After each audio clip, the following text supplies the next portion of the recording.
Hey, everybody.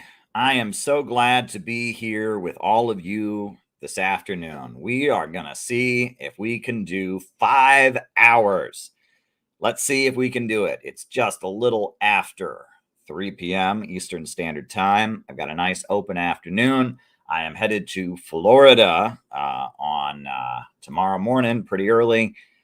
Got a little open afternoon here. I often stream late at night, but I want to stream in the afternoon. But I want to see if we can do 5 hours. So it is 3:11. I'm going to see if we can end at 8:11. Let's see if we can do it, folks. I think we can do it. And I'm so glad to be here with all of you. There's nobody I'd rather spend the afternoon with than you guys. So let's do it. Spoken of the American century. I say that the century on which we are entering can be and must be the century of the common man. A radical redistribution of economic power. I mean, we know that racism is just a byproduct of capitalism. Everything would be all right if everything was put back in the hands of the people. We need a government that will make sure Americans are taken care of and organize the economy to serve the people, not the profits of a wealthy few. We now have the techniques and the resources to get rid of poverty. We got to start getting out there with the people. Get out of the movement and get to the masses. We need a government of action.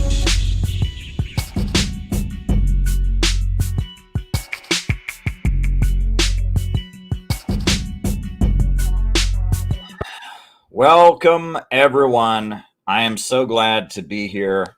I've got plenty of unnamed diet beverage, and we are going to have a great afternoon together.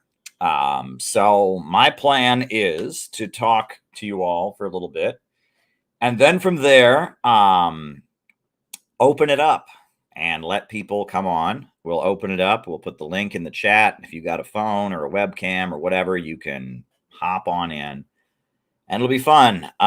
So that is my plan. We're just going to have a long afternoon, evening stream. I will continue drinking my unnamed diet beverage. We'll talk about all kinds of important things. That is what we will do. We're not going to follow the standard procedure because of the fact that, 5 hours is a long time. So if you've got something you want me to talk about, send a super chat. And at some point, we will pause and answer super chats. And same for Rumble Rants. That's how we'll do it. At certain points, we'll have pauses where I just respond to questions. Please do send questions. Please do send super chats and Rumble Rants. Give me something to talk about, because this is going to be a challenge, I think. But, I've done this before on holidays. I tend to do this on Thanksgiving. I tend to do this on Christmas, New Year's. We tend to have mega streams. So we're going to do a mega stream today because it's a nice day. It's a lovely afternoon. I am headed to Florida tomorrow for the Uhuru trial, which we are going to talk plenty about. Very, very important case. But yeah, we're just going to have a nice afternoon here. I'm really glad that all of you are here. I really, really am. And there's no one I'd rather spend my afternoon with. So cheers. I'm going to sip my unnamed diet beverage. And yes, sir, Carter, this is live. You can be sure this is live. This is live. It is so live that when you put "is this live" in the chat, I put it on the screen and responded to it. That's how live this is. What is it? I think there's the comedian, what is his name? Lewis Black. He has talks about one time he was flipping through the channels and he saw Bill Clinton on one channel and Bill Clinton on another channel, and they both said live, and he didn't know which one to believe. Well, this is very, very live, Carter. Very, very live. Jonathan is alive. Gabby is alive. I don't know. Yakun Ulan is alive. Good morning. Good afternoon. Good evening. Good night. Good whatever it is. I'm glad to be here with all of you. And we will be opening it up in a little bit later. After the first hour or so, I'll start taking calls, basically, and I'll let people come on. That's going to be fun. I haven't done that in a while. But, I'll open it up in an hour or so after I've gotten my initial opening remarks of what I wanted to talk about. I will open it up after that. So I just went and had a nice lunch at a restaurant called McDonald's. I'm sure you've heard of it. I went and had a nice lunch at McDonald's. They have plenty of unnamed diet beverage at McDonald's. It was kind of a slow afternoon. Yesterday, I reported from the United Nations. I covered the UN Security Council meeting about Ukraine. Today is a slow day, and tomorrow I'm getting on a plane pretty early. So, yeah, that's why, I woke up today and I felt energized. I felt like today I have energy. The weather is nice. The allergies are not acting up too bad. And it's nice outside and it's warm. And I thought today, I just felt like, you know what? Mega stream. That's what I'm doing. I want to share this lovely day with you all. So yeah, that's what we're doing. If you got something you want me to talk about, super chats are always appreciated. Send the super chats in and we will take little pauses where I answer the super chats. Also opening it up later in the show for calls. I will do that. I'll open up the link. You can hop on the stream and talk to me about whatever you want. It's going to be good. It's going to be good. So I wanted to start out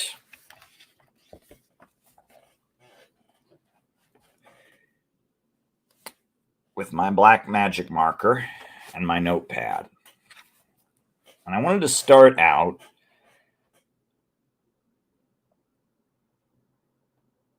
by articulating a reality that we all need to be aware of. I believe it is in the book, The Dialectics of Nature by Frederick Engels, that he's trying to summarize and explain the philosophy of dialectical materialism. And he articulates it with a mathematical formula.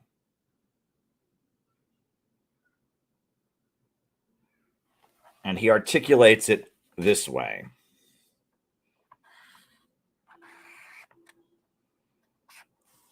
A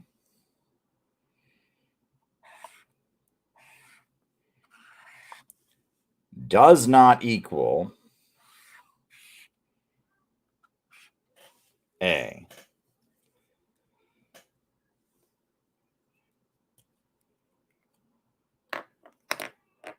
Now, how can A not equal A? Anyone with mathematical experience would say, Caleb, A is supposed to represent one value, and A is the same value, so A always has to equal A. How can A not equal A? That doesn't make any mathematical sense. Yep, it does not make any mathematical sense, but it makes philosophical sense. What Engels was saying when he articulated that A does not equal A as an expression of the dialectical materialist philosophy is he's saying that there is no way that this first A can be the same as the second A, because everything in the universe is in a constant state of change. Everything that exists is constantly evolving and shifting and adapting.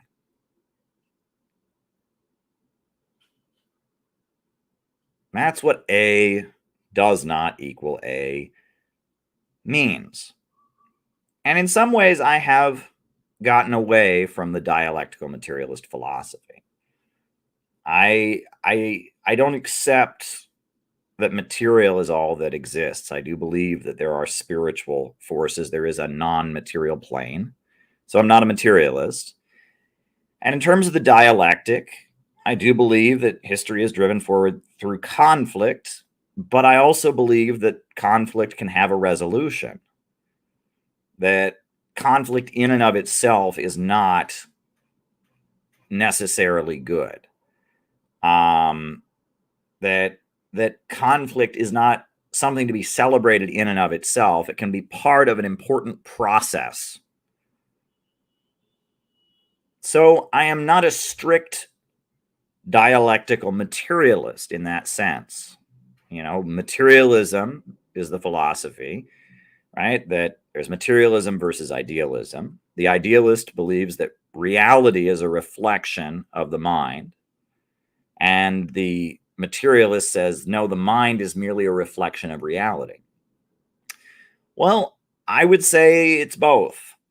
I believe that, yes, our minds reflect reality, but, you know, we can impact reality with our minds, that ideas can change the world, and that a spiritual plane and non-material plane exists. So I'm not a strict dialectical materialist. And when it comes to the dialectical philosophy, this comes from Hegel, and it is the notion of change through conflict. Hegel had the concept of the dialectic being the synthesis, all right, being the thesis, and the thesis has an antithesis, something that is opposite of it, that emerges, and the thesis and the antithesis clash, and the result is a synthesis, something new that comes into existence as a result of the clash. And then that clash becomes, that synthesis becomes the new thesis, and it's met with a new antithesis. And the result is yet another synthesis, right? And that this is a process through which change takes place. And Hegel spoke about it generally in the language of ideas.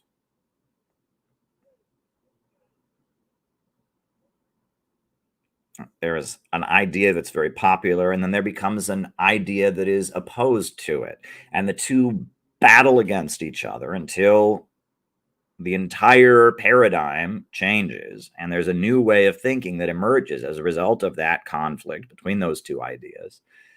And that is called the synthesis. Now, that was Hegel's understanding of how history is driven forward, mainly how the thought of humans is driven forward, the thought of mankind is driven forward. And I think that is largely correct, but there's a matter of emphasis. Do we focus merely on the conflict? Or do we recognize that conflict is part of a bigger process? That conflict can also involve resolution, that forces can interact with each other in ways other than conflict, and that conflict, contradictions, problems can get resolved, and a higher plane can be reached in ways that don't simply involve one side of a conflict demolishing the other side.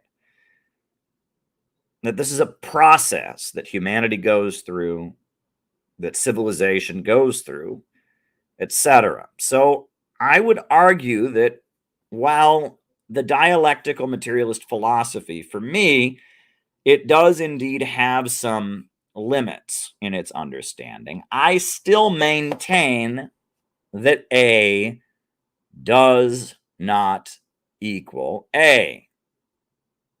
Because this universe that includes material and spiritual forces is still constantly changing. Nothing in the universe is solid. All that exists is in conflict with itself and is constantly changing and adapting. And I stand by this thesis. A does not equal A. And it is very important to understand that A does not equal A.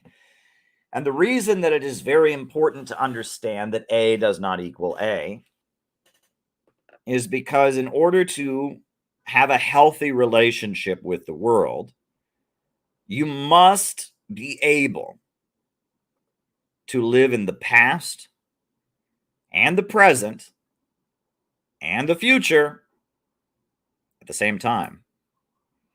And I've talked about that before on these streams. That a healthy person, a functional and effective person, lives in the past, the present, and the future at the same time. You say, Caleb, how is that possible? How can I live in the past and the present and the future at the same time? Well, I'd say it's easy. When you're driving down the road. When you're driving down the road, do you know where you came from? Yes. Do you know where you're going? Yes. Do you know where you are at the present moment? Yes. And anytime you've ever been on a road trip, you are living in the past, the present, and the future at the same time because you know where you came from, you know where you're going, and you know where you are on your journey. And that it is important. It is very, very important to be able to live in the past and the present and the future at the same time. And there are examples of how people don't do that. And it can become toxic, right? It can destroy them to not do that. A great example is people who commit suicide, right? Suicidal people generally are people that are in a very depressed state in the moment and a very hopeless, defeated, demoralized, miserable state in the moment. And it does not occur to them that it will get better. And on top of that, they lose connection with their memories of being better beforehand.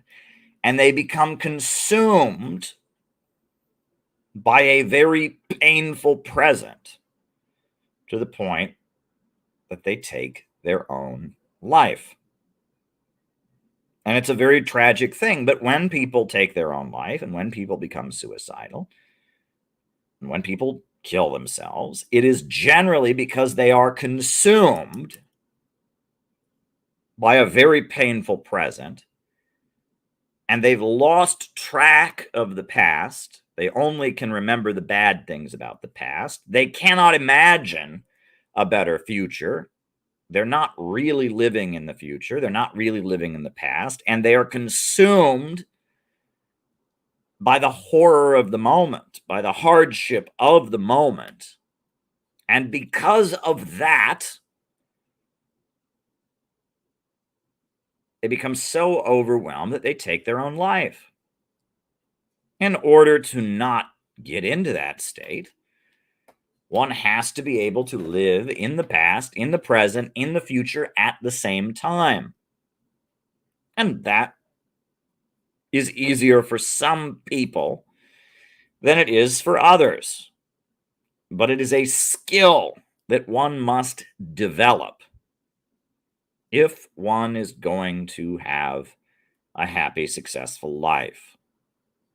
And if one is going to be effective in life. If you blow up the hardships of the moment, the difficulties of the moment, if you cannot really interpret the past in an objective way and see the good and the bad, if your understanding of the future becomes catastrophic, where you can only see possible negative occurrences and you cannot calculate realistically the possibility of good occurrences, if you only see the future in a catastrophic way, you will be in a bad spot. And I don't want you to be in a bad spot. I want you to be in a good spot. I want you to be happy. I want you to be optimistic. I want you to be successful in life. I want you to have a great job. I want you to have a great relationship with your friends and with your family. I want the best for you. And as I pointed out in a recent stream, that actually kind of makes me a little bit of a minority on social media, because a lot of the people that are influencers and a lot of the people that are on social media don't want the best for you. They want to trap you in a fandom. They want you to get stuck. They want you to be isolated and defeated and rely on their voice as the only thing that can protect you. They want you to feel insecure about yourself and to look up to them as the ideal successful person and think, oh, if only I can follow this person and be like them, I can be successful. I want neither of those things for you. I do not want you to feel that the whole world is against you and trap yourself in a fandom and think that the only place you can find security is with me. I don't want that for you.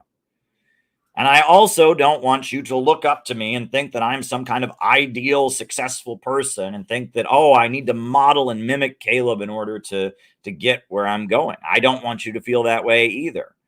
I want you to be successful. I want you to have meaningful relationships in your life. I want you to tap into the creative power within yourself in order to achieve great things. That's what I want for you. I want you to discover, cultivate, and utilize the godlike creative power within your soul. The ability to build and construct and solve problems and change the world that you have within you. I want you to find that and let it blossom within you. That is what I want for you. I want you to discover your own strengths, to discover your own abilities, to become proud of your achievements, to challenge yourself, to reach a higher plane of existence, to question old assumptions that might be holding you back. I want you to be successful. I want you to achieve. I want you to soar into being the most amazing person that you can be. And that doesn't do me any favors. That doesn't really do me any favors. You know, all the traps, all the predators, that's what they are. All the predators on social media, the fandom builders, they have discovered a shortcut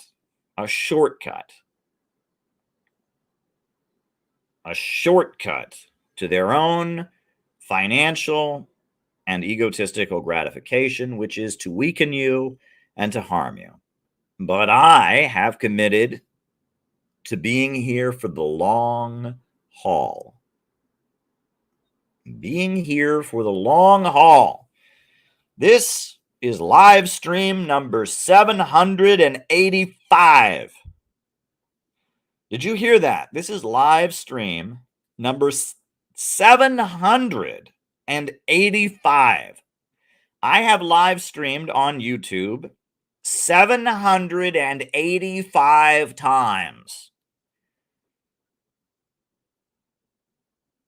That is not a small number. I have been doing this year after year, day after day, week after week, month after month. And I have kept going because I feel that I have something to offer you, the audience. I feel that we have a journey to go on together. I feel that we can accomplish great things together. And I feel that with my creative power and with my passion and with my knowledge and my experience, we can do some great things.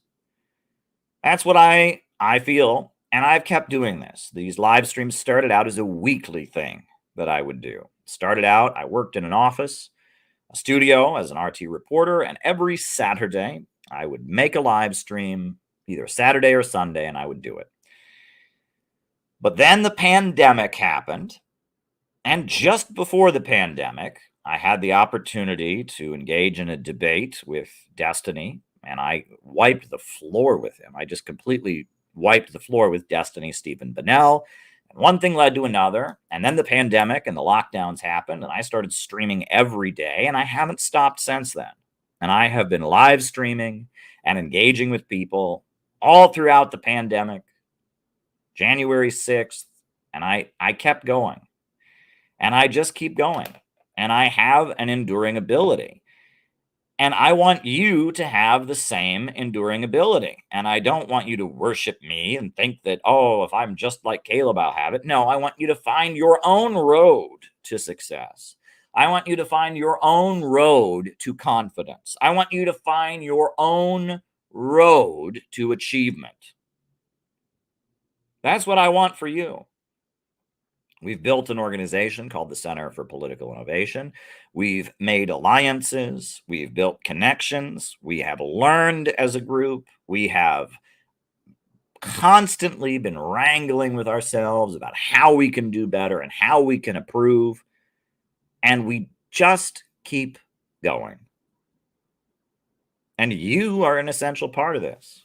If I just wanted to talk, I would film it and upload it afterwards. But I do it live because of people like Gabby, because of people in the chat, because there's something dialectical about it. It is about the interaction between us. That is the joy and the beauty of what we are doing here. And I love it. I love what we are doing here. But if there's anything that I've learned throughout this process, it's that there are no shortcuts. There are no shortcuts. And I thought there were shortcuts. I am guilty of that. If I am going to self-criticize, I will say that one of my mistakes has been thinking that there were shortcuts. There are none. And I got titillated and transfixed into thinking that there were shortcuts. But there are no shortcuts. There are things that must be adjusted. There are connections that must be built. There are ducks that need to get in a row. There are peas that need to be in a pod.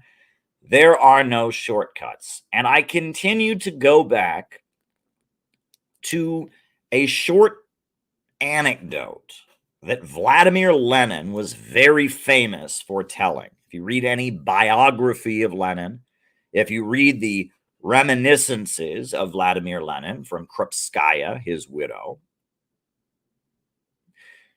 you will see that the story that Vladimir Lenin frequently told throughout his life to explain a lot of what he did and what he achieved, you'll see that that story is so important and that it explains a lot. And so I am going to tell that story. I'm going to tell that story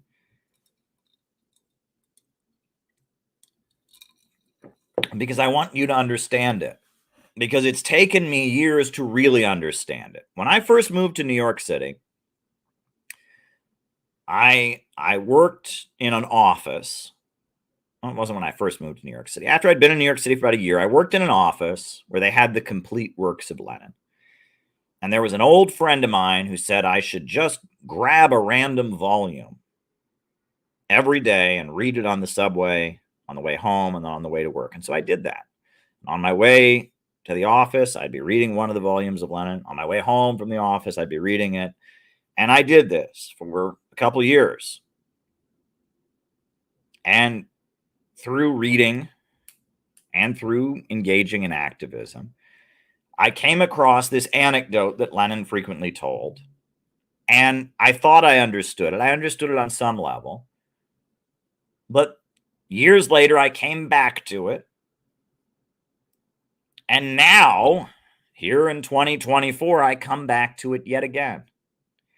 I understand it on an even deeper level than I used to understand it. The first time I heard it, I was like, okay, all right, that makes sense. But then years later, I heard it and I'm like, wait, now I get it. And now I really get it. And I will tell you this reminiscence of Lenin, this anecdote that Lenin frequently told. And the story, I mean, I'm retelling it in my own words. And I believe Lenin didn't come up with it. He read it. I think it was Dostoevsky or Tolstoy or somebody came up with it. Some famous Russian writer wrote it in a novel or in a short story. And Lenin read it and he started using it to make a point. So I'm retelling it in my own words. I'm sure Lenin told it differently, but here's the story that I understand. The story goes like this. It's in the countryside.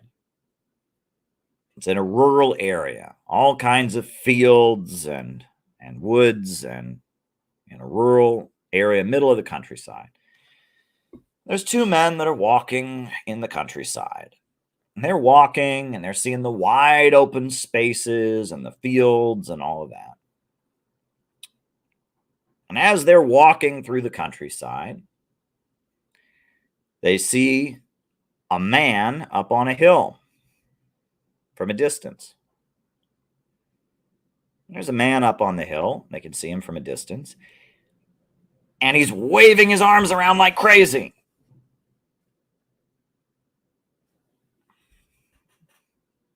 And they look from a distance and they say, what is going on with that man? He's waving his arms around like crazy. What's going on? What is wrong with this man? And they continue to walk closer toward the hill. And they think maybe the man is having an epileptic fit. Maybe he's foaming at the mouth and having a seizure. And they get a little closer and he continues to be waving his arms around like a nut. And they think maybe this man is mentally ill. You know, maybe this man is in a huge amount of pain. Maybe he's like, having a huge amount of pain. Why is he waving his arms around like crazy, erratically, waving his arms? I mean, it's these really big gestures and all this. What in the world is going on? When they finally get close enough to see what's happening, they see that the man is actually sharpening a knife. He has a knife and he is striking it on the stone, because that's what you do when you sharpen a knife. You have to hit it very hard on the stone. And they realize, oh, he's not crazy at all. This wasn't erratic behavior. He wasn't having a seizure. He wasn't waving his arms around like a madman. He was actually doing something very precise and intentional. He was taking a knife and he was striking it on the stone. But in order to do that, he had to do it in a very big way. He had to move his body in a really big way in order to sharpen that knife. Well, Lenin used that story to explain everything that the Bolshevik Party went through in the years leading up to the 1917 revolution, because it was not a straight line. It was not a straight line toward taking power and creating the Soviet Union and bringing socialism into the world. It was not a straight line at all. There were many, many episodes of confusion. There were many, many episodes of going back to the drawing board. There were many intense disagreements and arguments. There were many changes and adjustments and moves in a new direction. There were many, many changes and shifts and adjustments and corrections. and many irrational arguments and many intense debates, and many times they were running this way and then they were running that way. There were many, many episodes of them doing what looked like that crazy man waving his arms around. But all of them were in reality very necessary and very calculated, like that peasant was striking his knife against the stone. Because there are no shortcuts. And getting your knife sharp enough that it can cut the way it needs to often involves running here and running there and running up and running down and doing crazy things. It often involves very erratic, crazy, zigzagging and running around and chaotic motion in order to get done what needs to be done. And that many of us, unfortunately, myself included, have the belief or the desire that we can get into a straight line, that everything will just line up perfectly. Everything is just going to line up perfectly, and we'll be able to just walk right in to where we want to go. But if you've learned anything in life, I'm 36 years old, going to be 37 in a couple months. Life is never like that. Life is never like that. It's never just a straight line. There are always obstacles to overcome. There are always shifts in the road. There are always moments where the path is going this way and you have to decide which way you're going to go this way. There are always zigzags. There are always obstacles. There are always divergent paths and choices and decisions that must be made. That is the nature of life. And if you think that life is going to be a straight line, you're deluding yourself. We would all like it to be a straight line, and occasionally it does. Occasionally life does line up and you can just walk in and do what you want. But generally, it doesn't work that way. And part of being alive, part of growing, part of expanding, part of enhancing your skills and abilities is learning to overcome obstacles, is learning to face challenges, is learning to get knocked down and get up again. It is learning to break a friendship and have a fight and then restore a friendship. It is learning to find friends in very unlikely places. It is learning to see through the deceitfulness of those who would pretend to be your friend while they just take advantage of you. It is learning how to connect with people. It is learning who is really worth investing in. It is learning about what efforts pay off and what efforts don't. All of this is what it means to be human, what it means to be a person. You have to learn.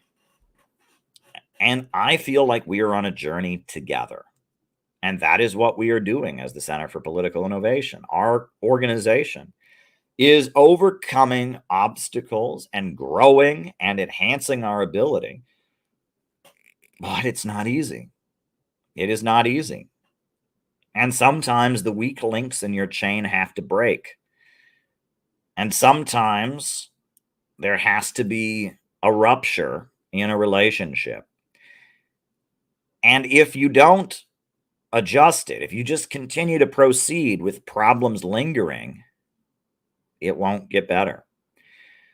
We are marching toward July 12th, 2025, which is hilarious in my view. I think it's completely hilarious. It's completely hilarious that we are marching toward July 12th, 2025. It's ironic on a number of levels. It is ironic and hilarious, but it's happening, and I accept it, and I I almost appreciate it. We are marching toward July 12th, 2025. Something amazing is going to happen on July 12th, 2025. And if you are watching this, you mark your calendar. You mark your calendar. You start making arrangements now. July 12th, 2025 is going to be a very, very important day. July 12th, 2025, we are going to have a mega all-day anti-imperialist rally in Chicago. It's happening. And it's ironic, but it's happening. July 12th, 2025 is going to be an important day in the history of the United States of America.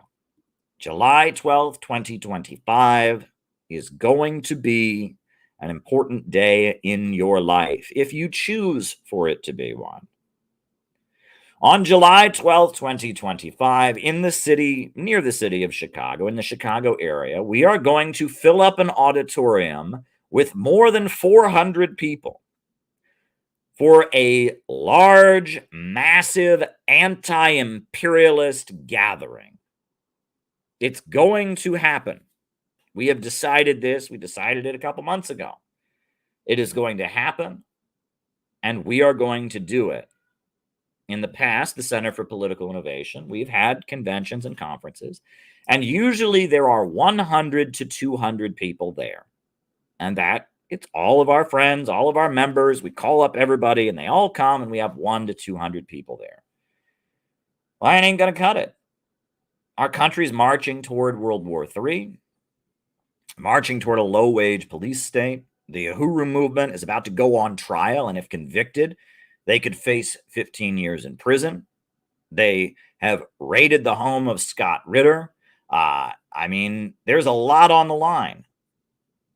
And if we're going to get the job done, we can't keep having events that are the same size with the same people there. We must learn to bring in new people, and we must learn to generate large crowds. We must learn to put on large, massive events. We must learn to have people at those events who we do not know. We have to learn this. And if we don't learn this, we're not progressing, and we're not getting done what needs to be done. And so we have set out a challenge for ourselves, and we have an entire year to figure out how we can get up to the challenge. And the reason that I find it ironic that this is how these things are working out is that what happened was I was saying we needed to have another convention as an organization. That's what I said. I said we need to have another convention. And some other people in the CPI leadership said, well, no, it's too soon. We can't have another convention. We're tired. We just can't do another convention. And I said, okay, how soon can we do one? And we agreed on this date, July 12th, 2025. And I thought, okay. And on my part, I thought this was a huge compromise, right? I thought this is a really long time to wait to have our next convention. We got plenty of money coming in. We got plenty of members. We can do this. But I thought, you know what? Okay, they want to wait. Fine. And so then I said, it's worth waiting because we can learn to make it count. We can actually double the size. We can get enough people there to actually do it. And so I actually got excited about it. And I said, you know what? This is actually a good idea. Instead of doing a small convention in 3 months, we'll do a huge convention in a year. And in that time, we will learn to do outreach. And so I was actually very excited about that date. And so when I made clear that, yes, I think we can do this. Okay, you guys want to do it in a year, we'll do it in a year. And I was excited about this date that I begrudgingly took because I realized that this was an opportunity to get over the hurdle. At that point, people quit. They bailed. And I'm just like, wait a second. I just agreed to do the convention a whole year later in order to accommodate you. But I said at that point, in order to do that, we need to learn the skill of doing outreach. We need to change the way we operate. This is a great opportunity. And that's why they left. And when they left, they said stupid things, really, really stupid things to me. They said, "How many people is enough for you, Caleb? When is it going to be enough?" And I said, "I don't know. Have we had the revolution yet? How many more people do you want to recruit? How many events do you want to have? It's never enough for you." And it's like, damn right, it's never enough. That's what this is all about, expanding and growing. Do we have enough people in our organization? Obviously not. The Uhuru movement is on trial for their life. Scott Ritter just got his home raided by the FBI. The USA is spending billions of dollars on Ukraine. So what, you expect me to be happy? You expect me to go, "Oh, that's enough"? And I realized that for these people, they didn't really understand that this is about something bigger. That this is about trying to achieve our goals. And I realized that they needed to go, and they left. Good riddance. Don't let the door hit you on the way out. Right? Exactly. They wanted a club. And we as CPI had become that. We had become a club. And we needed to not be a club. We needed to actually get the job done. And that meant get out of our comfort zone. And that meant learning to do outreach. And these people were scared to not be a club. They wanted to create an internet fandom. They wanted to have a club. I'm sorry, right? We are not a club. We are not one with the movement, but instead with the masses. I didn't create CPI in order to have fun with a group of friends. I created CPI because we desperately need to change the world. And that became very, very apparent to me. And the fact that they were scared of this, the fact that this has caused them to leave, they needed to leave. They needed to quit. They needed to leave the organization because they were not there for the right reasons. They did not share the goals. And they were wrapped up in their own pessimism. And that is what I mean about no shortcuts. And so it's ironic that we're still going with this date, July 12th, 2025. July 12th, 2025. It's ironic that we're still going with that date.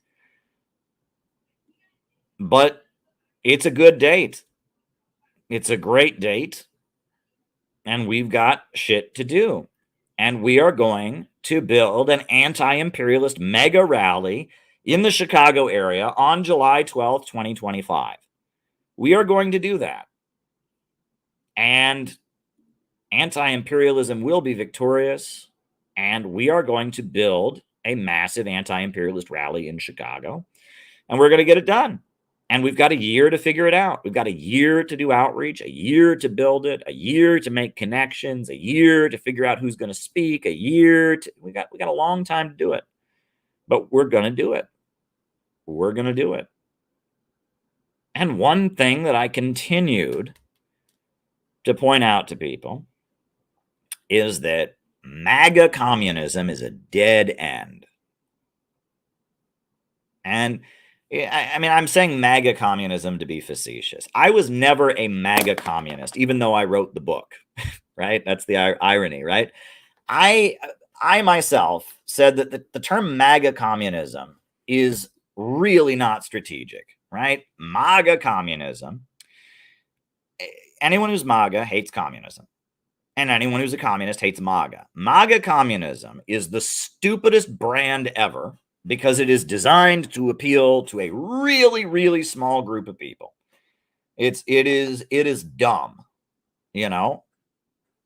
The idea behind it, though, is correct and is something that I pioneered, which is the understanding of out of the movement to the masses. Stop trying to recruit out of the left. Stop trying to be part of the movement. Stop trying to be part of the people who go to liberal protest rallies. And that's what I've been saying since stream number 1. Out of the movement, to the masses. That's what I've always been saying. And some idiots came along and saw the success that I was doing. Some of them even came to the CPI meetup that we had in Saxton, Pennsylvania, where I gave the Saxton lectures. Some of them came and they said, you know what? This is a great alternative fandom that we can create. We can create, they have the bread tube and the left fandom. And what we can do is we can make a new fandom that is MAGA communism. And so they started a new fandom, and for a while they courted me and pretended to be my friend. And then, like clockwork, very strategically, they turned on me around the exact same time. And they have launched 2 years of harassment and personal smears and everything because they are determined to build their fandom. Well, I was never in this to build a fandom. I'm building an organization.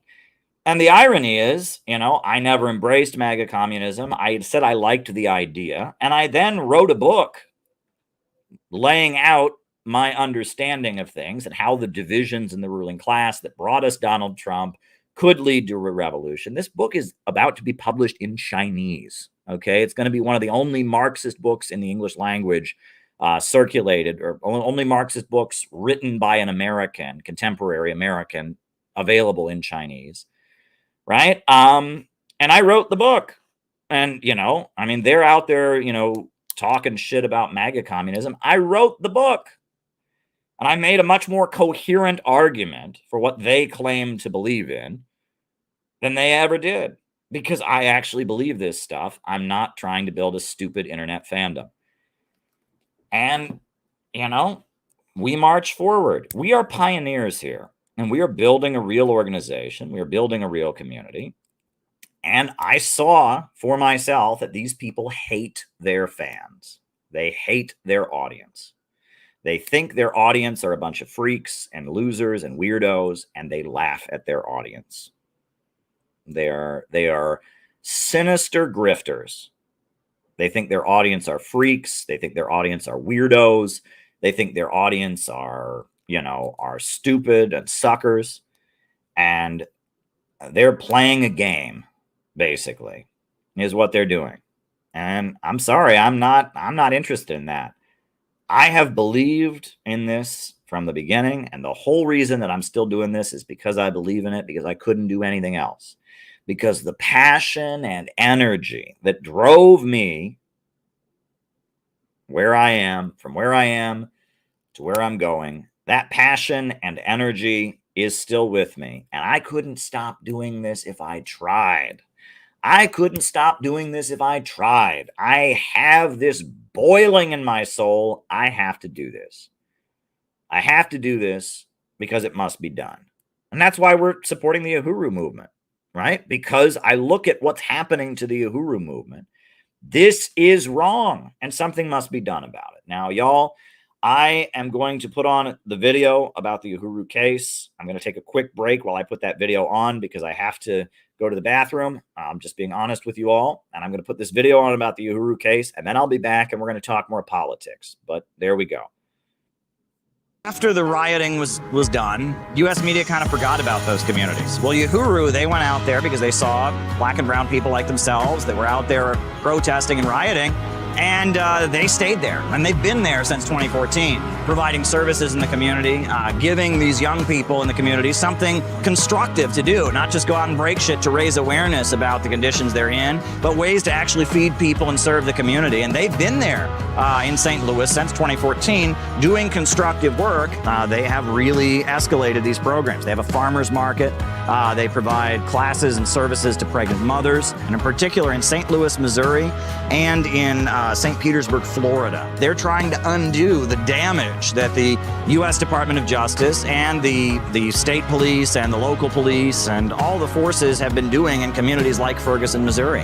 And at the same time that they've done this community work, the African People's Socialist Party has also taken a firm anti-imperialist stance. They support China. They support Russia. They support Cuba. They support Iran. And when the United States started piling weapons into Kiev, they defended Russia's right to intervene. This defensive war in Ukraine that Russia is actually waging against world colonial powers, not Ukraine as a single entity, but the U.S. and all colonial powers who have an interest in colonially dominating African people right here in this country and around the world and extracting resources from the majority of peoples on the planet.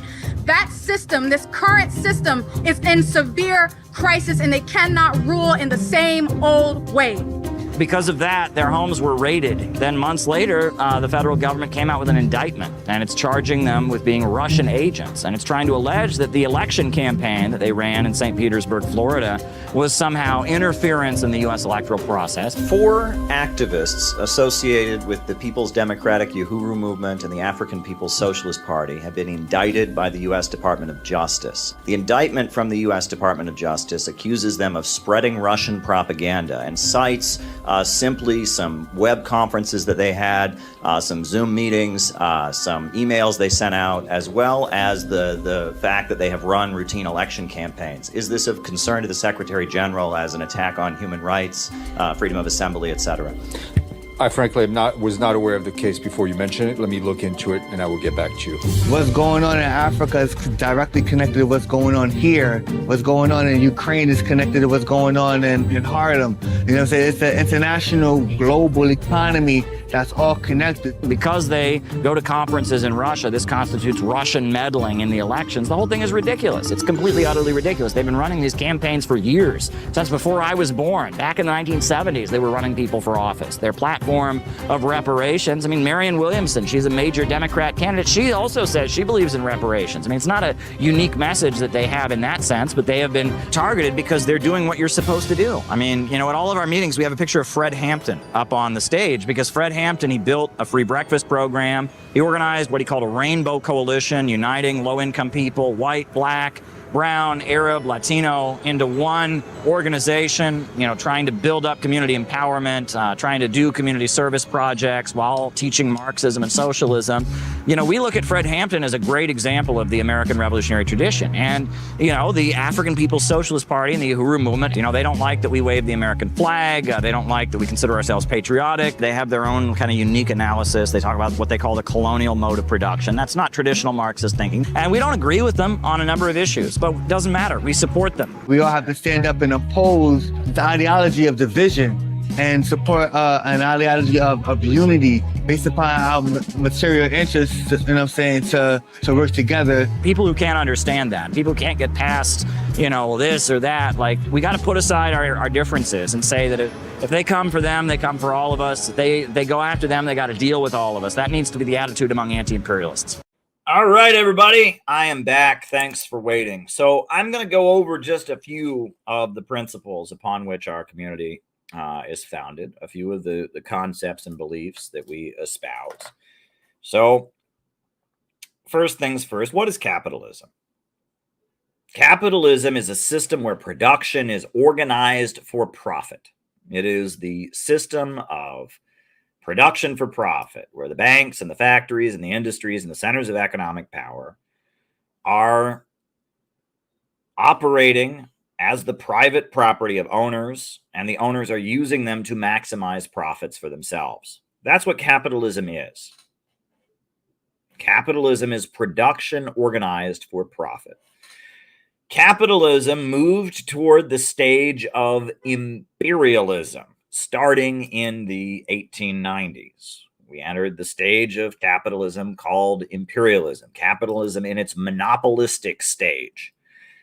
And imperialism is a form of capitalism in which gigantic corporations based in the Western countries hold back development around the world.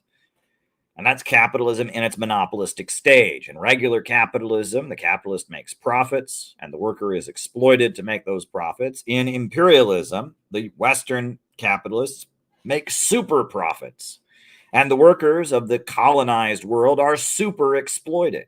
Imperialism is entire nations becoming dominated by the power of Western banks and Western corporations. Imperialism is Mexico having its agricultural sector destroyed by NAFTA, and the people in Mexico having grown their own food since before Christopher Columbus showed up. But now all the Mexican farms have been destroyed, the farming sector has been shut down, and they import their food from American agribusiness corporations. Imperialism is Nigeria, a country with a huge amount of oil. The Niger Delta region in Nigeria is full of oil. It's got a very valuable natural resource. So much wealth exists in Nigeria of this very valuable commodity called oil. But the people of Nigeria are impoverished. They have a low life expectancy, a low rate of literacy. A lot of them don't have running water or electricity in their homes. Why is a country with so much oil so poor? It's poor because that oil is in the hands of ExxonMobil, BP, Shell, and Chevron. The export of capital. Big corporations in the Western countries control the natural resources of Nigeria. The raw materials, the natural wealth of this African country is not in the hands of the African people. It is in the hands of a Western monopolistic corporation. And because of that, a whole nation called Nigeria that includes workers, includes peasants, includes small business owners, includes capitalists, that whole nation is impoverished. That's imperialism. At one point, India was a colony of the British Empire. And when India was a colony of the British Empire, what did the British Empire do? They went to a people who'd been weaving and had huge looms. They'd been weaving for thousands of years, and they burned the looms down.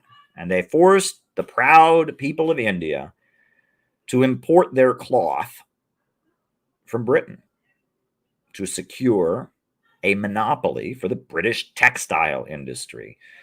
You know about Gandhi. What was Gandhi's big act of civil disobedience? What was it that Mahatma Gandhi, the Indian independence fighter, did? What was his big act of civil disobedience? He boiled seawater. That's what Gandhi did. That was his big act of defiance, is he got seawater and he boiled it to make his own salt. And then he would sit in front of the police, this little guy.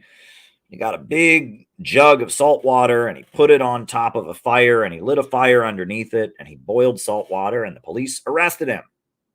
Why? Because there was a monopoly on salt by a British corporation, and making his own salt was illegal. It was a violation of the property rights of this British corporation that had a monopoly. Well, Gandhi, as an Indian nationalist, wanted India to make its own salt. And that's what imperialism is. It's very similar to in Bolivia. In Bolivia, it was until the rise of Evo Morales and until the rise of the anti-imperialist movement there. In the 1990s in Bolivia, it was a crime to collect rainwater on your roof. If you had a jug on the roof of your house, you collected rainwater, that was a crime because you were stealing from Nestle and Coca-Cola and the Western corporations that owned the water of Bolivia. The water of Bolivia had been privatized and turned into the private property of American corporations, and Bolivians were arrested if they collected rainwater on their roof. That's imperialism. Imperialism is gigantic corporations based in Western countries spreading out all over the world and crushing development and keeping people in poverty and preventing entire nations from building up and developing their resources, but rather using them as captive markets to be controlled. That is what imperialism is. Imperialism is monopolistic capitalism. It is the export of capital. It is the emergence of an international financial oligarchy. And that is what we live under in our time. We don't live under the dictatorship of a guy who owns a bar in your neighborhood. We don't live under the dictatorship of My Pillow. My name is Mike Lindell, and I think Trump had the election stolen from him. My Pillow. We don't live under the dictatorship of My Pillow. We don't live under the dictatorship of Joe, the bar owner in your neighborhood. We don't live under the dictatorship of a small-time landlord that owns 2 buildings. We live under the dictatorship of international bankers, an international financial oligarchy. We live under the dictatorship of ExxonMobil, BP, Shell, and Chevron, Bank of America, Chase, JP Morgan Chase. We live under the dictatorship of the Hong Kong Shanghai Banking Corporation, the HSBC Bank. We live under the dictatorship of Jeff Bezos and Bill Gates. We live under the dictatorship of the Rockefellers and the DuPonts and the Carnegies. We live under the dictatorship of Jamie Dimon. We live under the dictatorship of the Rothschilds and the Carnegies and the Mellons. We live under the dictatorship, the international financial oligarchy of bankers and ultra monopolies. That is what we live under, and it's called imperialism, the highest stage of capitalism. And Vladimir Lenin wrote a very, very good book about it, which I recommend you all read. It's called Imperialism, the Highest Stage of Capitalism. We live under monopolistic capitalism. We live under the dictatorship of huge monopolistic corporations, and the main way they keep their wealth is by keeping people in poverty. That is the main way they maintain their wealth and power. It is by keeping people in poverty. They don't maintain their wealth by helping people get out on their own. No. They don't maintain their wealth by helping nations industrialize. No.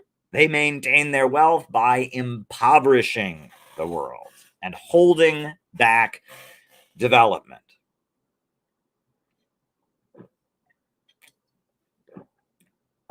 This is what you need to understand. This is a concept that is key, because there's a lot of confusion about this out there. People think socialism is and capitalism is that somebody owns the factory and somebody works in the factory, and that's no fair. That's not the world we live in at this time. There is a contradiction between employers and employees. That is true. That exists, and the labor movement and the struggle of workers for representation and rights on the job is an important thing, but that is not the era that we live in. We don't live in the era of factory owners oppressing factory workers. We live in the era of huge monopolistic corporations holding back development and keeping entire nations in poverty. That is what we live in. We live in the era of imperialism, monopolistic capitalism. This is very, very important to understand.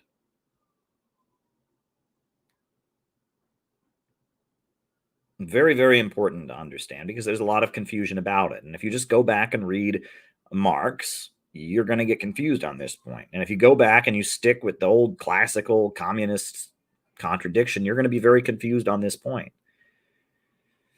But starting in the 1890s, we entered the stage of monopolistic capitalism. Marx thought that the socialist revolutions would happen in the West, in Germany, in France, places like that, and he was wrong.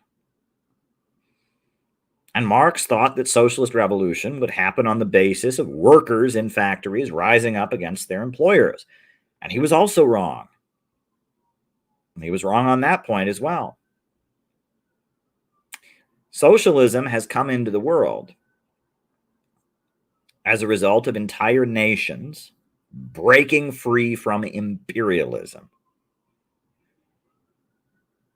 That is how socialism has come into the world. It's that those corporations based in Western countries spread their tentacles all over the world, and they started oppressing entire nations. And as a result, in order for those countries to be free, a mass movement had to be created. And that mass movement, at the center of it, had the working class, had the peasantry, and that mass movement created a centrally planned economy in order to help the country develop. Let me tell you something. You know, I talk about Lenin a lot. I talk about the Bolsheviks. I talk about all that history a lot. But there are things about it that people don't understand. And I think this is the first thing you need to understand. The Bolsheviks, the Bolshevik Party, was formed in 1903 in London. Vladimir Lenin was a Russian guy who'd been a leader of various Marxist and socialist groups, and he had fled from the country, and he was living in London in exile. And he had a meeting, a very small meeting. I think there was about 30 people there, maybe 50, but probably only 30. At this meeting, he pitched an idea for a completely new type of organization that had never existed before, a party of new type. And he said that this party of new type would engage in agitation and propaganda. Agitation would be messages designed to stir up the population to revolt. And propaganda would be a very, very sophisticated message of teaching the Marxist ideology to people that were ready to hear it. And he would build a party that would go out and find the agitators, the people in every workplace who are mad about the boss, the peasant who gets mad at the landlord. He said there's agitators everywhere. And he would go into the workplaces, and he would go into the population, and he would find the agitators. And the agitators would be recruited. And the agitators would be propagated to. They would teach this complex ideology, Marxism, to the agitators. And so they had a strategy of engaging in agitation to the masses and propaganda to the advanced, and seeking out agitators, finding the people who just naturally are the troublemakers, the rebels, the rabble-rousers, finding those people and making them full-time, giving them enough money that they could be full-time in their agitation and amplifying their agitation while teaching them a specific ideology. Their method would be agitation propaganda. And they would engage in democratic centralism, meaning that the whole group would say the same thing. They would have one newspaper that spoke for the group. They would have one message. They would have a lot of debate internally. But once they decided on something, the whole group would carry it out. They would keep their fights internal rather than external. They would have one face to the masses, and they would wrangle, they would argue with each other, but once a decision was made, every member was obligated to carry it out, whether they agreed or not. This was called democratic centralism. And Lenin, in the room with 30 people, pitched this idea of what he called a party of new type. A party of new type. And he said, we're going to form an organization that's completely different than any of the communist groups that has ever existed. We are going to launch a party of new type. And we're going to practice democratic centralism, and we're going to engage in agitation. We're going to find the agitators, and we're going to recruit them, and we're going to pay them so they're full-time agitators, and we're going to propagate to the advance. And he pitched this whole idea. And he there was a meeting. And he sat down in 1903 with a group of people in exile, a group of Russian exiles. They had a meeting. And Lenin pitched this idea. He was going to form this party of new type. And the majority of the people in the room said, okay, we'll go along with it. And the minority of the people in the room said no and rejected it. And the word for majority or majority group in Russian is Bolshevik. And the word for minority group in Russian is Menshevik. And so the minority didn't go along with Lenin, and they were known as the Mensheviks. And the majority went along with Lenin, and they were known as the Bolsheviks. And that is the origin of the Bolshevik Party. And the Bolshevik Party, their real name was the Russian. There were two parties at that point. There was the Russian Social Democratic Labor Party, but there were different discussions. And so as a result of that meeting, you had the Russian Social Democratic Labor Party, parenthesis, Bolshevik, and then you had the Russian Social Democratic Labor Party, parenthesis, Menshevik. And the Bolsheviks, as they were known, these people just started calling them the Bolsheviks, were considered to be freaks and weirdos. The global communist movement thought they were kooky. And this is a fact. The global communist movement looked at the Bolsheviks and they said, this is not our kind of group. This is a weird organization. This is a bunch of weirdos. This is not us. At the time, there was a huge Marxist party in Germany called the German Social Democratic Party. It was huge, led by Karl Kautsky, had millions of members, looked nothing like the Bolsheviks. There was the Labour Party in Britain, huge Marxist party in Britain, social democratic, the Labour Party. There were all kinds of French socialist groups. Everyone looked at the Bolsheviks and said, this is a wacky group. They said that the Bolsheviks looked more like a monastic order than like a political party. Did you know this? This is you can go and read it for yourself. They said the Bolsheviks, this isn't a political party. This is a monastic order. Now, what did they mean by monastic order? Well, at the time, the Catholic Church existed, and you had monks in the Catholic Church. You had Franciscans, and you had Jesuits, and they said, look, a political party is a group that has conventions, is a group that runs in elections, is a group that, has events to promote its ideas, is a group that is always debating and wrangling about which is the correct way to go. But these Bolsheviks, they don't look like a political party. They look like a monastic order because they all give the whole of their lives to the movement. Lenin called on his people who joined the Bolsheviks. He said, we want people who will give the whole of their lives to the movement. The whole of their lives. That's what he said. He said, I want a party of professional revolutionaries. He said, I don't want every university student to join our organization. No, I only want those who will give the whole of their lives. Our goal is not to increase membership. Our goal is to find the best and make them better and train them to be even better. That is our goal. Our goal is not for everybody, every university student who agrees with us to join. No, we only want those who are willing to give the whole of their lives. We want an organization of fanatics. We want an organization of people that are in this for real, that are down for the whole thing. That's what we want. That's what we want. And he formed a party of people who were willing to give the whole of their lives. And other people looked on and they said, this looks like a monastic order. And that was the early 1900s way of calling them a cult. That's what it was. That was more or less what it was. It was the, there wasn't talk of cults at that time. But people saw the Bolsheviks as a weird group. And the Bolsheviks' ideas shifted. And this is the important thing. They didn't sound like other Marxists.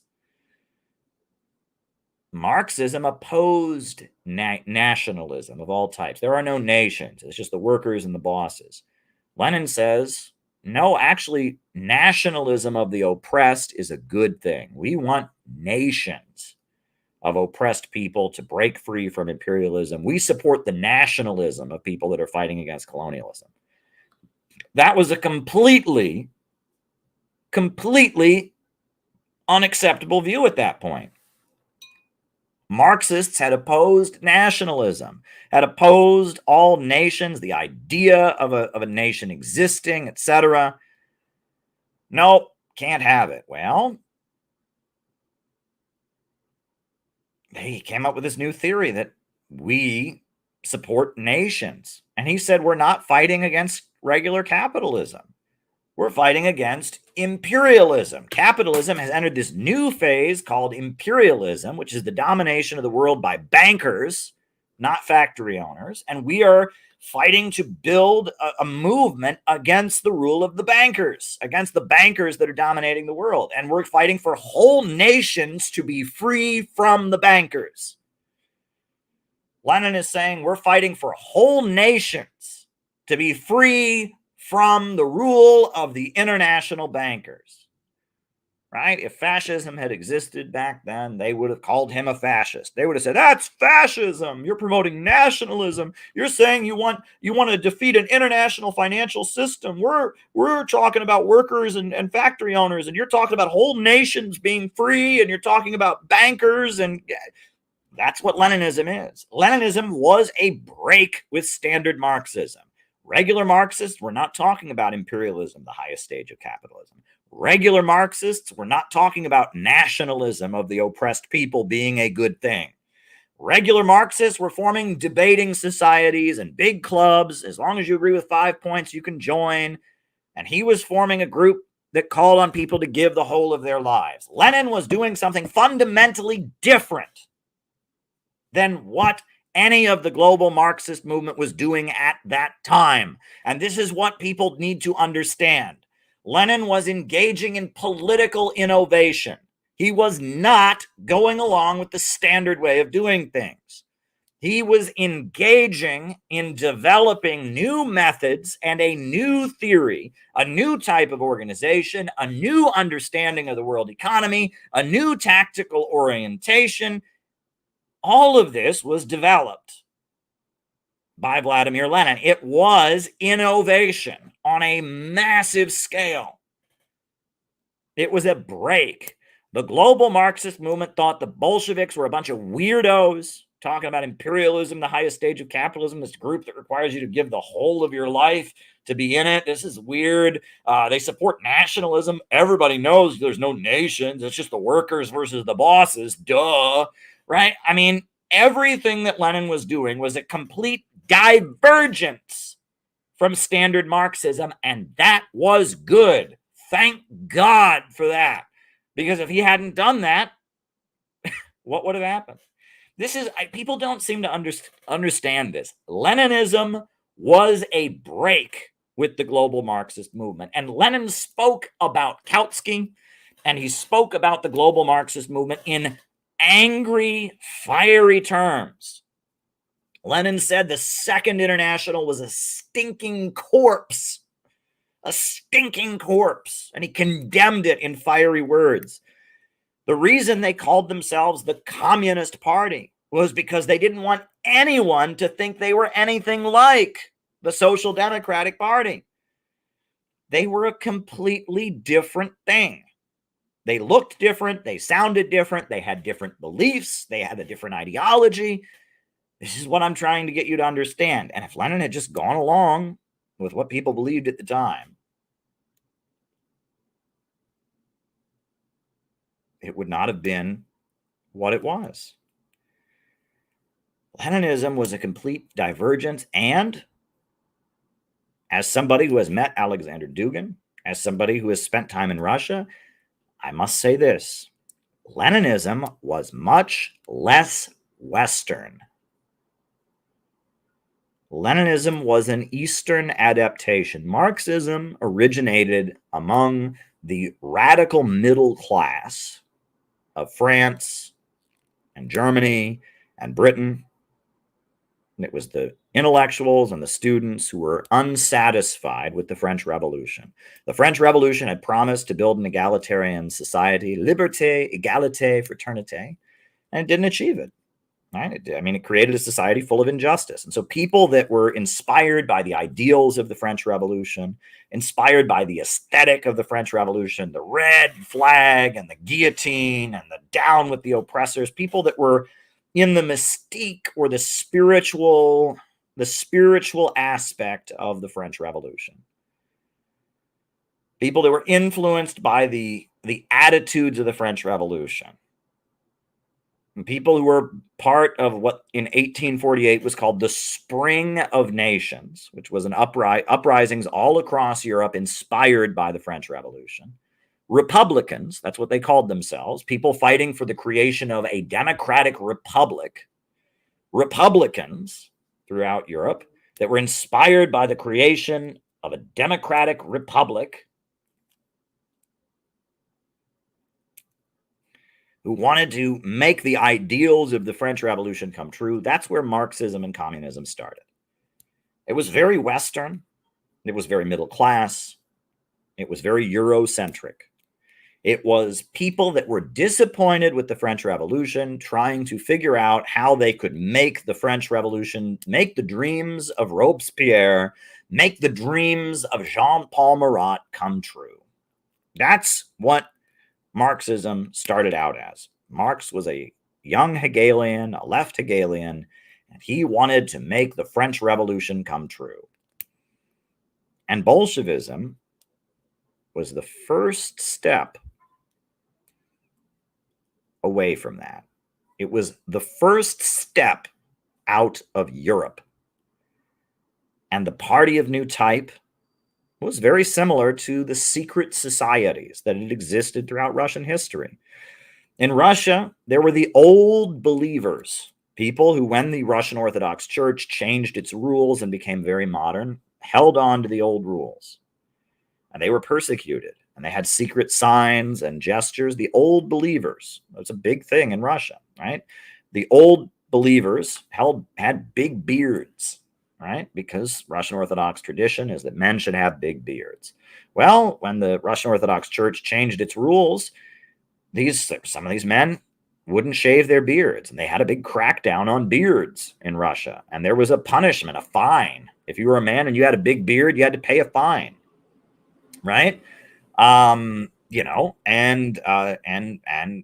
old believers were people in Russia who held on to the more esoteric beliefs and the more strict traditionalist conservative beliefs of the Russian Orthodox Church. They were called the old believers, and they were persecuted. They were burned at the stake. They had to pay fines for their beards and all of that, but they existed. That was part of the spiritual heritage that gave birth to the Bolshevik movement. There was also something called the Decembrists. And the Decembrists were a group of people who tried to overthrow Tsar Nicholas I during his coronation. They tried to have the military overthrow the Tsar. And it was a secret society that was formed. And the idea of conspiratorial secret societies that agitate the masses and influence the masses while operating internally with their very specific beliefs internally, this has been in Russian culture for thousands of years. But it's not Western. It's very Eastern. Right? You can argue that maybe it was inspired by Masonry, the Freemasons a little bit, but it was very Eastern. It was a very Eastern thing. And Lenin said, okay, you guys in the West, you've come up with Marxism, this philosophy that says we need a centrally planned economy. I get that. But I'm going to take Marxism and I'm going to make it Russian. And I'm going to adjust it to say we're not fighting regular capitalism, we're fighting imperialism.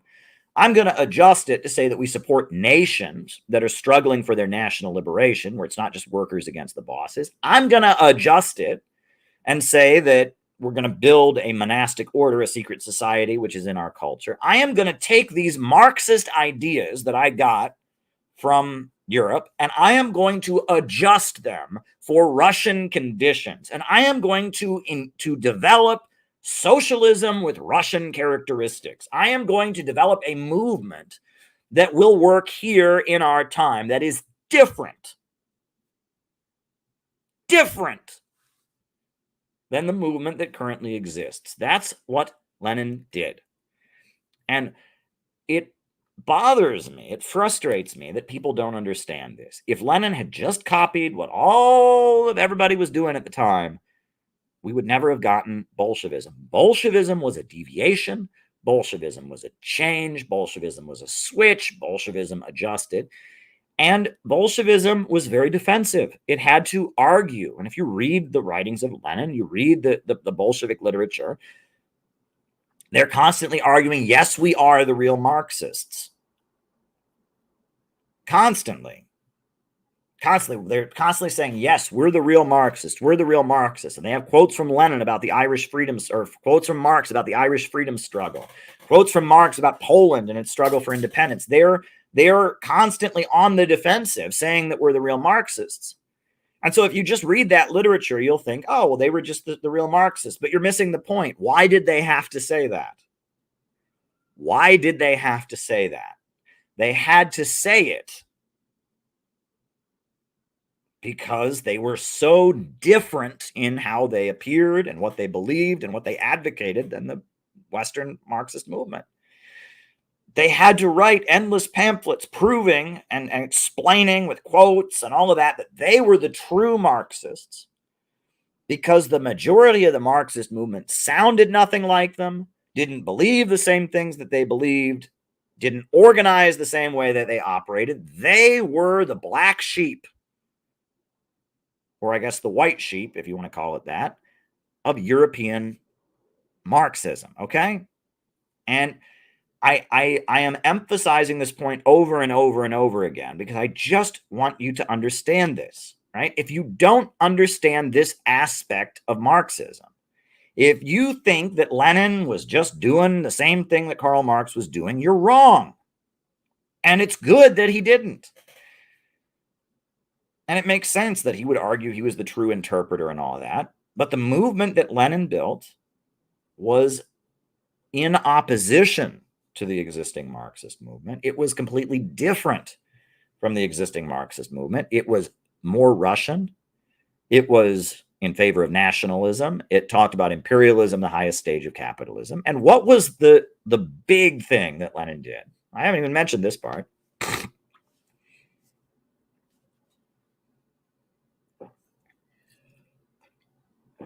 The big thing that Lenin did that was different than all the other Marxists of his time is that he called for building a revolutionary dictatorship of the workers and the peasants.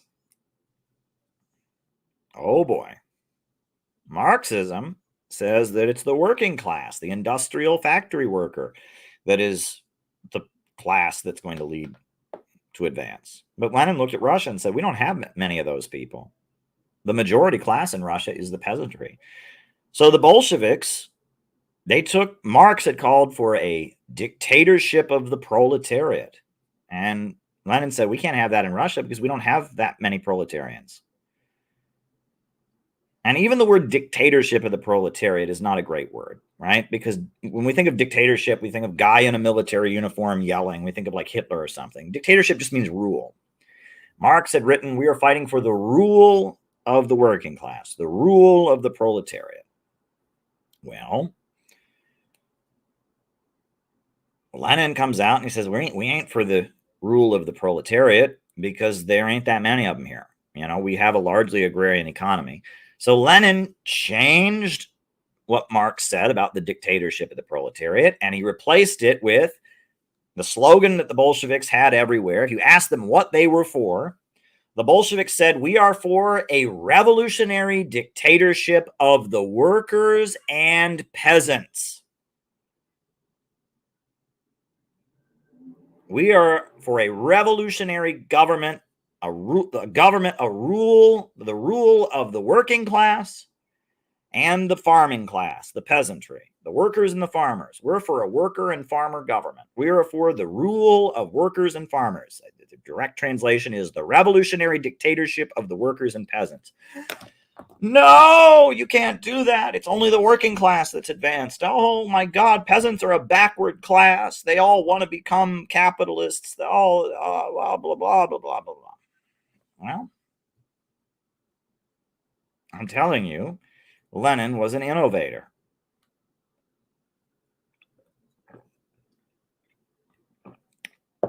And this is important to understand. And Bolshevism, as it emerged, and the Bolshevik movement that ultimately ended up taking power in Russia, why did it take power? Let's just talk about that. Why did the Bolsheviks take power? What did they do that enabled them to come to power? They got money from the Germans. I see people talking about the Federal Reserve and all of that. No, they mainly got financial backing from the Germans.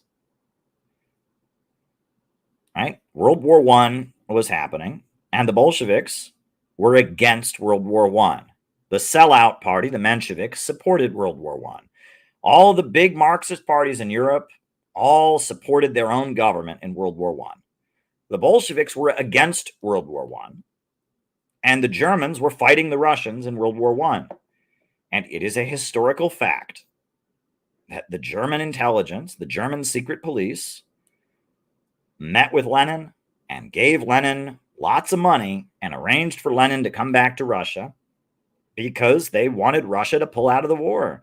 And Lenin was the guy, the leader of the biggest anti-war organization. The Bolsheviks were this political group that Lenin had built, and they were huge, and they were against the war. And so the German secret police gave thousands of dollars, probably a lot more, to Vladimir Lenin and put him on a train and said, go back and build yourself an anti-war party.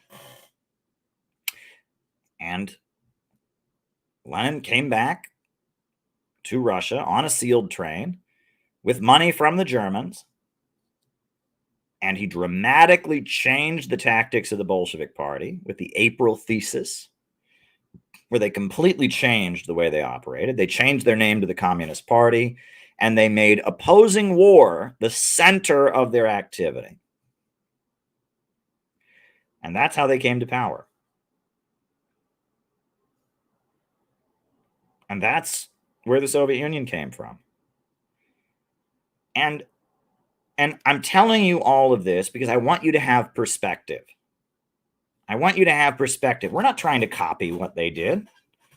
We're not saying that this is the model of what you should do.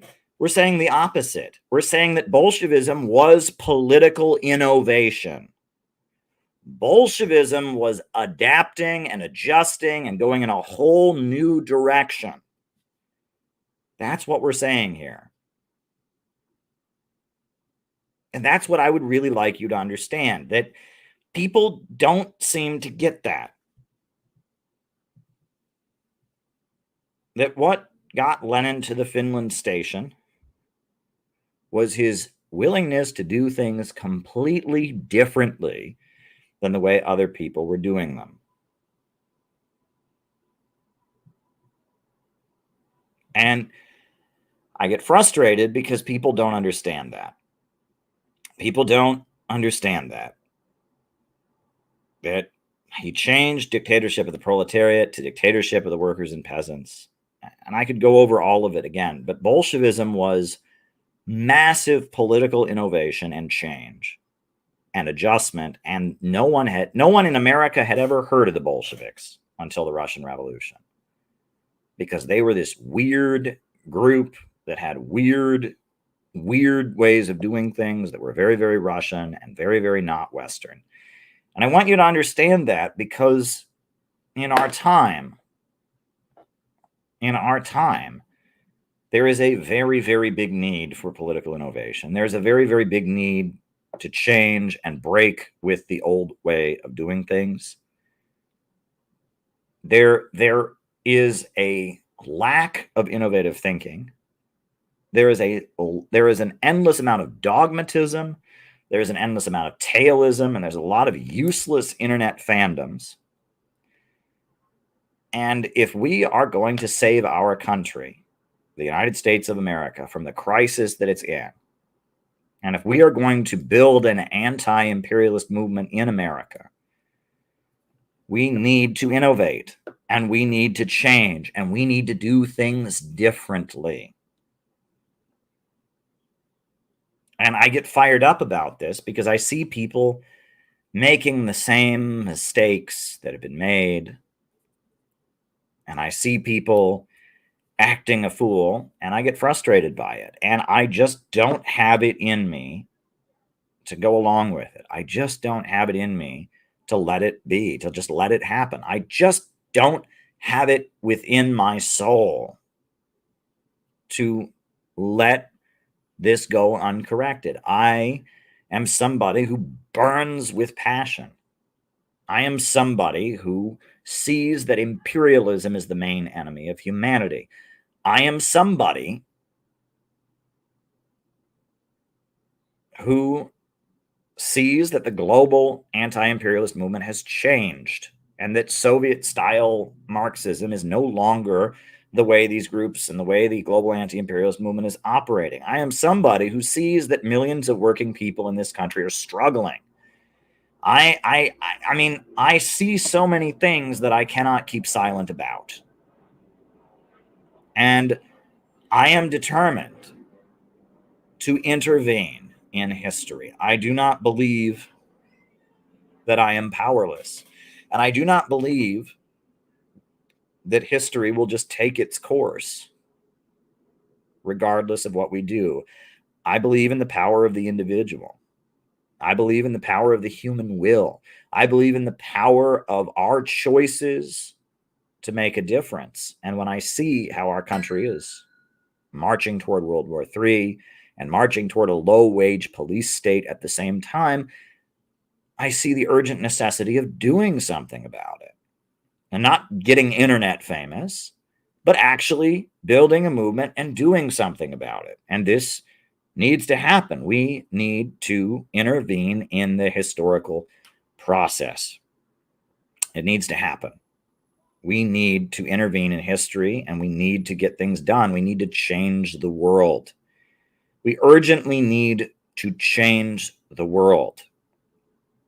And, you know, life would be much easier for me and for a lot of people if I was capable of just going along with things as they are. But I am not. I am not. And I feel a need to share what I've learned with people. And I feel a need to try and make the world a better place. And, you know, maybe that's a curse, but it's just something that needs to be done. And I'm going to be talking at you. My goal is to go for a full 5 hours. We've gone almost 2 hours now, about an hour and 40 minutes we've been going. I'm going to take calls. I'm going to answer people's super chats. We're going to do a mega stream today. But right now, I have to take another bathroom break. I have to get some more ice for my unnamed diet soda. So right now, I'm going to put on a song.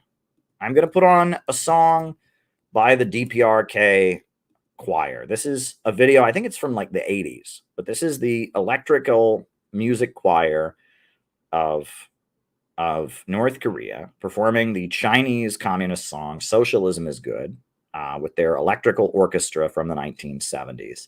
So I'm going to put this on and we're just going to keep talking. I'll start taking calls. You got any super chats? I see there's one super chat that's come in so far. Any more super chats would be appreciated. I'll answer super chats. We'll start taking calls. Look, I am here for you all this afternoon. We're doing a 5-hour mega stream, right? We're almost 2 hours into it. Let's go.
Hey folks. So I want to just, there's a part of this song that I always laugh at. It's like hokey. It's like during the musical interlude, where it's like, it's like bum ba-dum bum. I don't know. I just think it's kind of like silly. But let me put it on. I'll play it for you. Like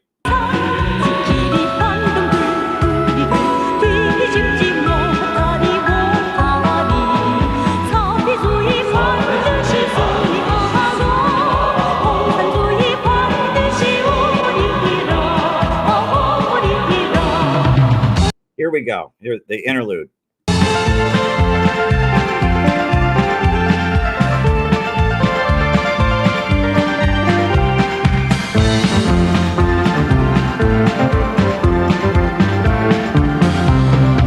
That I just find to be the hokiest, silliest thing ever, right?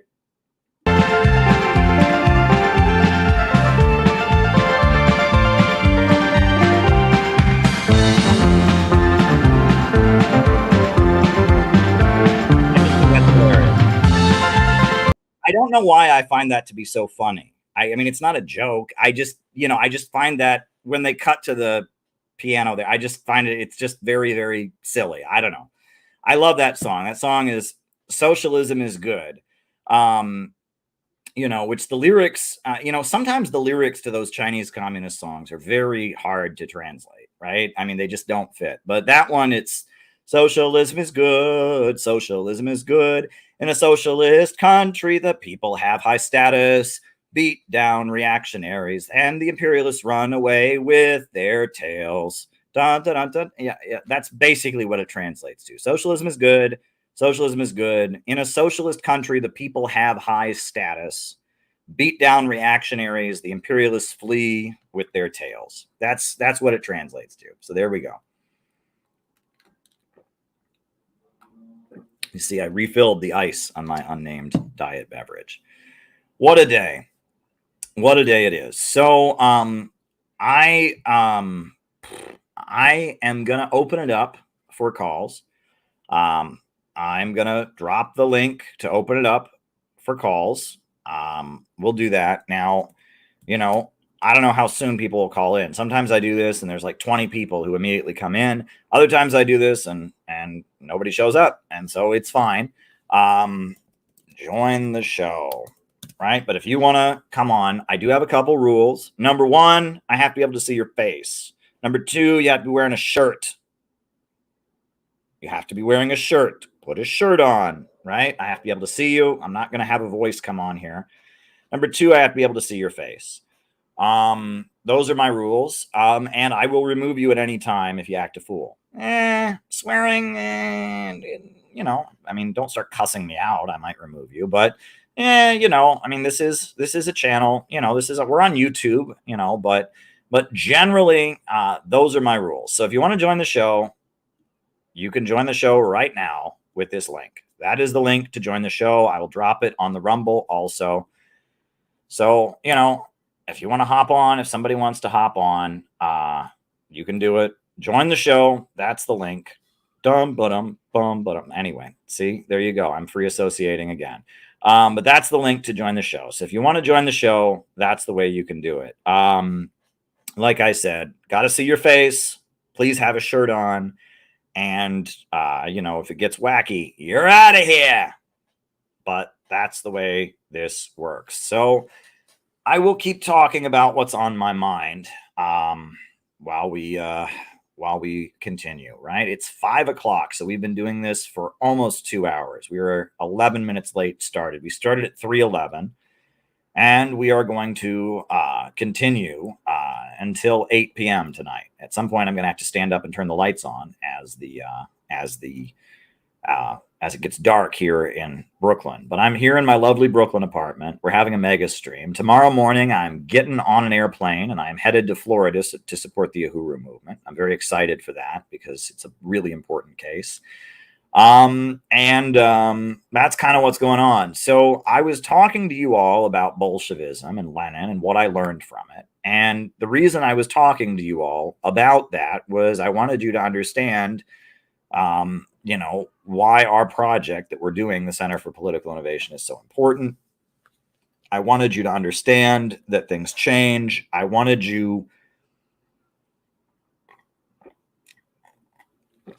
find myself struggling to get people to think. That is such a big aspect of what I do. This tends to be an ongoing theme on these streams, but my goal is to get you to think deeper and think harder and understand things with a deeper level of expression. That is what I am trying to do. Guilty as charged, right? If you want someone to think for you, or someone to get you into a thoughtless state of obedience, I'm not here to do that. I am here to try and get you to think deeper, try and get you to understand the world more. That's what I'm trying to do, right? And it's not easy to do, but I would argue that much of modern society is hypnotic. Much of modern society is trying to kind of lull you to sleep, trying to kind of get you into a state of mind where you're not thinking deeply, you're just kind of mesmerized. And what I strive to do is to wake you up. That's what I'm striving to do. I don't want you to be lulled to sleep. I don't want you to be not asking questions. I don't want you to be just going through the motions. I want you to be awakened. And part of being awakened is, coming to terms with who you are and understanding your own motivations and understanding your own subconscious desires, right? And that's why I do maintain that, and I've talked about this on recent streams, that psychoanalysis is a really, really important part of what we do. But there are other things to talk about. Let me just say that it all started for me.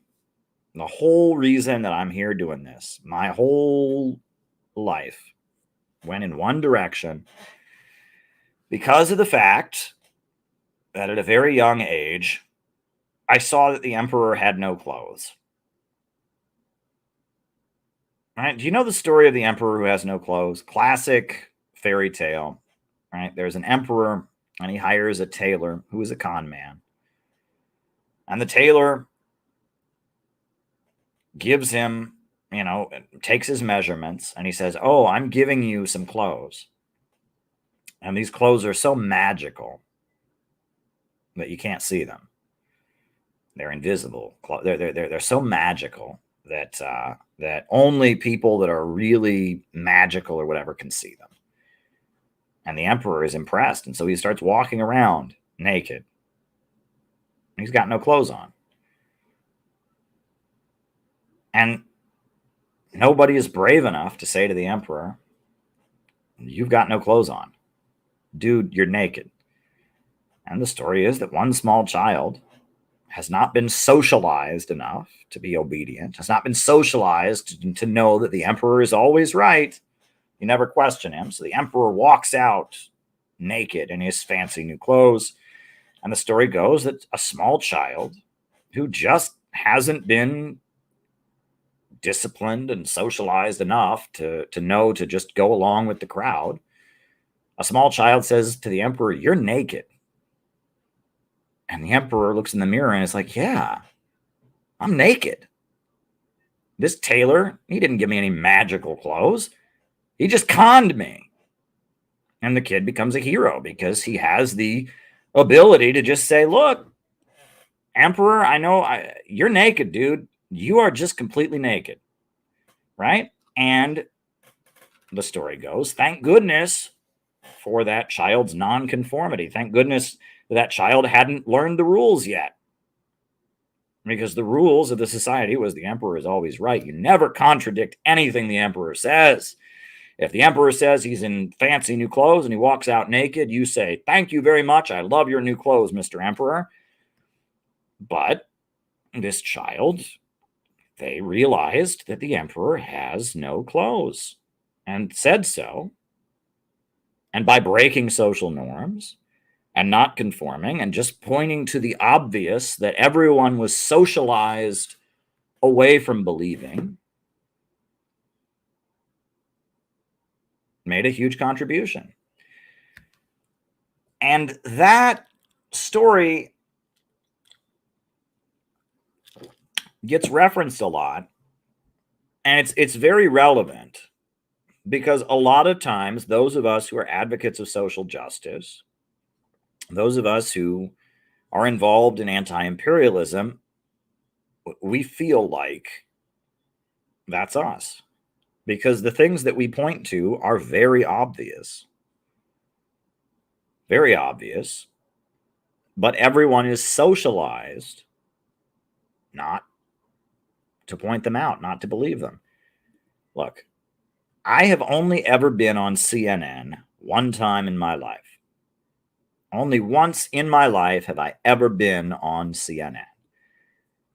And my one CNN appearance was a great example of the emperor's has no clothes because the US government was funding terrorists in Syria. They were funding terrorists in Syria to overthrow the Syrian government.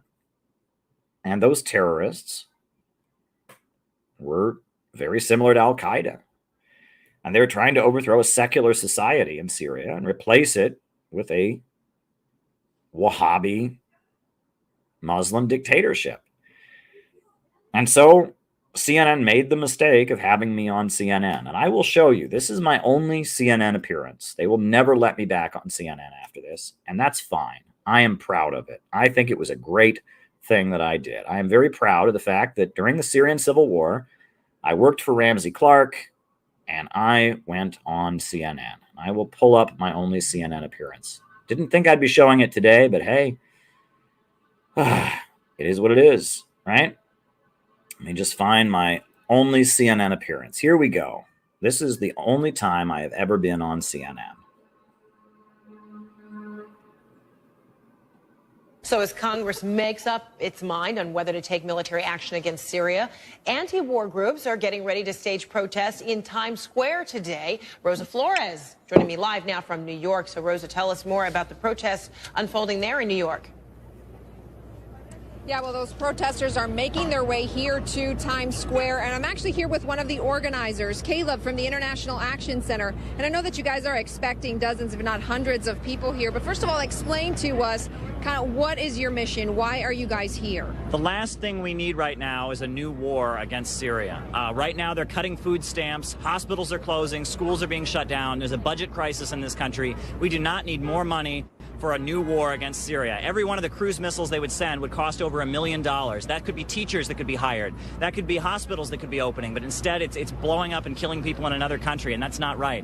Now, let me ask you about the support that you're getting, because from what I understand, lots of organizations are coming out of the woodwork and asking to be involved. Tell us a little bit about the involvement of other organizations that perhaps would not be, in this case, participating in something like this. Well, 89% of the U.S. public is opposed to this war. People in this country overwhelmingly oppose an attack on Syria. But that won't mean anything unless people do something about it. If people aren't in the streets and organizing and demonstrating and making clear to the government that they will not let this war pass, that won't mean anything, because we've seen so many times the government not listen to the people and go to war. I don't believe what's coming out about this chemical weapons attack. I have a lot of questions about it. There are a lot of facts that just aren't adding up. And we've heard about weapons of mass destruction before. There's so many lies to take us into war. We don't need a new war. We need jobs, schools, education, and not a new war against the Syrian people. And these rebels that our government and our tax dollars are paying for, they're not good folks, and they're doing awful things there in Syria, and we should not be supporting these rebels in Syria.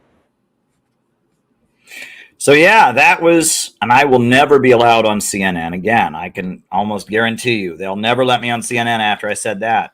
They had no idea I was going to say that. They thought I would just get on there and go, kumbaya, give peace a chance. They had no idea I was going to talk about the chemical weapons attack not being real, which is now confirmed, proven. They didn't think I was going to get on there and say that the Syrian rebels were terrorists and murderers, but I did. And they were horrified. And I've told this story many times. The camera crew that was pointing at me, they were filming me, and Rosa Flores there, the reporter, was just like, she was terrified as I was speaking. I was live on TV. They couldn't not show it. They would have just not shown it if it was not live. And she had the microphone up to me, and she was going,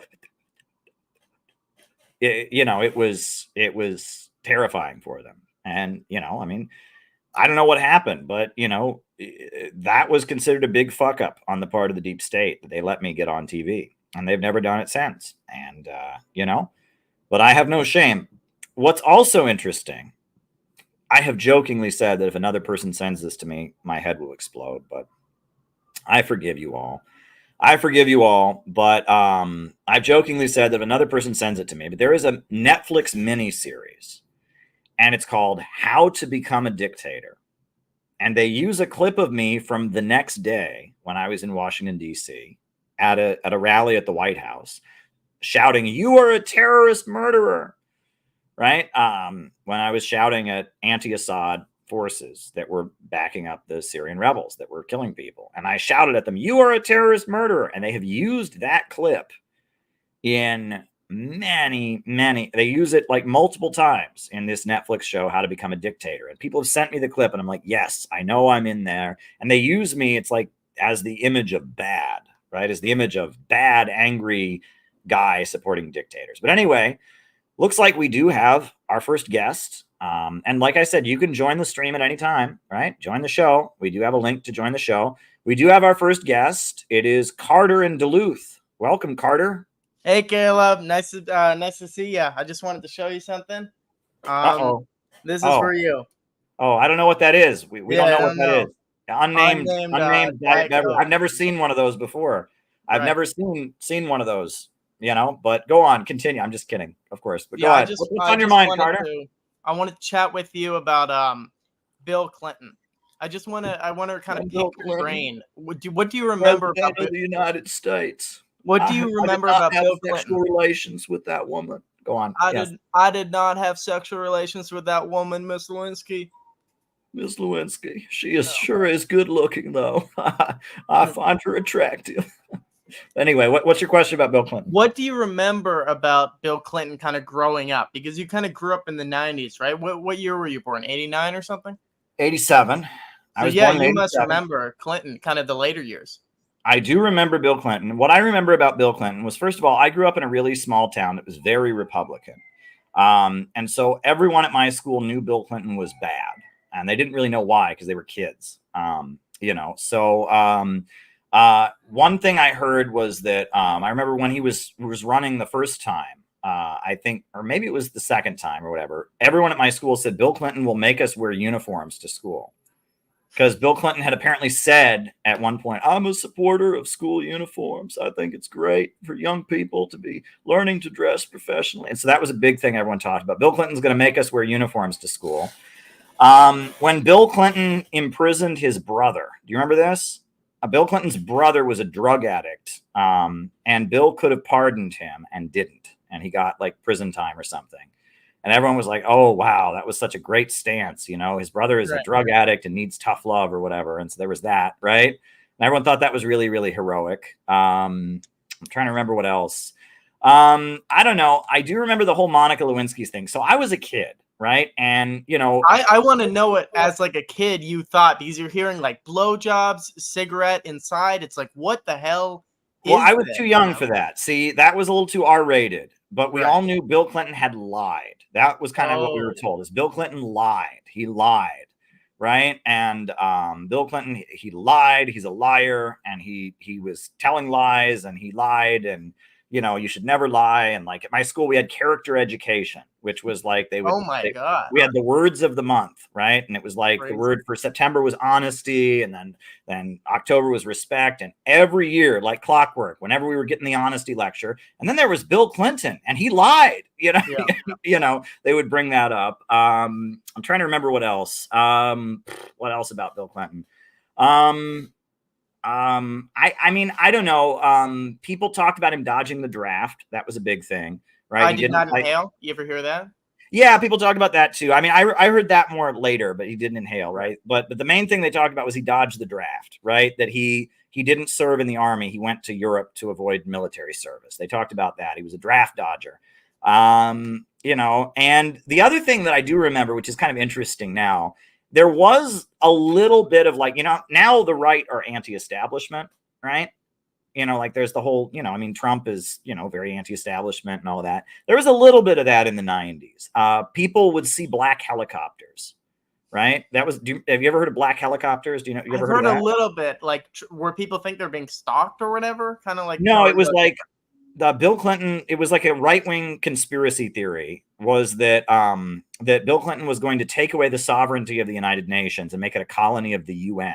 And so he was bringing. That's a very John Birch kind of thing, isn't it? Yeah, and it was like that there were these black helicopters, you know, that were the UN army that was secretly infiltrating in the United States. And the thing is, any helicopter looks black if the sun is behind it.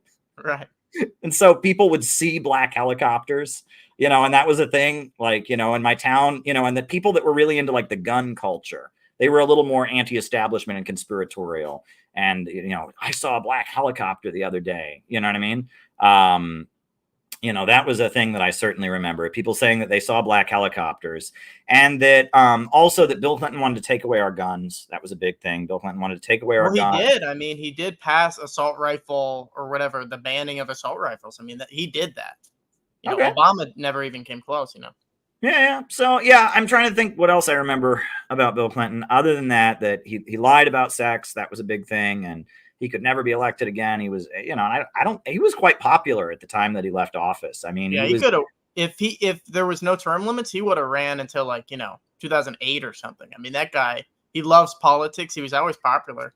Yeah. But in my area, I was in a very, very, very Republican and religious area. He was a bad guy, and everyone hated him. And like, I remember like, even at like school assemblies, our principal would be like, you know, and then we had a president who lied, you know, kids don't grow up and lie like our president, you know. It was just like, I don't know. That was one thing that, you know, part of the alienation that I felt was my family were Democrats, and I was in this very Republican area. And so many things that I went to turned into Republican rallies, you know. Like I remember every year, you know, before junior high or high school, you have like student orientation. Right. Yes, and of course, some of the rules are you're not allowed to wear shirts that have obscene words on them or marijuana, but it would always turn into, and there's all this pornography out there these days, and we're all being corrupted, and we need to get back to the Bible, and everyone would be applauding, and it would turn into a right-wing rally like every time. You know what I'm saying?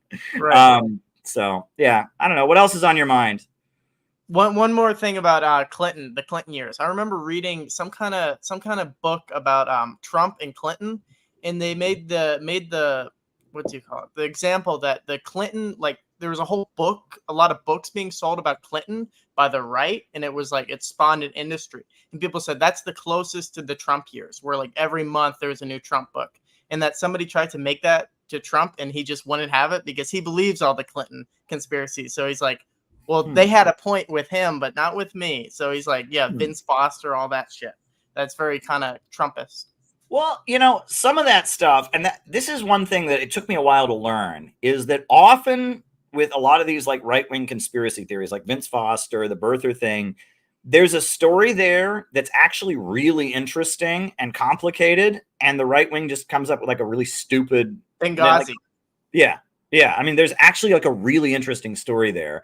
I think the Vince Foster thing is actually very, very mysterious, right? And like Obama, he went to a radical Muslim school in Indonesia. No, his father was the leader of the military that had just toppled the elected communist government and was committing genocide. Like there's a whole story there, right? Right. And the birther thing, right? Some people have said that Obama may have given up his citizenship when he lived in Indonesia, right? And that because his father was this high-ranking military guy, it's possible that Obama gave up his citizenship, and that with your actual birth certificate, they stamp your birth certificate when you give up your citizenship. He was born in Hawaii. There's no question that Barack Obama was born in Hawaii.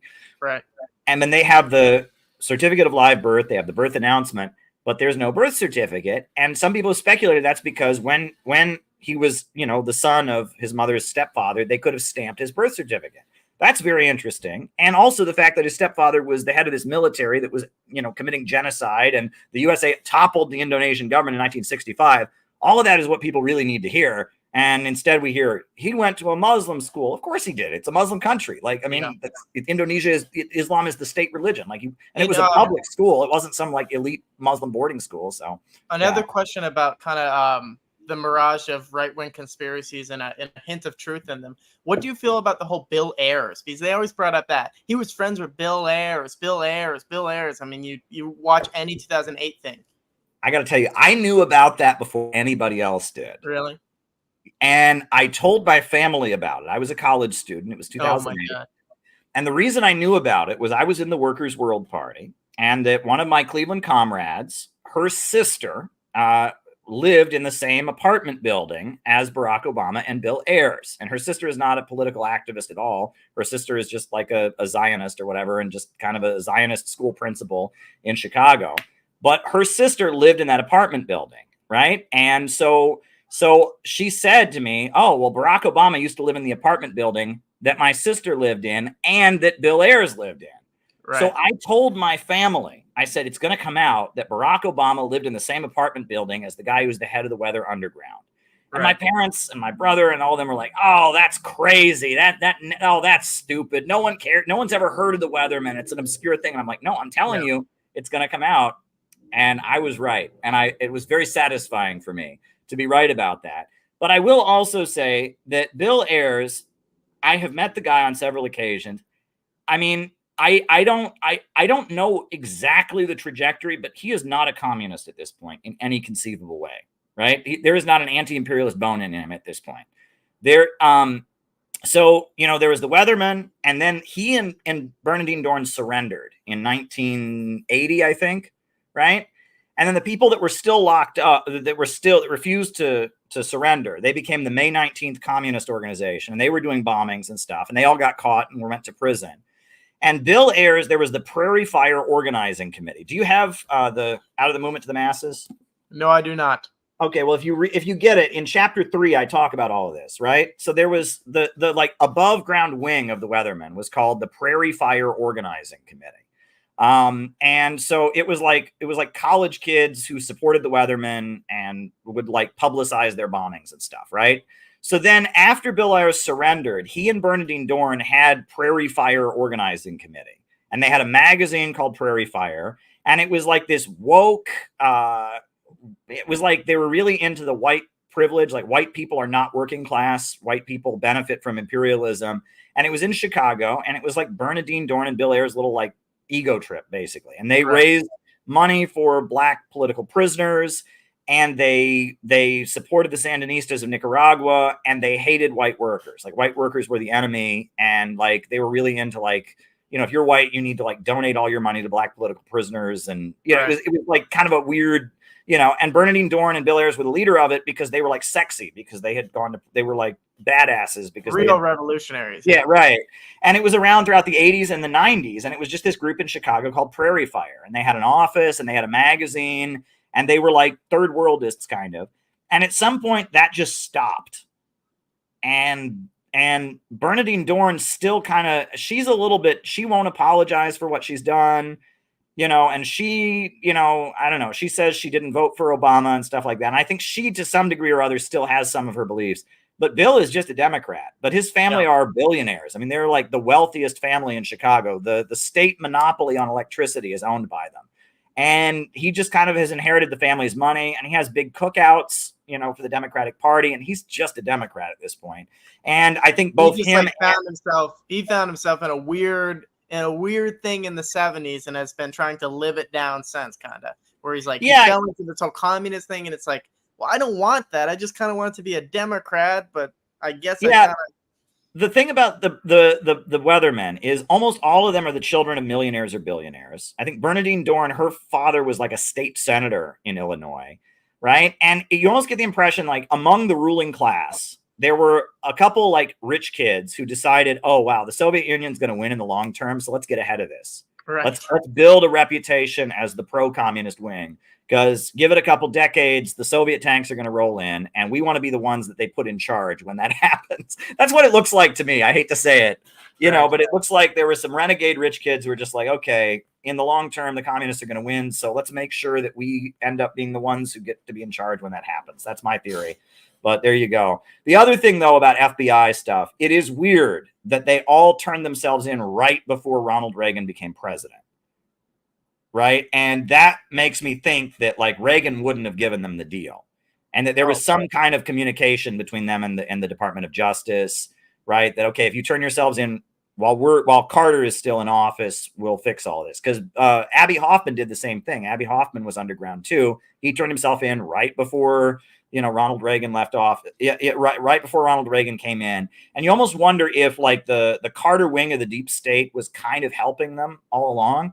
Because the more you read about that stuff, the more you realize that like the FBI knew where they were the whole time and just didn't move on them. Right. And that they were kind of seen as useful. Like they kind of knew where they were. And it was like, well, they were being told, well, we're not going to bust them yet. Just wait. And you have to wonder if there was like an understanding that it might be politically useful for them to be out there. But yeah, in chapter 3 on the section on the new communist movement of this book, I talk a lot about the Weathermen because there was never that many of them. Right. I mean, at the height of their membership, it was like 200 people. Right. But then when they went underground, it was like 30 people tops. But the amount of like attention they got, right? And the fact that they didn't do prison time and all that makes me think there was some deep state stuff going on there. I watched an 80s movie named Running on Empty. It's starring River Phoenix.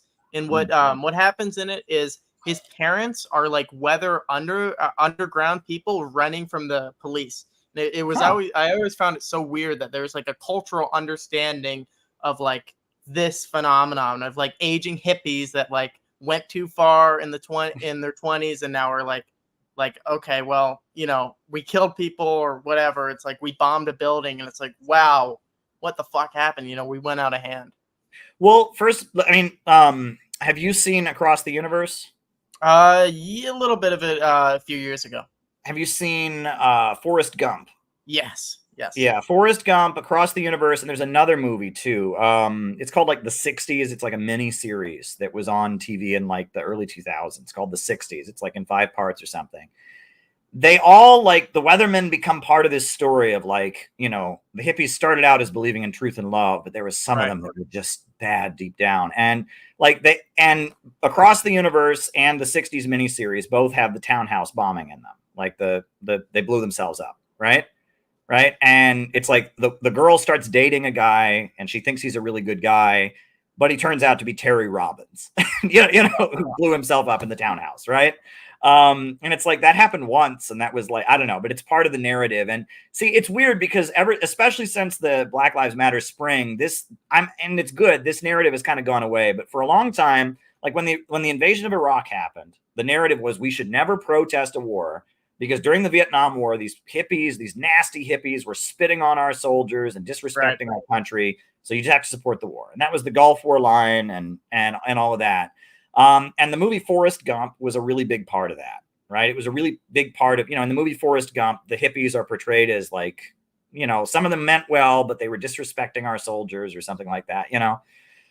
But yeah, we got a couple other people lined up, but you know, go ahead though, Carter. I've been rambling. I should let you talk more. So if you got anything else, please go ahead, and then I'll start with other people. No, yeah, I always found Forrest Gump really interesting as kind of a cultural touchstone of the 80s, where it's like looking back at the 60s, and I always just like the narrative they paint of history. I always find that so interesting, where it's like looking from a certain point of view at the narrative of history and trying to make sense out of it. And they obviously have no Marxist line. So it's always so confusing. It's always like, you know, hippies and all this. And it's like they're missing the entire body, but trying to piece it all together. I just find it so cool and fascinating. Yeah. I always tell people art reflects the time period in which it's made, not the time period in which it takes place. Right. The movie, what's it called? Inherit the Wind. It's about the Scopes monkey trial, but it's really about McCarthyism. Right. It's from the 1950s, and it actually has nothing to do with what actually happened at the Scopes monkey trial. The movie Reds, which is about the founding of the CPUSA. Have you seen that? Yeah, I've heard of it. Yeah, I would recommend watching it. It's about the new communist movement of the 70s. It was made in 1980, and it's kind of the American audience trying to process the new communist movement of the 70s. It's with Warren Beatty and Diane Keaton, and it's John Reed and Louise Bryant. It's like their love story, and then they end up founding the CPUSA. And it's subtly anti-communist, and it's kind of a gesture to the European Euro-communists. How is it I guess Soviet?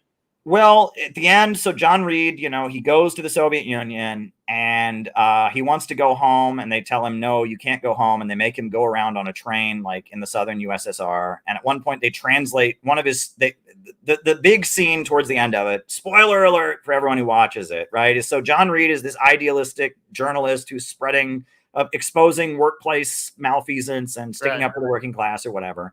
And then, but anyway, he goes to Russia. He's part of the revolution. It's so glorious or whatever. He goes back to the United States. He starts CPUSA. Then he goes back to Russia, and he wants to come home, but they won't let him leave. And they put him on a train in the southern USSR to go around making propaganda.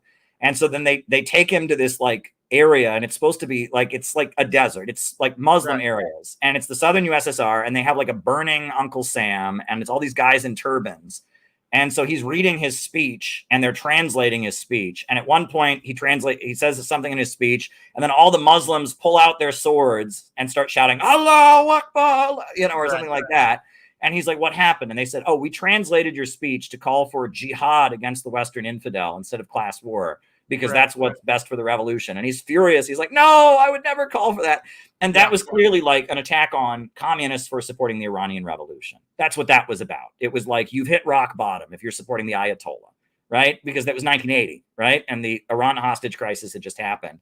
And like the film is kind of subtly saying like, okay, it's okay to be a socialist and have good ideals, but don't be a tanky. Don't align with anti-imperialist movements because they're all a bunch of dictators. What's that book of novels that you always recommend, or essays? The God Betrayed or whatever. It's like that. Yeah, The God That Failed. Yeah, the left of center opposition to Soviet communism, where it's like we're the real communists and we believe in all these things, the kind of the idealistic views of communism, but none of the material, anything to do with actual existing socialism.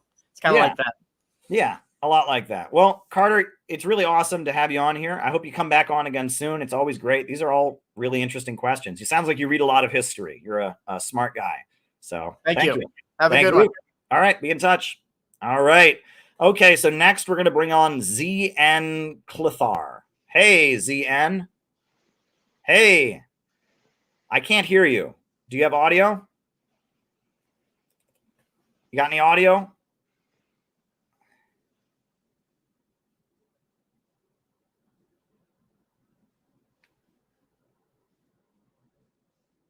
Okay. All right. ZN, maybe come back on when you get it figured out. And I guess we'll go to Fern. Fern Henley. You there, Fern Henley? You there, Fern? All right. Okay. Well, when ZN Clithar gets back with audio that works, we'll bring ZN Clithar on. But yeah, we can just keep talking here. Wild times. Yes, Terry, you should hop on. You were asking if you should hop on. Terry, yes, hop on, please, Terry. I could talk to you all day, and you're always great to have on. You can come on anytime, Terry. You have an open pass. And yes, Carter is great. Carter asked good questions. Strange days indeed. Yeah, but you're welcome to hop on anytime, Terry. And as soon as ZN Clithar, the former programmer commissioner of the Socialists. All right. Very, very good. There's high demand for you, Terry. They're chanting your name in the chat. But anyway, there we go. But yeah, I do recommend, like as I was saying with Carter, movies, works of art reflect the time in which they are created, not the time in which they take place. And that's an ongoing phenomenon. The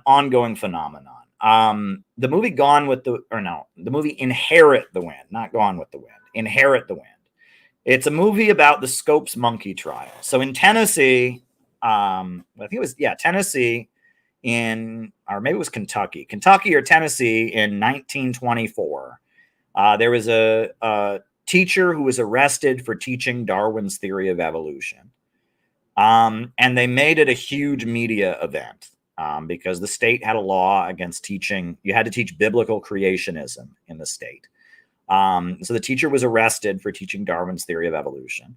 And so they made the trial a really big event. But and I'll talk more about it later. The film that they made of it is really about McCarthyism. It's about intellectuals being persecuted during McCarthyism. It's not about what actually happened in the 1920s. And even the debate is not portrayed accurately. William Jennings Bryan, who was the prosecutor, was arguing against evolution because he thought it was free market. It would lead to survival of the fittest. So there's so many layers to it. We'll talk about that another time. Terry! Hello. How are you? I'm good. I probably shouldn't be hopping on, to be honest. I'm still working. Yeah, you're in a different setting, right? I don't see your window. What happened to your window? It's there. What? My window's still there. I'm at a different desk. I'm at my work, my filming and creativity desk. So, yeah. Well, thanks for coming on and responding to popular demand. I know. I couldn't say no. I was kind of being silly. I was like, should I pop on? But yeah. And I don't need a topic. I was just okay. But I figured I'll pop on and wait for some other people to get queued up and get their stuff settled. So, yeah, what's happening?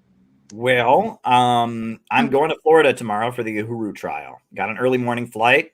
I'll be flying into Tampa. I'm looking forward to that. That's important. I'm speaking at the rally on Saturday, and then I'll be at the courthouse with them on Tuesday, the day their trial launches. Yeah, that's important. I do like the airport. It's cute, isn't it? What? The Tampa airport. Never been there before. So tell me about it. It's cute? It's a small little airport? Yeah, it's kind of the paint job's kind of pastel-y. It was a nicer airport that I've been through. Like, it's small, but it has what you need. Depending on when you get in, I don't know. I think they don't go too late or anything, but you're getting in the morning. Yeah. Should be fine. Okay. I mean, you've been to Alaska. I know you have some experience with that state. I've heard the airports there are also pretty cute and adorable. They're pretty small. And is that true or no? Yeah. Yeah.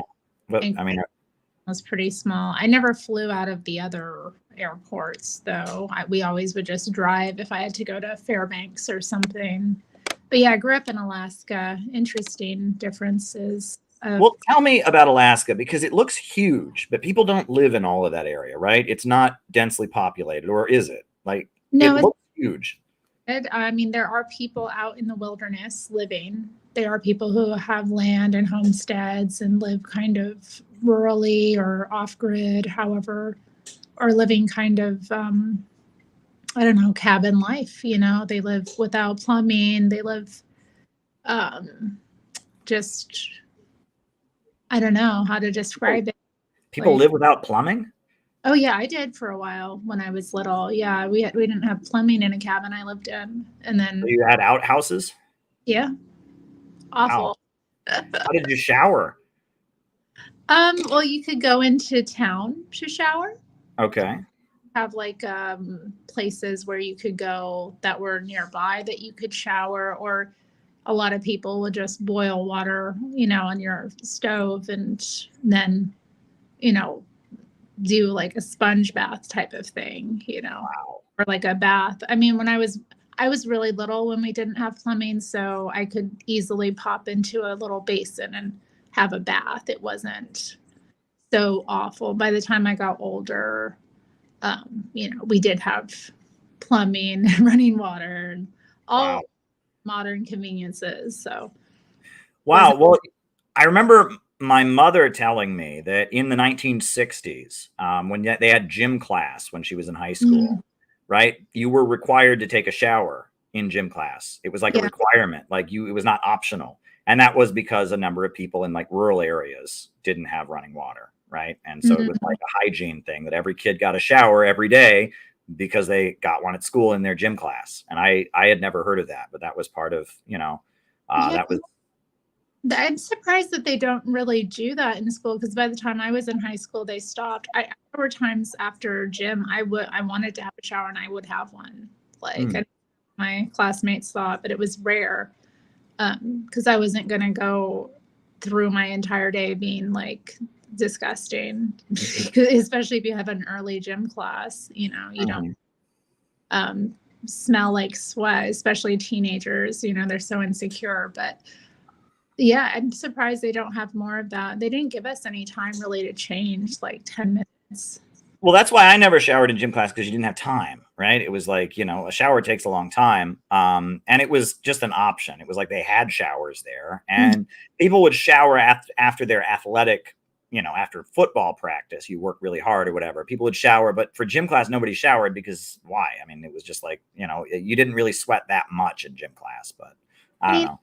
Actually, yeah, and a lot of people will have showers in their workplaces too. So, well, I did that once. So I'll tell you, I used to work at my college's rec center, right? When I was in college, and I was like a custodian. I would like mop the floors and all of that. And there were a couple times where I snuck a shower at work. And I got tips from my coworkers about how to do it, and like, you're going to go clean the bathroom, but you're actually taking your towel in with you. And, I got away with it. I did shower at work a few times. And then also when I used to work in an office, a studio for RT, there would be a gym down the street, and downtime, I would go exercise and take a shower after I exercised in the middle of the day. And that was very refreshing, to go work out, and then shower, when I was not busy with work. That was always refreshing. So there you go. Yeah. Yeah, I think those amenities are places to provide, period. Anyway, like. You're kind of breaking up your audio. Can you repeat that? I think those kind of amenities are important for workplaces to provide anyway. Some recreation, some gym, some kind of, place to clean yourself. But that's pretty common in like rural Alaska. There will be towns nearby, and in the towns, there are places you can go to get showers if you need, or that's usually how people get by. And if it's really like, if they're really secluded, then they'll just be, doing the sponge bath thing, or they might have a bath. Interesting. Set up, kind of situation. So, I mean, let me ask you, why was it that your family chose to live out in Alaska? Were they just from there, or? No. Well, I think, let me see. My grandmother and grandfather, they moved up there. A lot of people moved up there during the 80s because of the oil rush. So my grandfather ended up working on the slope. He had a job like making the ice roads. He operated those machines that actually churn the ice in the north to roads that you can drive on. Wow. His job. So my dad ended up going up there as well, just because there were other jobs going. He didn't work related to the pipeline, but he was, he ended up going up there to find work because a lot of jobs going. And my mom actually did the same. And that's where they met and fell into lust or whatever and created me. So congratulations. Yeah, it must have had to happen because I came out of it. But yeah. My dad, stayed though. My mom didn't want to stay in Alaska. It was too far, and she grew up in New York City. It was too much for her to handle. So, yeah. Now I'm forced to think of when I was covering a Palestine rally a few years ago. The Palestine protesters were chanting, "We don't want 2-state, we want 48," right? Meaning they want a 1-state solution or whatever. But my camera person who was working with me was not as familiar with Middle Eastern history. And so she asked me, she said, are they saying they like Hawaii and Alaska and not? I just thought that was really sweet. They don't want 2-state, they want 48, right? So that's, she's like, they're saying they want Hawaii and Alaska rather than like, no, it's about Israel and Palestine. So that was my cute moment. But there you go. What's that? I've missed that. I've never heard that. Yeah, that was a chant that would be at Palestine rallies. Now Palestine rallies are happening all the time after October 7th and stuff, but it used to be they were quite rare or whatever. But yeah, in New York City, there's always been, a Palestine movement among Muslim Americans and some college students. And yeah, one of their chants would be, "We don't want 2-state, we want 48." And I'm trying to remember if there was some other chants that they do, but yeah, no. One thing that I have noticed, and I don't know if you've experienced this or not, but you know how you get a song in your head? Yeah, I do that.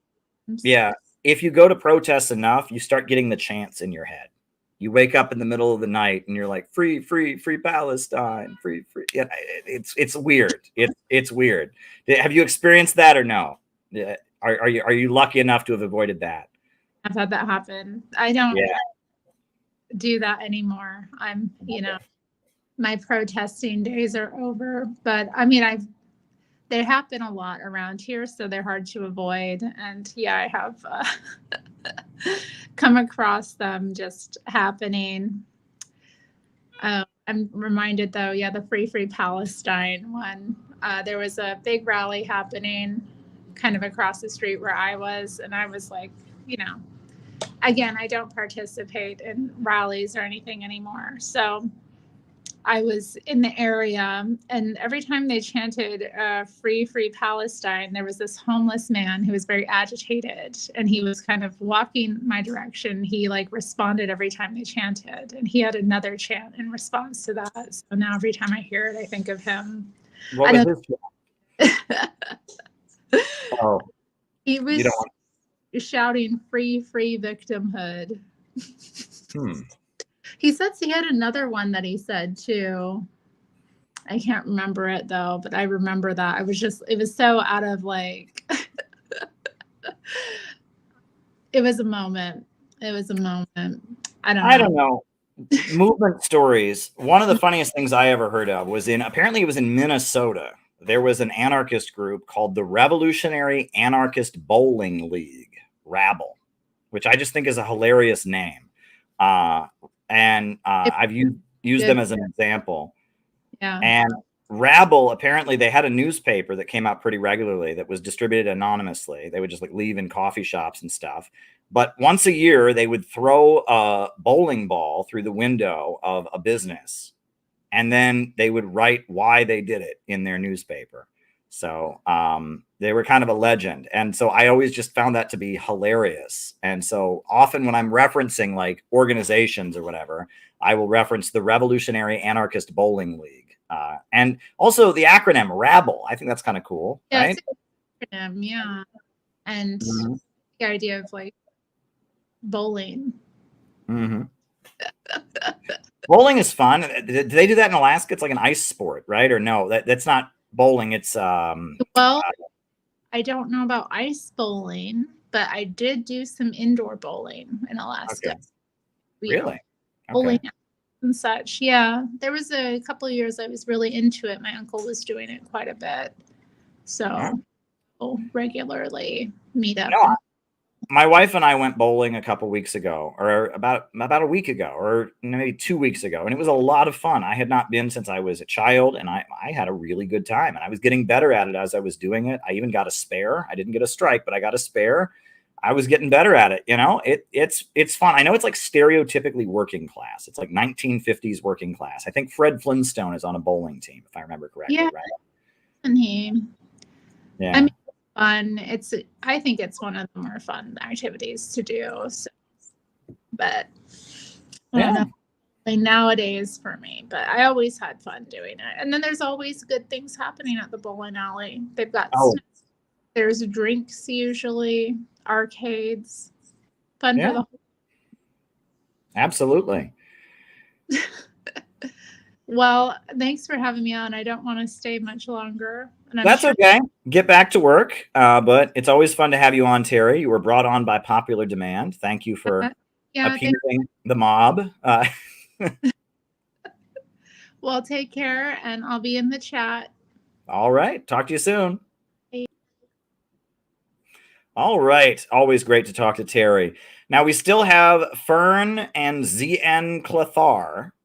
They are still here. but neither of them have their screen on. So if they can turn their camera on, and if ZN Clethar, if you get your mic in order, let me know and we can bring you on. It is an open stream, right?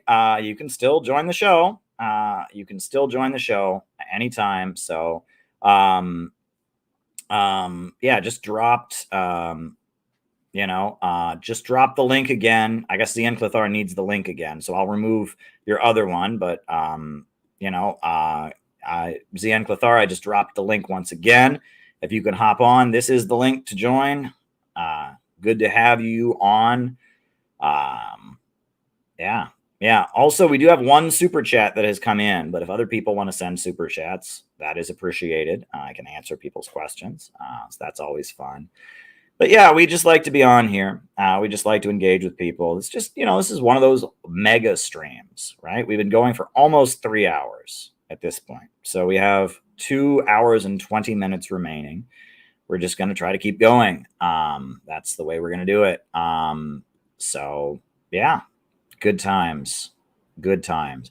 Wonder if there's a clip that I could show. I'm afraid of getting doxxed and the consequences, and that's the main reason I haven't joined CPI and wouldn't go on the stream.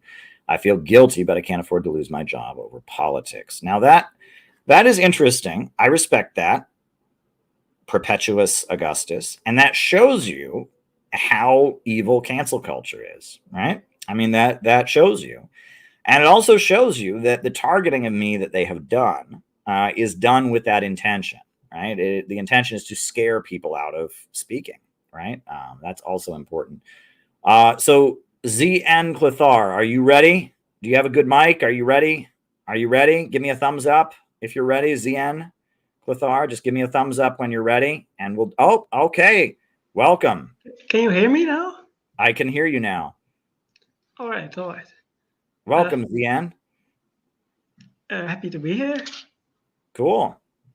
So you are the former program commissioner of Socialisten. Tell us about that. What does that mean? Socialisten is a party that was created in the Netherlands, an officially, more or less communist party that existed in the Netherlands since 2019. I was one of the first people to join. There was a group called the Communist Platform, and another group called the Marxist Forum. They were inside a social democratic party called the Socialist Party. They tried to take it over, and it didn't work. So they were all expelled. And after they were expelled, I joined a new party and quickly rose through the ranks.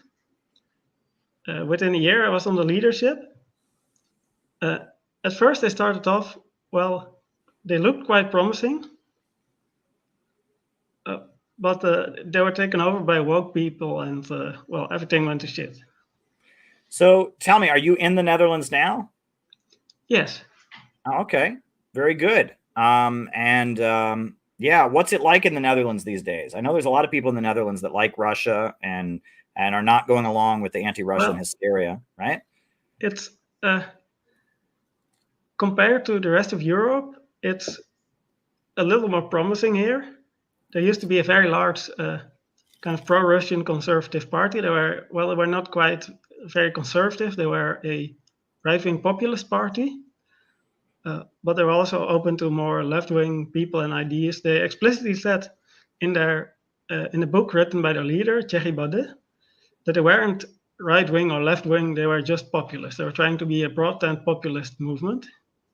But they did sometimes embrace conservatism and sometimes classical liberalism, they said. So they weren't quite there. But they opposed the invasion to Ukraine, offered the aid to Ukraine. They didn't call it an invasion, but an intervention. And they were quite good on that issue. They were amazing on the COVID issue. They were the first people in the Netherlands, I think, perhaps first in Europe, to bring up COVID as a problem, but they also opposed the lockdowns later on and the mandates. They supported the convoy, the trucker convoy in Canada. Which party is this? Forum for Democracy, they're called. Oh, interesting. Great. Well, tell us, is there anything you'd like to share with our audience? I can just talk about the situation in the Netherlands a bit. Go ahead. So, Forum for Democracy started off as quite a moderate party between the right-wing populists, the National Conservatives, who were very anti-Islam, and the right-wing Free Market Party, which has ruled the Netherlands for the last decade, more than a decade now. And they started off quite moderate, and I didn't like them. I didn't like them at first. Mm-hmm. But they were very critical, increasingly critical of the dominant narrative. And even though their program is still very moderate, they are like, we should deregulate a little bit. And like they are so moderate officially that they have the individual laws which they want to alter all in their program. Okay. Well, let me ask you a question that may seem unrelated. Is your last name actually Clithalar? Well, no, that's an alias. Okay. Is that related to Cthulhu? No. From H.P. Lovecraft, right? Because that's a character. Like H.P. Lovecraft was a short story writer in America, and he had like an alien character called Cthulhu, right? Yeah. Is your moniker? Is that in honor of Cthulhu? Well, no, it's in honor of an early medieval Dutch leader called Clothar or Cluthar, who played some role in, it wasn't certainly a Dutch leader, he was a part of the Frankish Empire. Okay. And he played some role in, my alias was taken when I was inside the woke party. And the three people I adopted an alias after were Xenophon, who was in hostile territory for like more than a year, fighting his way through Persia. Nicodemus, who was in the Bible. Yes, I know Nicodemus, right? Yeah, and Clothar, who was eventually an important figure in the Frankish Empire, who eventually managed to unite lots of people. So I thought I was trying to infiltrate this woke party and trying to, not infiltrate this party, which looked like it was going woke, and which eventually ended up being taken over by the wokes. But this alias was supposed to, communicate the story that I was trying to take it another way. All right.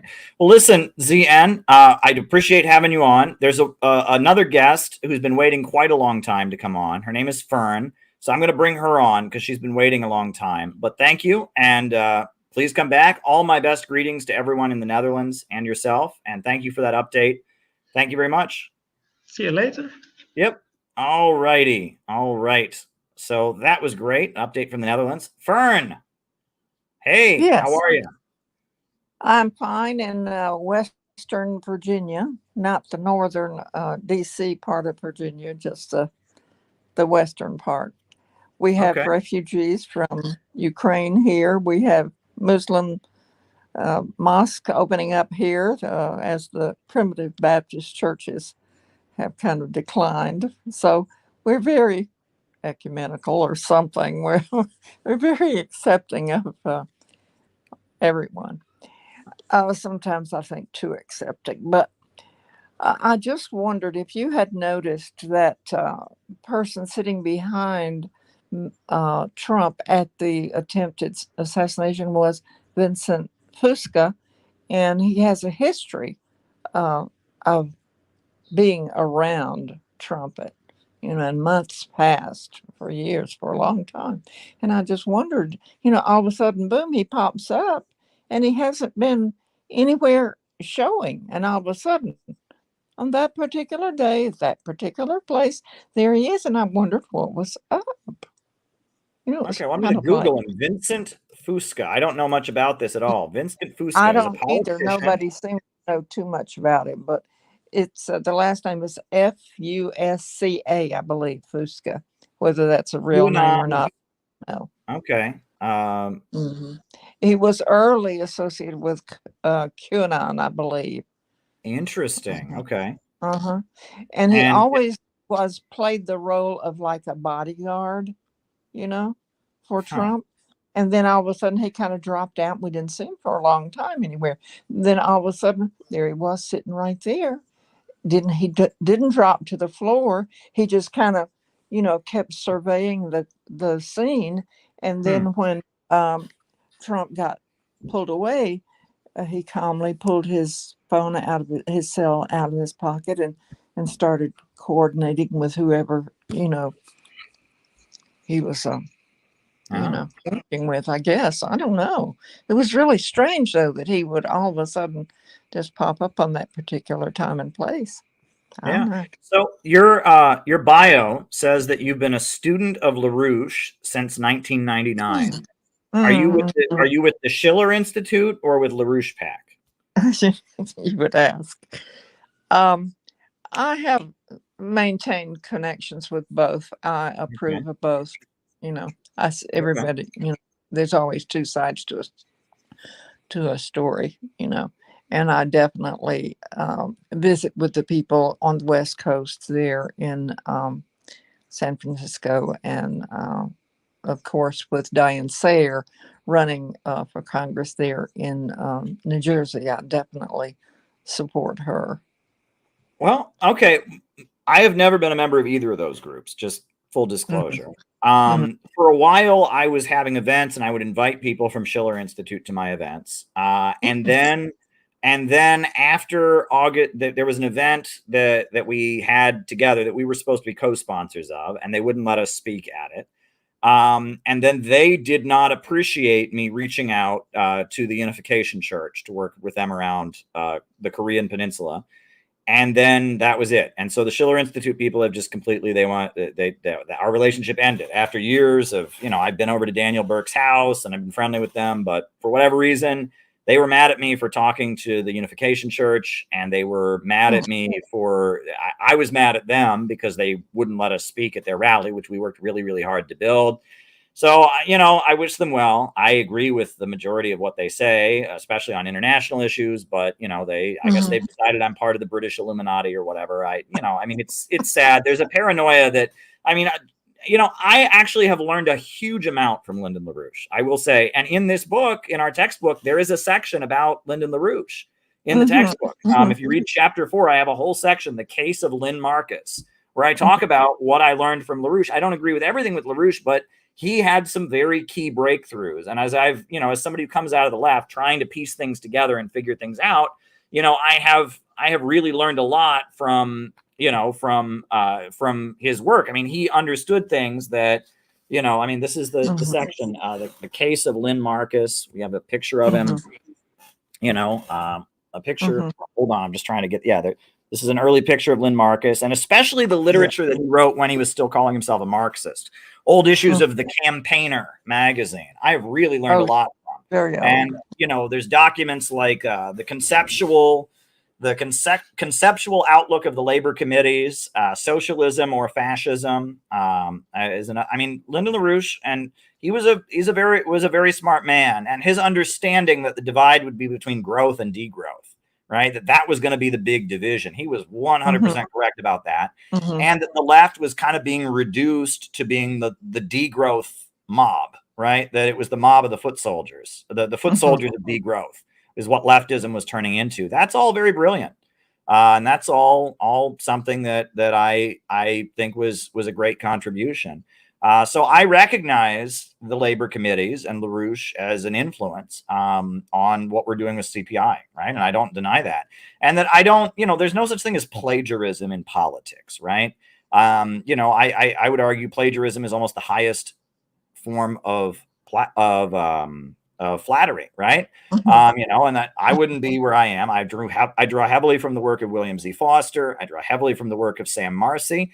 And I draw heavily from the work of Lyndon LaRouche. And if I were to lie about that, if I'd be like, I've never heard of LaRouche, and that would be bullshit. I have heard of LaRouche. I've read his stuff extensively. Don't agree with everything, but I've drawn very heavily from it. And so I have admiration for what they've achieved over the years. And I will say that they remained relevant. Most of the communist groups kind of lost any relevancy post 1980.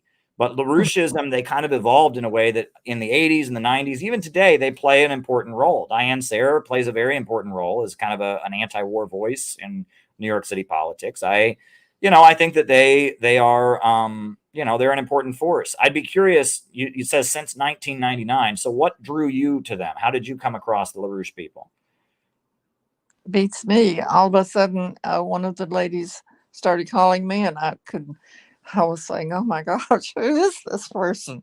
But I'm a big bookworm, and so there is just a body of knowledge, books, all kinds of literature with the LaRouche movement, and it is just a revelation. And at that time, I was just getting into the internet, and so it just converged on me. It was just fabulous. I loved it. Well, when I was a Marxist, when I was in the Workers' World Party, I worked for Ramsey Clark at the International Action Center. We were told that LaRouche was a fascist. That's what we were told, that he started out as a communist and then he turned into this anti-Semitic fascist. But Ramsey Clark, who was never a member of the Workers' World Party, he was a former U.S. Attorney General who had, and my hero, Ramsey Clark, yes, indeed. Yeah, and I worked for Ramsey, and I went over to Ramsey's house. I would, like stuff would be sent to our office that was like gifts for Ramsey. I would deliver them. He lived, 3 or 4 blocks away from where our office was, and he took care of his daughter who was disabled, and they lived there in that apartment. It was a nice building. They had a doorman and stuff. So I would frequently go over to Ramsey's apartment. And one thing that I did ask Ramsey about Lyndon LaRouche, because he liked Lyndon LaRouche. And we had been told Lyndon LaRouche was a fascist, that he was a white supremacist, that he was he was an anti-Semite, all these things. And so I asked Ramsey about Lyndon LaRouche, and Ramsey said, "Oh, I like Lynn. Lynn's a good guy. He's a smart guy. He knows a lot of things." And I found out, I guess they became friends in Iraq. They were both supporters of Saddam Hussein. Right. Saddam Hussein's government in Iraq was very much into development and such. And they had both gone to Iraq in the late 80s, I believe, is how they met, if I'm not mistaken. But what's interesting is, there's video of LaRouche from like 1979 speaking very critically of Ramsey Clark. But they became friends, and they were friends. And at the time of Lyndon LaRouche's death, they were on very good terms. He sent greetings to the memorial, and and I was perplexed, and that other people that have worked with the LaRouche movement over the years have told me that was a weird thing, because International Action Center was the NGO that Workers' World Party set up that was headed by Ramsey Clark. And like we would, I guess our organization then would kick LaRouche people out of events and stuff like that. But Ramsey liked LaRouche, right? And so it was complicated. So, it's interesting. I think that Lyndon LaRouche made a contribution, and he said a lot of good things. And, he entered into various tactical alliances that made sense with Ronald Reagan, with other political forces. And he was very viciously persecuted by Bush. He was always an enemy of the Bushes, because the Bushes are what he's against. They're that old money, New England, Malthusian, pro-war, globalist. That's what he was against. Right. And that as soon as Bush became president, they prosecuted Lyndon LaRouche and a lot of the top people in his organization over some very absurd financial charges, like, about credit cards or something. And Lyndon LaRouche went to prison, but Bill Clinton released LaRouche from prison. And then he was a supporter of Bill Clinton during the whole Monica Lewinsky thing. And then, LaRouche is an interesting case study of somebody who wanted to change the world, believed in historical progress, believed in science. So I think LaRouche, there's a lot that can be learned there. I've never really wanted to join the group. Even when I was friendly with them, I would see the group and I would think, this isn't for me. The singing and the way that they operated. I just never wanted to become a full LaRoucheist, but I learned a lot from them, and I respect the work that they've done over the years. So there you go.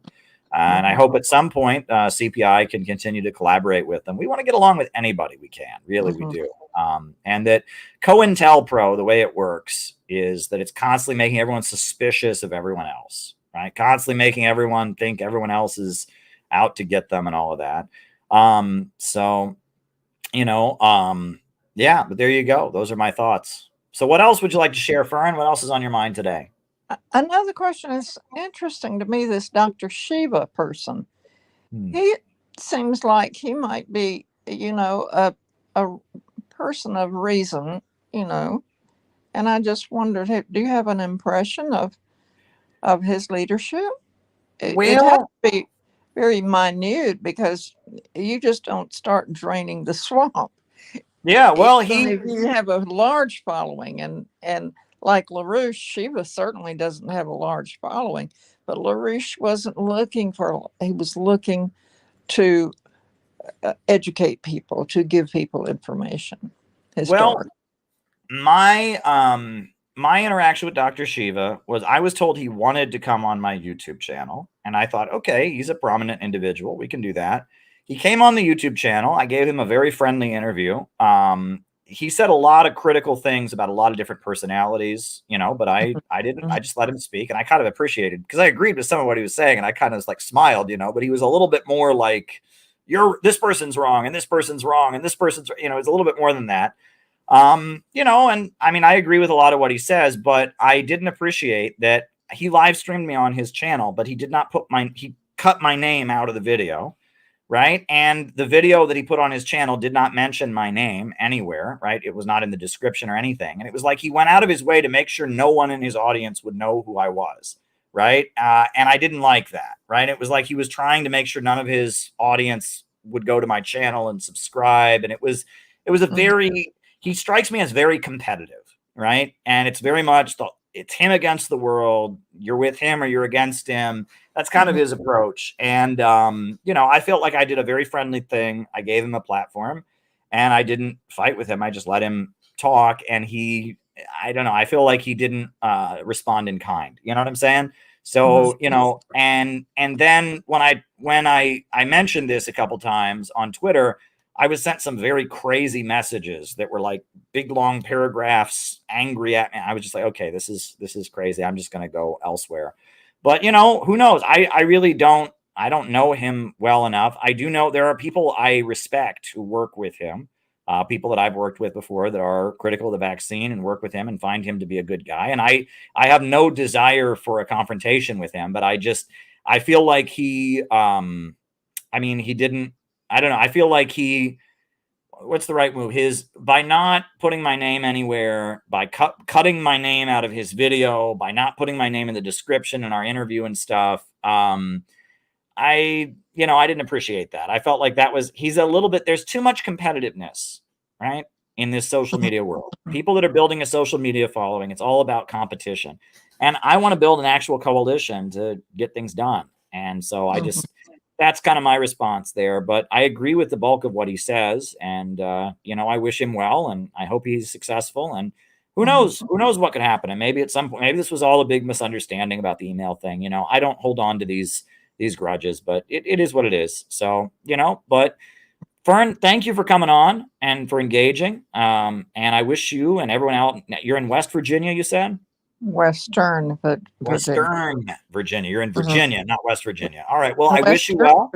Western Virginia. I'll have you know that a few years back, a group of 27 businessmen from Appalachia went over to visit with Xi Jinping's folks and were given an MOU that there was going to be some business deals between China and Western Virginia. Of course, like in Arkansas, they tried to do that, and the governor of Arkansas just totally kicked them out. It was really strange and silly, but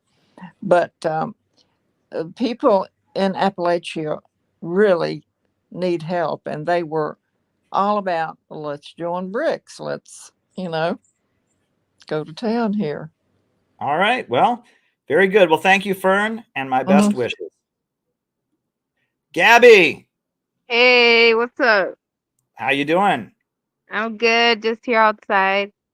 Enjoying the weather. Thanks for jumping in. It is a nice day, at least in New York. Yeah. Yeah. So I just want to say hi to people, and the distractions are always gonna be around, but we gotta keep going. And yeah, we don't want to be popular. We don't want to be, it's just temporary. It's like 10 years. Because I was like, the stream you had yesterday reminded me of the beauty community and YouTube. There's this whole insider thing with that. Like, at the time, I was a big fan of like Jeffree Star cosmetics. So there was this whole war going on, and he was talking about this YouTuber, and then this YouTuber was talking about. It was just in the span of like 10 years, so like, or like 8 years now. So like, fast forward to now, it's like nobody really cares about whatever happened back then, and like it was all about money grabbing and kind of wanting to be the, I guess the power is like wanting to be number one. So it's like competitive. So it gets nasty.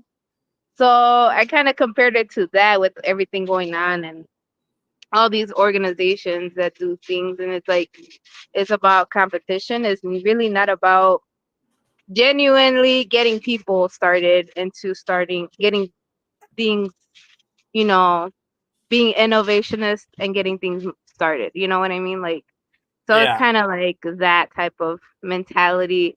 And isn't that like, okay, I don't know, because I'm not really familiar with terms. So like, isn't that type of like capitalist mentality in a way? Yeah, the I don't know. competitiveness, right? Yeah. You know, I think it absolutely is. Brutus Lee says Ohio Skibbity Riz, by the way. So Yeah. he's sending you a greeting, right? Right, since you're Yeah. such a huge fan, right? Yeah. My kid is right. Rafa, what is the other terms you guys use? Ohio Skibbity Riz, and then what was the other one? Sigma. There you go. Sorry. Sigma. Yeah, this other one named Sigma, and then there's this other one, but it's so weird. But I'm trying to keep up with kids and their terms and stuff like that. But I guess we're gonna have a new dictionary soon. I think they confirmed Ohio is actually a new term in the Okay. dictionary. So I'm like, oh, all right. We have to kind of conform to these things that kind of the new world of online, you know. Whatever But happened to see you later, alligator? I'm just kidding. right, yeah, exactly. So I guess nowadays it's just 23 literal. skidoo, right? 23 skidoo, right? Right. Yeah. So then I was just like thinking of that, and I'm like, this is so sad. And then right now I'm getting the hang of like school starting and things like that. And now with like, you know, raising a kid, and like, you know, they kind of want to be in their independent age where they think they could walk to school by themselves and everything. And I'm like very overly paranoid because I have a lot of, I think, anxiousness or something, but like where my brain is overthinking, like, oh, what if this happened? What if this happened? What if this happened? You know, like, and it's Yeah. like, you know, back in the day, you know, when my parents were growing up, you know, they would go to the store by themselves, you know, they would do things on their own. And I feel like giving kids independence is kind of good, but it's like a bit scary, you know, but Well, I it's walked like, to school when I was in elementary school because right, we lived in a right, small town and school was right, walking distance. But you know, obviously, if I lived in New York City and I had kids, I would not, you know. Oh, right. hello Say there. hi. Yeah. And Yeah, you know, I can understand that. I mean, I grew up in a really small town. It seems almost like another universe. Again, I'm only 36 years old, and I feel like I grew up in like 100 years ago. Sometimes it seems like the world has changed so much. no, it's like we're in the same kind of generation. I'm like from 95, so like I don't know, I guess I'm considered old now, but I'm like back then it was way simpler. And like I guess being Hispanic is like we grew up together, and like, you know, my cousins, we all went to the same school, so we walked with each other to school. And you know, we all came back from school, we lived in the same house, we all, you know, and we're all protecting each other. So like it was like our parents barely kind of, they did raise us, but like, you know, we had our cousins, so you know, we all had each other and stuff like that. So it was I'll tell better. you my small town story. This is how sheltered I was in my almost entirely white little town in rural area with a lot of Mennonites. Is that a big deal? A really big deal was the state proficiency test that we had to take when we were in 4th grade to make sure, it was basically to test the schools, to make sure the schools were doing, it was the beginning of standardized tests and all of that, right? So in 4th grade, there was the state proficiency test, and every day there was a different test. And one of the tests was the writing test. And basically, they would tell you something and you had to write about it to like show that you could do complete sentences and stuff like that, right? And so they had 4 grades. and like the highest grade you could get was a 4, the low, then 3, then 2, and then the failing grade was a 1, right? And so then they were reading us like, how could you fail? You know? And the way to fail, they said, is if it was not coherent, like if they couldn't understand it, or if it's written in a language other than English. And so they're like, you will fail the writing test if it's written in a language other than English. And I remember I raised my hand and I said to the teacher, I said, if a kid can write his test in a language other than English, he should get like bonus points. Right? I was like, that's amazing. He must be like really, really smart if he can write his test in a language other than English. Right. And my teacher was like, no, that would be because they don't speak English. And I'd be like, who doesn't speak English? I was so sheltered. I had no idea. And I thought that like a kid writing their test in a foreign language would mean they were like really, really smart. So I had no idea. And my teacher had to explain to me, well, there are people who grow up in America who speak another language in their household. And I said, really? I was like, for real? Like, who is this? I've never met these people. Who are they? For me, it was the opposite. I grew up, knowing Spanish only. So then when me and my siblings went to, elementary school, we didn't know what the hell was going on in class. It was all in English. So we were like, we had to be in ESL classes for a bit. And like, we didn't know what the hell's going on because we all just knew Spanish. So then we'll come back home like super like confused. So it was like it was so weird because we were born in the US, but we just knew Spanish and it was all we knew. So like we just staring at the teacher like, what the hell's going on? And I guess they found out and like they put us in that the ESL whatever classes. So then it was like harder to learn, because like the barriers of like I don't know what certain words are in English and like it was so hard.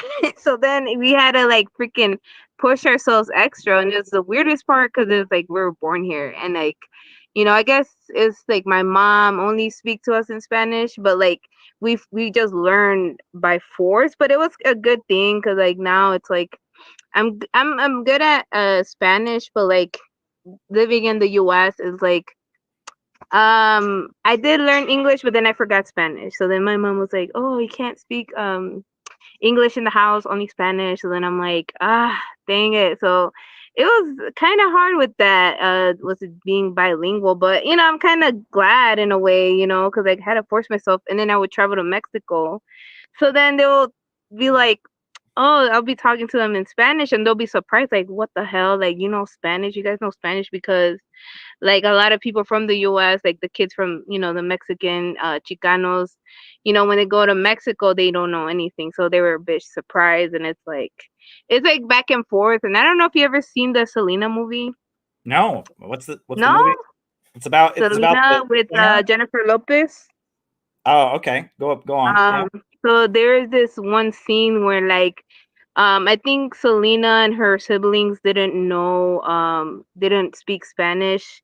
So then there's this part where the father forced them, kind of like was disappointed like that they didn't speak Spanish because the big audience in Texas.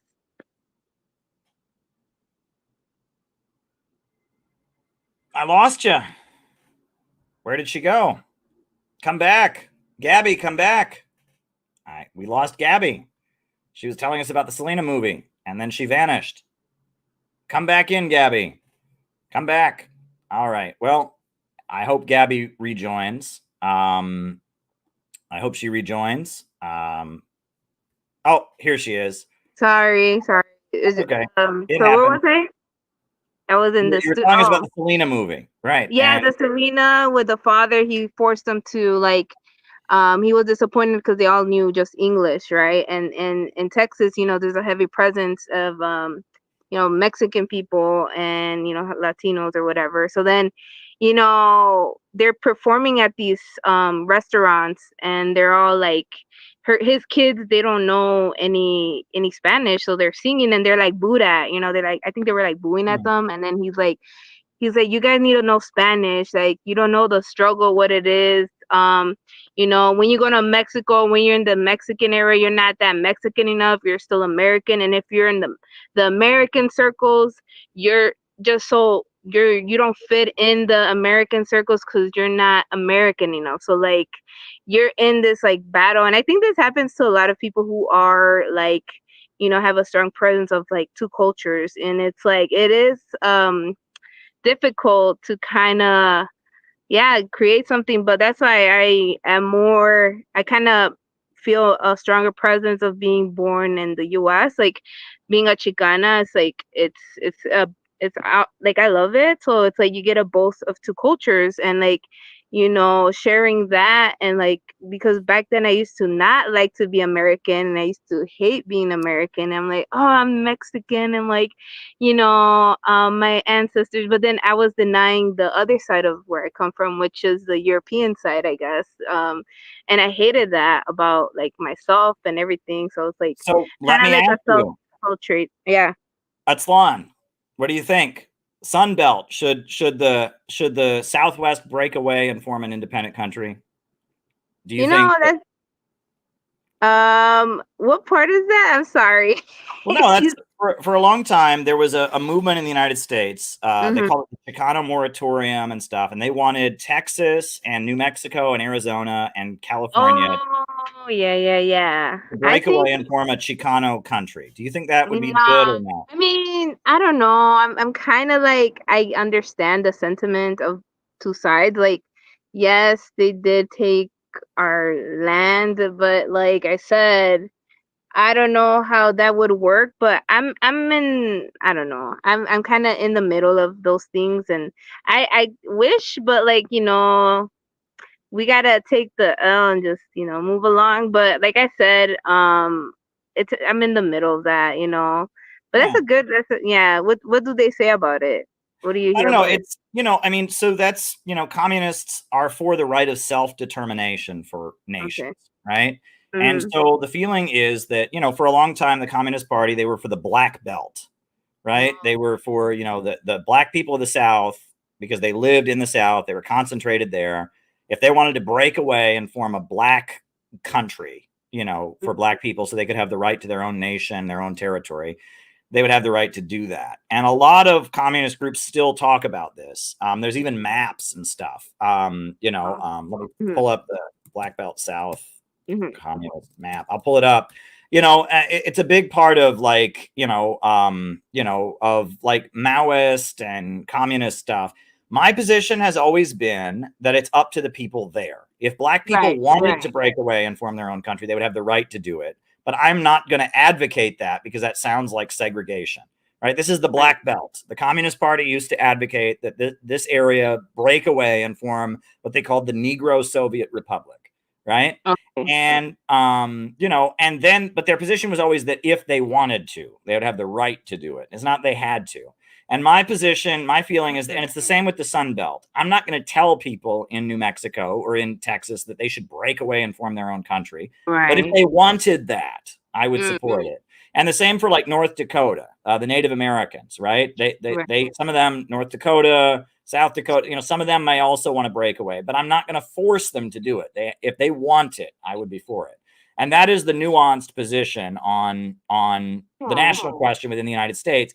And whenever people ask me about decolonization, that's what I always say. I say I'm for the right of people. If these oppressed groups that are concentrated in one area want to separate, I will support their right to do it. But right now, I don't see that. I don't see black people calling to form a separate black republic. I don't see Chicanos wanting to form the Sun Belt. I don't hear Native Americans wanting to form that. And so to talk about it now is kind of like not even necessary. And that a big part of self-determination means that people have the right to not break away also, right? You know, and that's been a whole big part of, you know, the civil rights movement in America, the right of black people to go to school with white people, the right of black people to vote. So if you're declaring to people, no, you must be separate, you're still oppressing them. It's about people determining their own destiny. That's kind of been my position.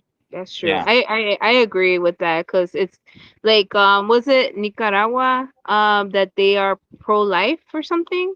Yeah. And it's based on the people, you know, like isn't that the basic like what the people want, and it's not what, like people get freaked out when they're like, oh my God, they're not pro-choice, but a lot of them are kind of like more religious, or in the religious spectrum, and the freaking Christian, or Catholic or something, but like it's their choice, and that's why I'm like, I'm for whatever like they say, the dictatorship of the proletariat, right?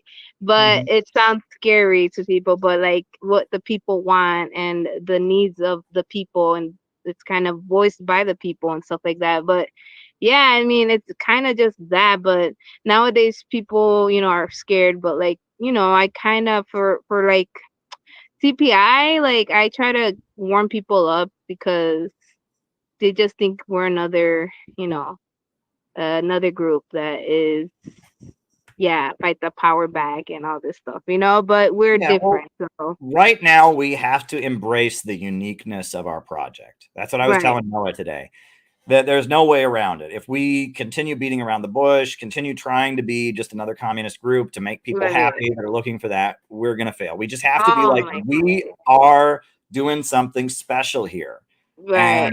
And we are all about that. And that is what we can offer. And we're in an important organizational transition right now, but it's necessary. Right. And that's kind of what I was getting at in my opening when I was talking about the, everything going on. We just have to change, because Right.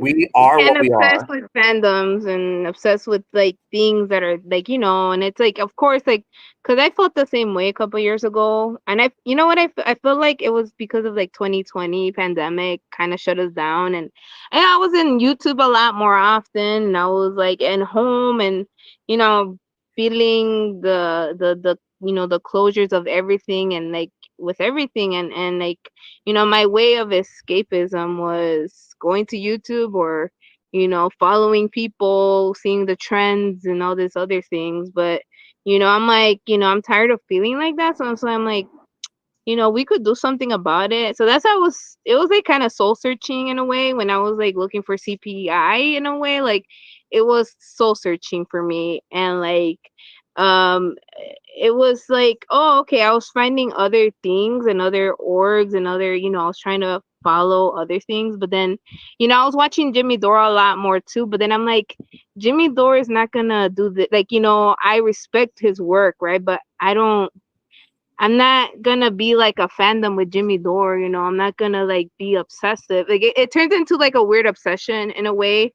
So like that's why I'm like, you gotta be your own person and have your own opinions, and kind of like don't like not be afraid to say them, because we're at a point where like if you say different things, like they look at you like, oh my God, like you think like that, like you're a pink-haired person, you shouldn't think like that, that you would blah blah blah. I'm like, yeah, but like it's not right. And at the same time, like and it's like just talking to people and seeing where we're at is scary, and I'm so scared with the next generation of our kids. So that's why I tend to try to fight. I don't even know how to say it. I try to fight against all this information wars and all this everything, and like, and I enjoy what you do, Caleb. I respect it, and like, if it weren't for that, I don't know what the heck. I'll probably be in some other thing, doing something pointless, and this means something. So that's why,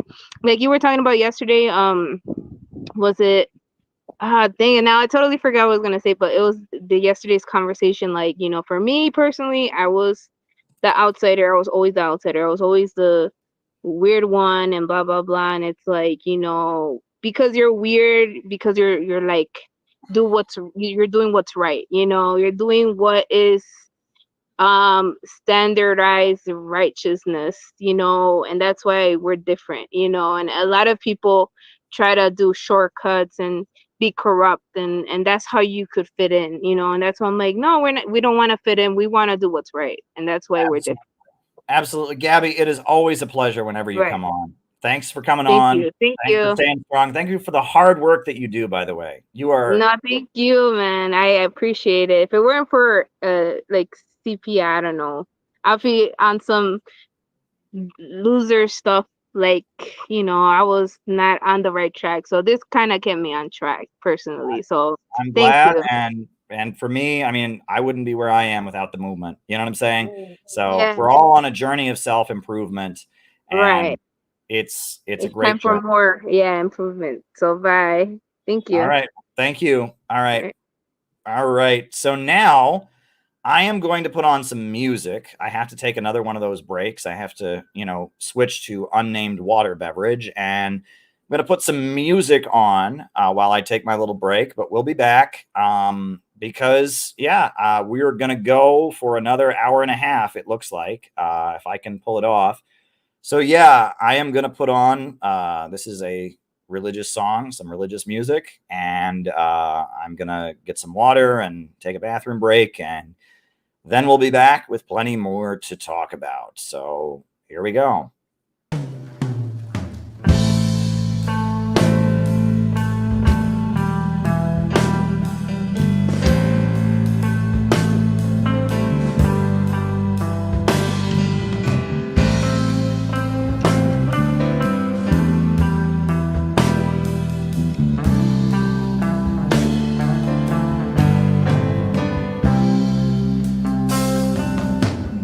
Falling figure shapes the earth. Once I was born, yet never I lived.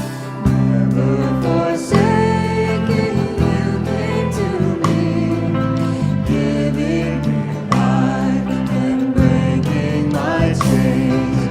Tenderly, you gathered me up, filled with love and sweating blood.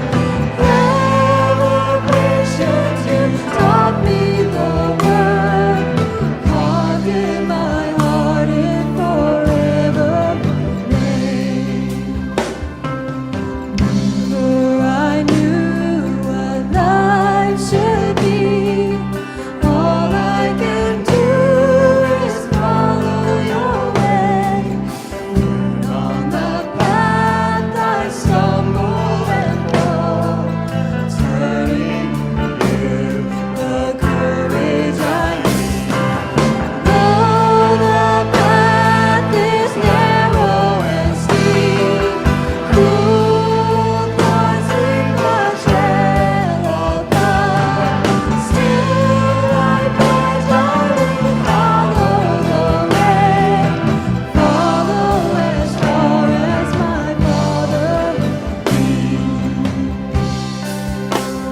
from a sleep so deep and dark. Gladly I wait to knowing your will. Though death may stab me time and again, nothing can change the loyal heart. This I pledge, my life is for you. For your will I rush forward to die. This I pledge till the struggle is done, till we proclaim a victorious day. Till we proclaim a victorious day. All right. So I see somebody named Ben. Ben, would you like to come on? I see your face now. Welcome, Ben. What's happening? Hey, Caleb, how you doing today? I am good. Good to meet you, Ben. Where are you located? 1 second, let me shut my microphone off. I'm in Colorado. Oh, okay. Hanging out in my backyard, reading a book and finishing my lemonade. How All you right. doing? Hey, I felt like I was having a great day today, and I am. And I thought I would just do a mega stream since I didn't have a busy afternoon with work. And I'm flying out tomorrow. I thought today was a great day for a mega stream. We're 3 hours and 28 minutes in and going strong. So, yeah, there you go. Been a fun watch. Thanks. Yeah. So, what's on your mind today, Ben? I don't know. I guess I could bicker with you about history because I do disagree with you a lot of your history takes. Okay. But aside from that, not I too feel much. like you strike me as the kind of guy who would disagree with me in a very sophisticated, well thought out way. You know what I'm saying? I feel like I could learn from your disagreements with me. So hit me with it. I believe your interpretation of the end of the Cold War and of the Cuban Revolution is entirely wrong. Okay. Completely and totally wrong, totally on its head. I think Fidel Castro worked for the CIA his whole life. I don't believe he ever stopped. I think that the MPLA were compradors who were a front for Gulf Oil and De Beers. I believe that the Derg were a group of chauvinists who stopped a socialist revolution in the Horn of Africa with the help of Fidel Castro. And so I think that what ended up happening was Khrushchev and Eisenhower had a secret agreement and divided the world using Cuba as almost like a knife to partition the world between them. After all, Fidel Castro promoted putschism across Latin America. He worked as an agent provocateur during the Bogotá riots. A lot of really suspicious stuff. And so, yeah, I don't disagree, or I don't agree with any of your history of the latter Cold War. So are you a Trotskyist? Not really, no. I mean, I have never been in any organization. I read books, I learn. I've learned a lot from your streams. I've learned from Haas's streams. I learned from the books that I read. I consider myself more aligned with the anti-revisionists and not the Trotskyists, but yeah. Okay, so you like Enver Hoxha in Albania? No, I like Mao Zedong and Deng Xiaoping. Oh, okay. Interesting. Okay. No, this is interesting. I have the thing you said about Fidel Castro spreading putschism, right? One of the ways I started realizing that Trotskyism was bullshit was when I was in the Workers' World Party. They had the Trotskyite interpretation that, Stalin promoted the Popular Front, and that enabled fascism to come to power in Spain. Stalin promoted left adventurism or whatever, and that is what caused the German communists to not form an alliance and block Hitler. And then I did a step back and I was like, wait a second. Fidel Castro supported Salvador Allende, who engaged in Popular Front tactics. And Fidel Castro also supported, various, guerrilla warfare organizations throughout Latin America. And so, is Fidel Castro responsible for the failure of communism to spread throughout South America? I said, of course not. And that's kind of what undid the Trotskyism, is that everything Trotsky said about Stalin could be applied to Cuba, could be applied to China, could be applied to, and that basically communist countries, they follow their own, they have their own interest, and it is separate from the interest of revolutionary movements around the world. Sometimes they may support revolutionary movements around the world. Sometimes they may not, but we really shouldn't be acting as foreign agents. We should be doing what is in the interests of our working class and our country and internationalism overall. But the short-term interests of any state are not the same as the interests of world revolution or the interests of the workers of your own country. And I saw this, Cuba oriented its followers to support Barack Obama. I don't think that was correct. North Korea orients its followers to support Donald Trump. I don't think that's necessarily correct. I think we shouldn't be supporting Obama or Trump unless we think it is in our interest. I do think Trump is the lesser of two evils in this upcoming election. But it has nothing to do with North Korea. It's because that's my assessment of what's best for the world and what's best for the working class movement here. And that Trotskyism, it has this weird, it has this weird, projection about the Soviet Union and its role. And I don't know, it's all interesting. What do you think? Well, there's a lot of things that you said that I agree with, but the thing I really want to pick a bone with is this idea that the criticisms that I'm trying to level against Fidel Castro are similar to the criticisms that Trotsky was leveling against Stalin. I don't think that's true at all. I think there's actually a pretty clear historical paper trail which leads one to the conclusion that Fidel Castro was collaborating with General George Marshall to first found the Organization for American States, and then his actions across Latin America, which I described as supporting putschism, served as a scarecrow to kind of establish the OAS in power across all of Latin America. I don't think it's similar at all to how Stalin was not letting the Trotskyites align with this. Well, let me just sorry. ask. I forgot exactly what you were describing. Let me just ask you. I'll play devil's advocate here. I don't want to have a huge debate, but let me just ask you. First of all, Cuba was never allowed to join the Organization of American States. Of course. And didn't the CIA try to kill Fidel Castro 365 times at least? Isn't that curious? I mean, like, Fidel Castro famously has this video where he says, I don't wear a bulletproof vest. I have a moral vest. It is forte. It's strong. And he, I find it kind of curious if he's being assassinated or an attempt to assassinate him time and time again, and he does not wear a bulletproof vest. Indeed, I'm not the only person to find this suspicious. The first time this was brought to my attention was by a Soviet intelligence agent who said it in a video and had it online. And I watched him and I found it very suspicious that Fidel Castro didn't wear a bulletproof vest, and yet he was supposed to be assassinated 300 plus times.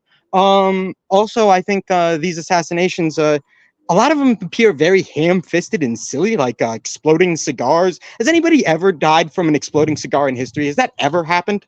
Or they were going to poison a wetsuit? I mean, it's silly. It's silly stuff. It seems like it's just building Fidel Castro's legend. I don't believe it for a second. Okay. I think, and they probably, you know, when it comes to, they probably tried to kill him in like more conventional ways and failed, I would assume, right? Or no? Well, I mean, that would make sense, but you know, if there was concern about bullets flying your direction, I think you would want a bulletproof vest, wouldn't you? I mean, right. I'd be anxious about bullets going through me if I had one. He did wear one, and you know, he was that was like a machista. You know, I never wear a bulletproof. You know, is it possible that that's what's going on? I mean, I don't want to argue with you too much, but I'm just saying. You know, I could argue with this all day because I think there are a lot more sound pieces of evidence than this that and what about the display OAS what I'm talking about. Yeah, what about the OAS thing? Well, okay, let's talk about. Are you familiar with the Bogotazo riots? Nope. Okay, so in 1948, in Bogota, Colombia, Jorge Elicieta Guitán, the very popular liberal leader who is expected to be the next president of, or the next candidate for the Liberal Party to be president, a populist leader, was shot and killed outside his office on April 9th. And immediately following this assassination, the person who did it was then clubbed and beaten to death by a mob who was then proceeded to take advantage of the situation and organize a massive riot. There were barrels of petrol, which were set around the town and which were lit on fire. And there was a huge organized riot. Thousands of people died. And then General George Marshall used this riot to say there's a communist conspiracy, and all the delegates, because by the way, I should back up a second. At the same time this riot is going on, there is the 9th Pan American Conference, which is happening in Bogota, Colombia.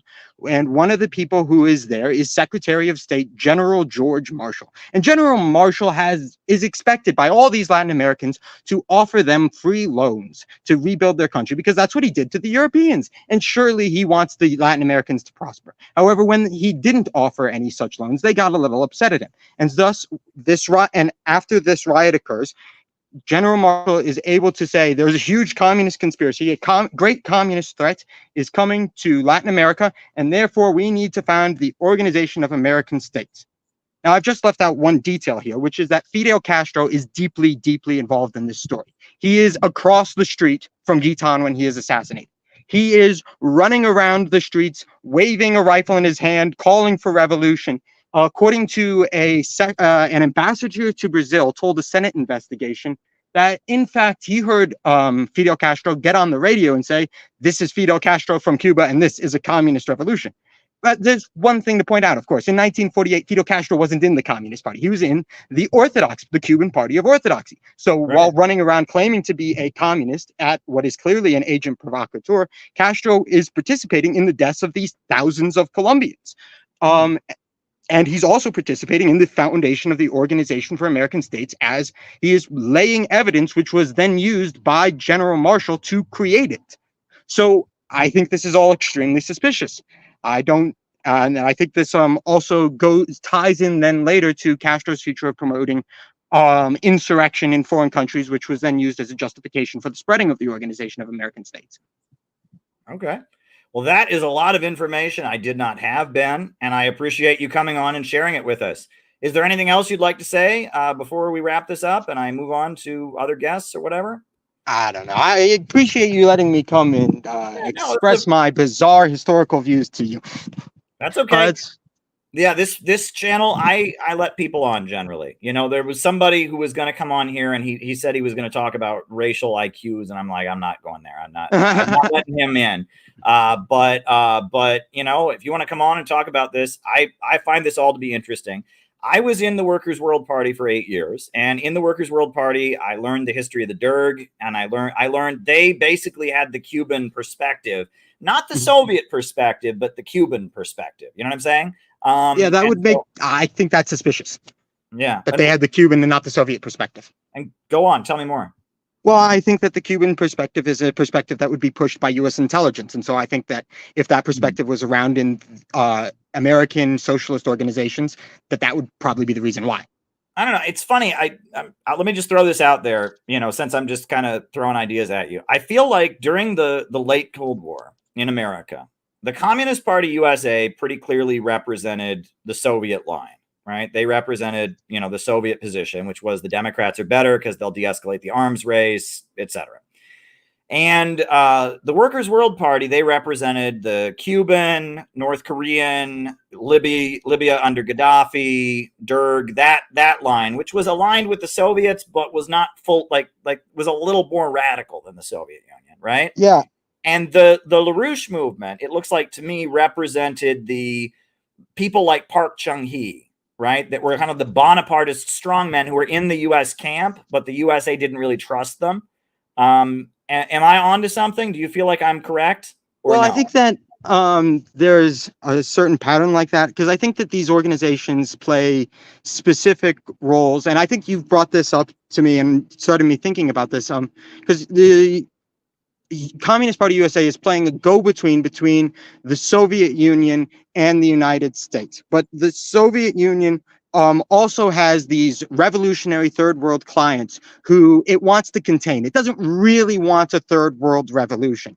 And so it uses a different perspective, a perspective from the Cubans, to then be able to attempt to speak to those people, is my understanding at least. I haven't researched this. I mean, I'm reading as many books as I can, but I don't have nearly as thorough an understanding as I would like to have. Yeah.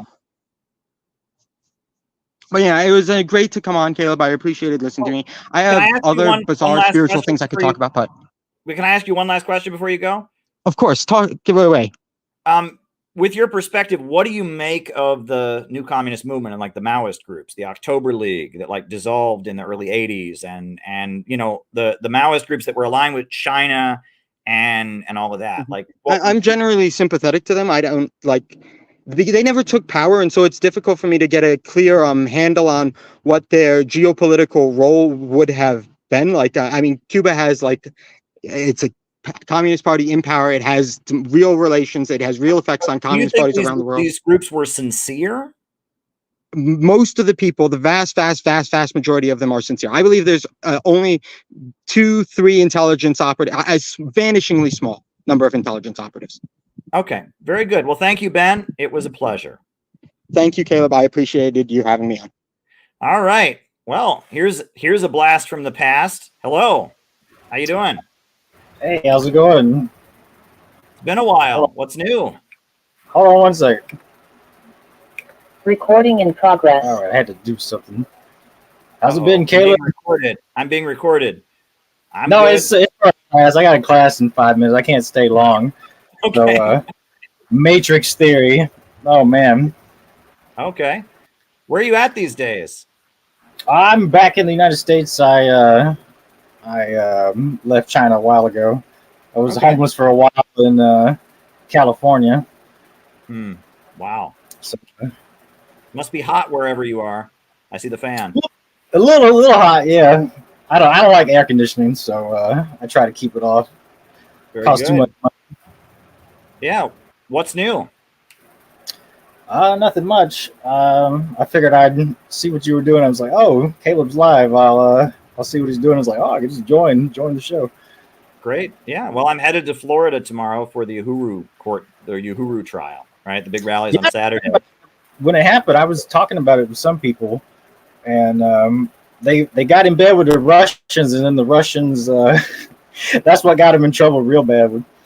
The United States government. What's alleged? I mean, it's absurd. I mean, if you read the indictment, it just claims that having some rallies and protests makes them acting as Russian agents. The whole thing is pretty crazy. You're from Florida, though, so you probably saw them up close and how they operated, the Uhuru movement in in years past, right? In St. Petersburg, Florida, near Tampa, they have a lot of support, right? I mean, they have a big organization, right? Or no?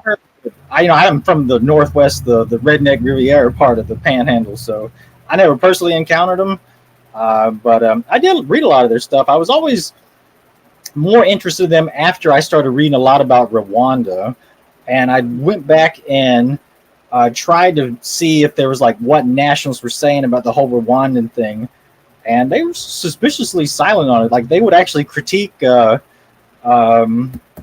guy in Zimbabwe. I can't remember his name. He died. Mugabe? Not Gaddafi, but what's his Mugabe. name? Mugabe, yeah. Yeah. And they would just they throw shade at Mugabe sometimes. Not so bad, but but then it's like there's just no mention of Paul Kagame, and he's like the worst person ever. Like he has killed more black people than anyone in the history of the whole world. Like the people write books on it. The African World War, both of them, like two of them. And so many people died in the Congo. It was a conflict all caused by him, and he still supported that. He got elected with 99% of the vote. They're saying Maduro cheated, right? He got 51%. That's a lie. Our surveys say he only got like 35% or something. Well, Paul Kagame's group openly says they got over 99% of the vote, and nobody says anything. There's no news on it anywhere. He's a murderer. He just kills dissident people everywhere. He sends agents across the world to kill people. And I always thought, there should be like black nationalists kind of talking about him. Some of them do. I think, what's his face? That used to hang around Workers' World. He did his thing was the black misleaders or something. He had that phrase. You remember who I'm talking? I don't recall. They're a good group of people. Movement? Do you mean the December 12th movement or? No, he's a guy. He has a website and he has Abayomi Ezekwe, Pan African Newswire. Yeah. I think they'll say stuff. They'll say stuff about him, but nobody else touches him. Yeah, well, Abayomi Ezekwe, I was always blown away. I mean, he's a brilliant man, he's now, they kicked him out of the Workers' World Party with Detroit, right? Workers' World collapsed in 2017. And one of the issues was that Abayomi wrote a book and they wouldn't publish it, right? They wouldn't publish it because he wrote it because he wasn't Fred Goldstein. He wasn't in the inner circle. And yeah, in 2017, they kicked out Detroit. They expelled Detroit for disrespecting New York or whatever. And then there was the sex scandal in Baltimore. And people from New York City drove down to Baltimore and trashed the Baltimore office. They accused the Baltimore branch of covering up a sexual assault. And now Workers' World is like a non-factor. They're down to like less than 20 people. I mean, it's a joke. And it looks to me like, I don't know what happened in Baltimore and who did what, and I don't really care. But it looks to me like there was state involvement because it was too weird and it happened real quick. It was the Detroit thing and then the Baltimore, Los Angeles thing, and now the group is dead. You know what I'm saying? And that makes me think the government was involved. And that Taryn Fivik was the leader of Workers' World who kind of presided over the collapse. And then she immediately joined the Communist Party USA and launched the anti-me campaign that the Communist Party was joining, which I never joined the Communist Party. I never had anything to do with the Communist Party, but Communist Party people were joining CPI. And so then the Communist Party went into hysterics against me because Taryn knew who I was because she was also in the Workers' World Party. The whole thing was very odd. I think that there's government involvement in the whole thing, but it's sad because they played a good role with Ramsey Clark. They did a lot of anti-imperialist work, but they are no more. And it is what it is. But there you go. Yeah. Oh, yeah, that sexual stuff destroys groups in America, especially. But, curiously enough, there's actually a case where something like that happened with Lenin and the guy, I can't remember his name, I had to look it up.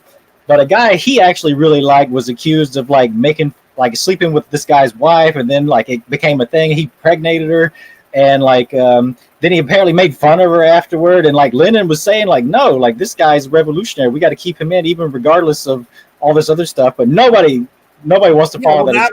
That was one of the. If you watch, there's that great mini series, The Fall of Eagles. that BBC did. It's like they hired some trots or whatever to make like an accurate kind of like life story of Lenin miniseries. And the guy who was Patrick Stewart, who was like Jean-Luc Picard, plays Lenin in that series. And I remember they show that where it's like this guy was like he slept with somebody's wife and blamed it on her and wouldn't bother the child, and was like some guy did some awful thing. And Lenin's just like, I don't care. That's his personal life. He's useful in building the group. We don't care. And all the other Bolsheviks are like, oh my God, have a heart or whatever. And he's just like, no, I don't. Like, this has nothing to do with our group, right? I remember seeing that. That was he was just like, it's like, okay, this is a personal thing, and maybe the guy, is morally reprehensible or whatever, but it has nothing to do with our group. He didn't break the rules of our group, whatever. We just don't care. And that kind of comes across in the Fall of Eagles series. So I recommend the Fall of Eagles series. It's actually pretty decent. It's a pretty well made, kind of mini series about the life of Lenin. One thing that's inaccurate, it makes it look like Lenin and Trotsky were best buds, though. That was not accurate at all, right? That's what makes me think Trots wrote it, right? Like Labor Party Trots in the 80s probably wrote it, because Lenin and Trotsky were not good friends. That's false. So yeah, there you go. But yeah, what else is on your mind? Not much. I thought I'd just come in. Actually, my class is starting Chinese. Well, hey, it was good to see you again, and I'm glad you're back in the USA. I'm glad you're doing well, and be in touch. They don't have a Boston Market anywhere near me anymore, unfortunately. So, I know. I'm starved to death that there's no Boston Market anywhere around. I know. I don't. What happened? I mean, they're still in business. They still exist, but I can't go. So I've had to move on in my my dietary things. But there you go. Every time we see Boston Market in the news, me and Thea, we always make that joke. It's like, oh. I used to really like to eat at Boston Market, folks. When Justin and Thea, his friend, were my roommates, they used to make fun of me for how much I used to eat at the Boston Market. So good times. Well, have a good class, Justin. Always good to hear from you. My best good to see you. Yep. Have a great day. God bless. Yep. All right. Eli. Hey, Eli, how you doing? I'm doing good. What's on your mind? Can you hear me? I can hear you. Can you hear me? I can hear you. Can you hear me? Yeah. So what's new? Well, man, we're only a few days until the Uhuru trial, man. Yeah. Man. Yeah, that's on all of our minds, man. That is crazy. They're like the 21st century Panthers, pretty much now. Yeah. Except generally they would charge the Panthers with actual crimes. In this case, they're just charging them for being friendly to Russia and having the wrong position on U.S. foreign policy. And it's almost more like the 1958 Communist Party trial in Foley Square, where they charged them with teaching an ideology. That's basically what they're doing. They're saying that they were putting forward messages about U.S. foreign policy that they don't approve of. So there you go. Wow. I mean, what do you see the CPI in 10 years? Well, my hope is that within 10 years, CPI will be part of a much bigger apparatus. We will be part of a much bigger wing of U.S. society that advocates breaking out of imperialism. There will be a whole block within U.S. society, and CPI will be the educational wing of it, and that there will be a much larger current that we're part of. I obviously hope that we are much larger than we are then, that we're having conferences with thousands of people. I hope that there are elected officials at those conferences reading what we write and hearing our words, and we have a plan to sit down and write a 5-year plan with specific benchmarks in November. I've got a meeting lined up with some other people to make a 5-year benchmark. But yeah, in 10 years, my hope is that we're part of a much bigger, I think, anti-imperialist U.S. society as a whole. What about you? I'm sorry that people spread lies. I mean, about me. Yeah, I'll probably, I don't know, get a place of my own. Probably be some kind of ranking member of CPI someday, but I just feel like something in me just don't want me to, because I don't want to be disowned by my family.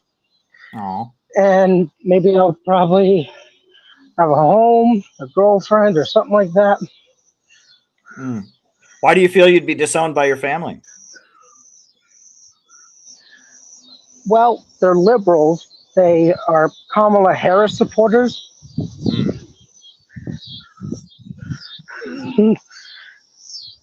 You know, they grew up in the 80s and the Cold War, but thank God they were not in the McCarthy era.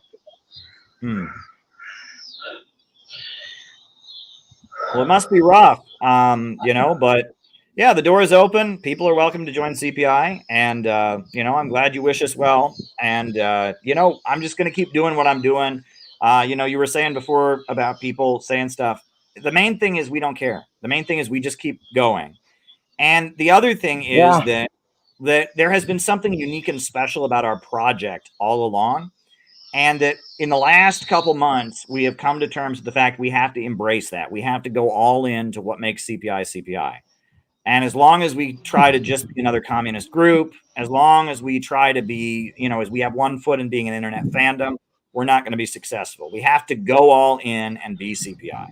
And I am optimistic about that. And the other thing is I'm not going to surrender. And there were certain cards that played against me. I knew that from the beginning, right? For years, I was thinking, what happens when they play a card against me? And they did, you know, and when it happened, when it happened, it didn't happen exactly as I expected. It happened different than I expected. In some ways, it was worse than I had expected, but in some ways, it was actually a lot better than I expected. I expected them to play the card in a certain way.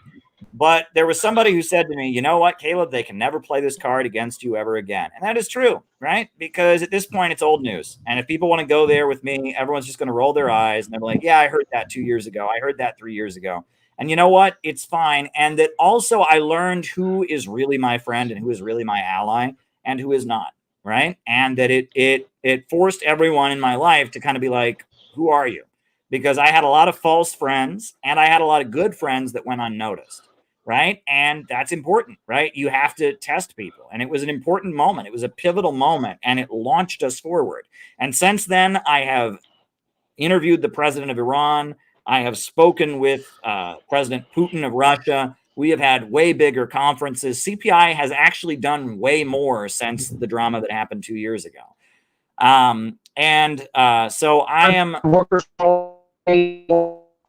Sorry, Eli, you're breaking up. I cannot hear you. I cannot hear you. Maybe get to a spot where I can hear you here.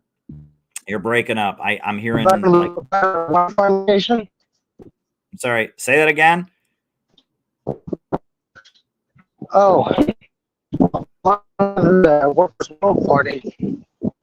What about the Workers' World Party? Oh, we seem to have lost him. He was saying something about the Workers' World Party, but he seems to have disappeared. Well, if Eli wants to jump back in and finish his thought, we would be happy to have that. We're approaching 4 hours, folks. We are approaching the last hour of the show. And all is good. Yeah. Wow, that was an old roommate friend of mine, Justin, who popped in. And then that was Eli I'd never met before, but he seems to follow our work closely and appreciate what we do. I will say this. Oh, here's Eli. What were you saying about the Workers' World Party, Eli? What were you saying? You said something about Workers' World Party and it cut out. What were you saying?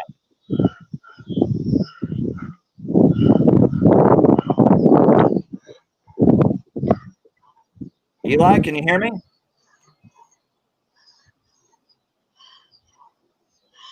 Am I back? Yeah, you're back. Can you hear me? Yeah. Okay, you were saying something about the Workers' World Party. What were you saying? So the CPI is doing way more than the Workers' World Party ever did. Yeah, I would say that is the case. I mean, maybe not in the 70s. I think in the 70s, workers' world, 70s and 80s, workers' world was doing a lot. But at this point, Yeah, the 70s. Yeah. But yeah, no, they at this point, yeah, it's a pretty dead organization. So it's unfortunate, and it didn't have to be that way. But they made a choice to go woke, and as they say, go woke and go broke. And they had a choice. Yeah. We gonna go woke or not? They went woke and they went broke. And my rule has been that you don't play ball with that, right? If somebody wants to come to you and start doing the woke thing, don't play ball, because that is the recipe to going nowhere. There we go. Well, thank you, Eli. I wish you the best, and we'll be. Oh, did you want to say one more thing? Or? So, what will happen to the RCP when Bob Avakian dies? Sarah will take over. Sincera Taylor will be the new boss. I can almost guarantee you that. Sincera Taylor will run the RCP. They're already setting up for that. Bob is 80, and Sincera Taylor is making all the public speeches and all of that. And I can almost guarantee you that when Bob dies, it will become Sincera's organization. I don't know if it will remain a communist. I think it will. But right now, basically, the RCP is Bob is the leader, and Bob's money is paying for it all. Right? He's from a very wealthy family, and the money is going to fund Sincera Taylor's feminist abortion activism and Carl Dicks's, Black Lives Matter activism. Every so often they let Raymond Lotta do some stuff on economics and the history of communism. And my prediction is that Sincera Taylor will inherit the farm. That is my prediction. What do you think? Pretty much. It can either become better or worse. I don't think that there's. I mean, the weird thing is that, and I learned this a long time ago, these kinds of groups don't die. And the reason they don't die, it takes a really long time for these kinds of groups to die, is because they become people's whole lives, right? Internet fandoms die, right? And all of that. But these groups, the Progressive Labor Party is still around. No one has any idea that they still exist, but they do. PLP, right? When I was in Cleveland, the Socialist Labor Party, the SLP of Daniel DeLeon, was still around. And they were like 4 guys in old Union jackets who were SLP. And the groups that become like someone's whole life, they don't die because people have nowhere else to go. It is their whole identity. Workers' World probably should have died in the 90s at some point, but it was some people's whole lifestyle, and so it kept going. And that RCP, for the people that are still in it, it is their whole life. So it's not going to die easy. It's going to take a long time to die. And that's generally how these kind of groups work. People compare it to organized crime. People that are lifelong organized criminals, they go to prison, they get out of prison, and they're doing the same thing because it's all they know. You know what I'm saying? And it's similar to that, right? These kinds of communist groups, they can't just die because the people doing it don't really know anything else. So I think that communist groups like this, they tend to have a long, drawn-out death because they become a lifestyle for their members. And that is how you create longevity in an organization, when it becomes a lifestyle. When your whole life and identity revolves around the group, then it keeps going forever. You know what I'm saying? But that's my assessment. What do you think? So it can be a good strategy to keep a group like CPI going, but not end up the way they went. Not getting smaller and smaller, but to keep it bigger and bigger and more relevant. Right. Until revolution. Well, the tragedy of the RCP is that by about 1980, they had become exactly what they had been formed to oppose. They had been formed to oppose the Weather Underground, right? The Weathermen were anti-working class. The Weathermen were left adventurists, and they were going to go to the working class. They had basically an out of the movement to the masses assessment. But after a decade of not seeing success, after China changed course and they broke with China, after a lot of confusion, by about 1980, they sounded like the Weather. You know what I'm saying? They hated the working class. Only black people had revolutionary potential. It was an evil country. They burned the American flag. And by about 1980, they had turned into the very thing they'd been created to oppose. And they had gone full circle. And really by, when I was around them in the early 2000s, they were really a nostalgia item. They were kind of playing on people's memory of what 60s had been like. They were raising money for college professors and others. They were reminding people of the Black Panthers, reminding people of the good old days in the 60s and 70s when there was a real left scene. And they were kind of, they were monetizing and banking on people's nostalgia. And they were an image of the communism that had once been popular in the 70s. And they were banking on that nostalgia. And liberals saw them as necessary to balance against the right wing. They were the left-wing crazies to counter the right-wing crazies. And a lot of liberals gave them money because they saw them as useful to counter the right wing. They got flag burning legalized by the Supreme Court. They would call Republicans fascists. And they kind of assumed that role because that was a way to get attention for themselves. The Republican president, they would start a hysterical campaign that they were a fascist and they were very anti-Christian and anti-religious, and that they became kind of, performance art. And I get into that in my book, Letter to Bob Avakian, which I think this is really probably the best book I ever wrote. It's not the most popular book I ever wrote, right? It doesn't have a huge mass appeal, but this book kind of gets into what the RCP is, what it became, etc. So there you go. But anyway, thank you, Eli. It's been fun. I wish you the best with everything. See you soon. All right. Thank you, Eli. And, it's been fun. And folks, we have got 1 more hour to go. Really, we've got 55 more minutes until we reach our goal. I said I would do a 5-hour stream, and it is 4 hours and 5 minutes in. I like to challenge myself, and I felt energetic this afternoon, and I felt like I wanted to do a lot on YouTube before I hit the road tomorrow morning. So I challenged myself that I would do a 5-hour stream today. And so far we're going strong. Now, I am going to put on some music and rest my voice for a moment, and then we'll be back. So I'm going to figure out, though, what music to put on. No, and that's always a challenge, right? Because I've got various different music I can put on. I feel like the music that I put on should be political. It should be, first of all, it should be performed. I'm not just going to put on an image with music playing in the background. I feel like you all deserve better than that. So there's a song I've referenced on these streams before. It's an old English military song called Over the Hills and Far Away. And it's a song kind of describing the experience of British military men as the British Empire was in ascendancy, traveling around the world. And so this is called Over the Hills and Far Away, the British military version. We'll put that on. This is a performance of it. And then I'll be back.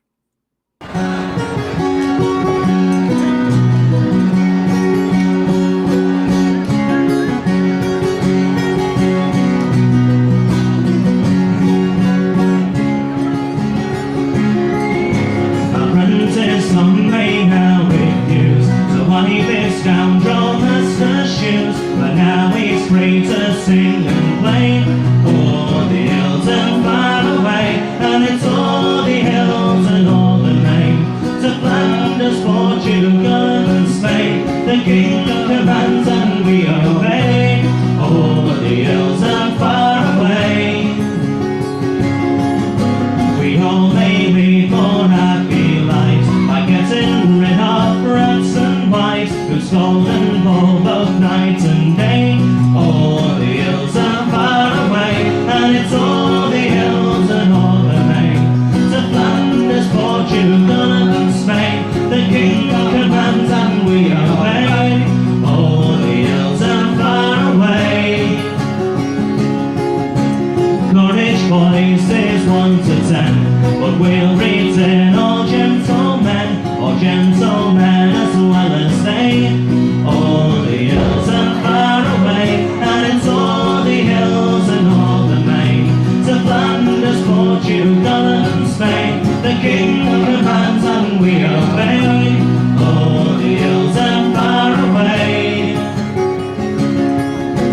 red falling laps behind the drum, with colours blazing like the sun, and stand together come what may. All the hills and far away, and it's all the hills and all the main, to Flanders, Portugal and Spain, the king commands and we obey. All the hills and far away. If I should fall to rise no more, as many comrades have before, the drum shall beat and the pipe shall play. All the hills are far away, and it's all the hills and all the main, to Flanders, Portugal and Spain, the king commands and we obey. All the hills are far away, and it's all the hills and all the main, to Flanders, Portugal and Spain, the king commands and we obey. All the hills are far away. Again. Right. So that is a song that I've found oddly. No, it is not me playing the guitar. I have no musical ability whatsoever. I took piano lessons when I was a kid. I played the trombone in the marching band, and I got sick of it. I just didn't like it. I never could really learn to read music. And I'm not a musical guy. I enjoy music, but I just have never been able to be a musician. Right. And I really just don't have that ability. But listen, so I see that there's a lot of people in the chat who do have questions, and we do have 2 super chat questions so far. No Rumble rants. But if there's a question you would like me to ask, we are in the last hour, the last 50 minutes now. We're in the home stretch of the show. So if you would like to send a question, I think we're done taking calls, but we're going to answer questions for the remaining hour. So if you have anything you would like to ask me, send a super chat, and I will do my best to give you an answer. First question. Although I disagree with you on some things, I appreciate the work you do, and I find it very important and educational. Thank you. Well, thank you. That's a very dignified question, or dignified super chat. I really do appreciate it. I'm glad you like what it is that I do. I do it because I believe in what I'm doing. I do it because I love it. Yeah, it is within me to do. It is within me to do. This is what I'm going to do. I'm going to keep doing it. And I've proved that, and I am consistent, and I'm in this for the long haul.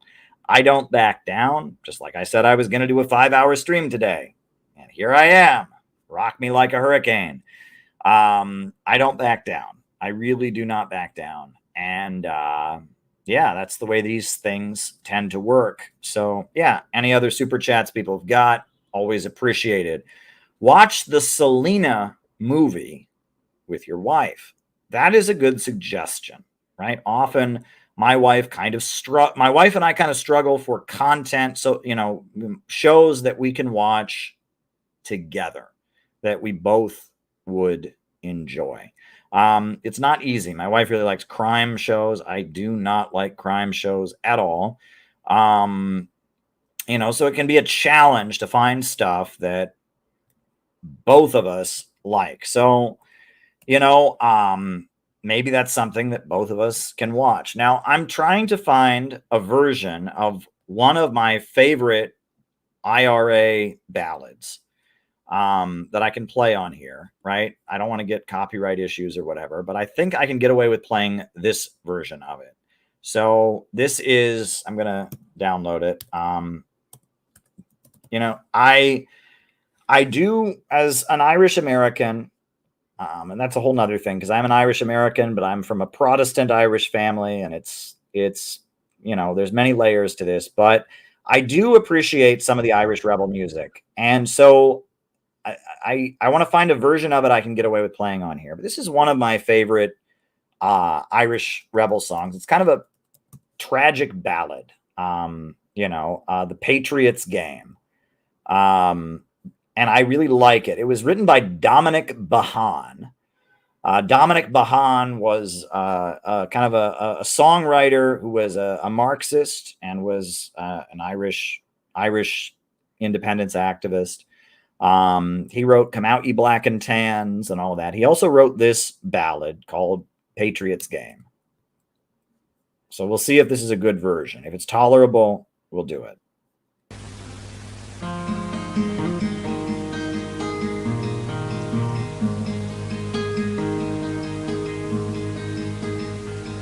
Come all ye young rebels,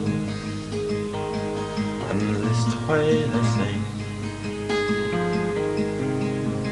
for the love of your country is a terrible thing. It banishes fear away at the speed of a flame. It makes us all part of the patriot game.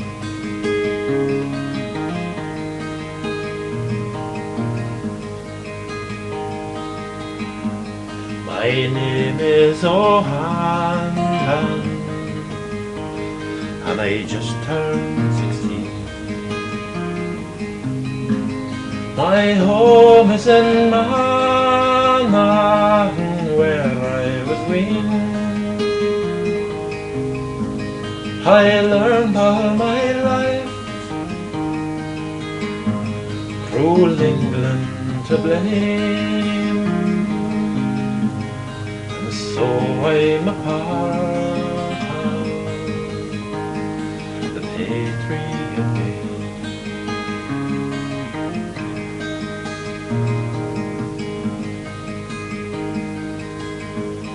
It's barely 2 years since I wandered away with a local battalion of the bold IRA. I'd read of our heroes, and I wanted the same, to play up my part in the patriot game.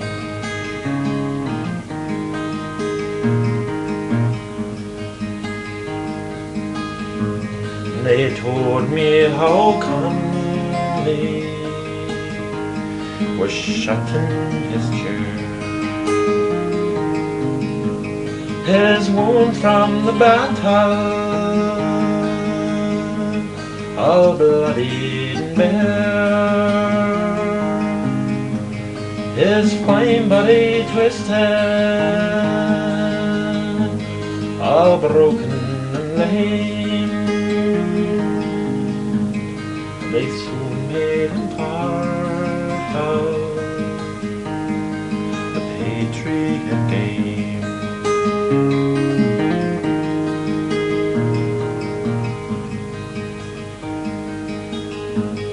This Ireland of ours has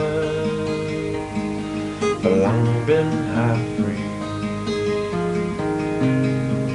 6 counties are under John Bowles' tyranny, and so I gave up my by heart to drill and to train. I soon became part of the patriot game.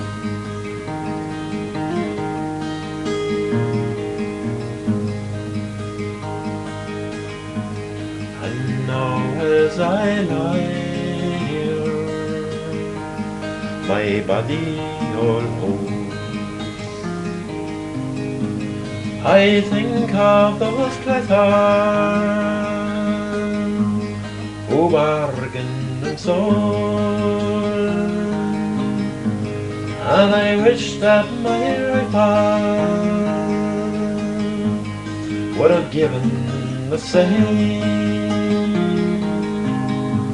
to those quislings who sold out the Patriot game.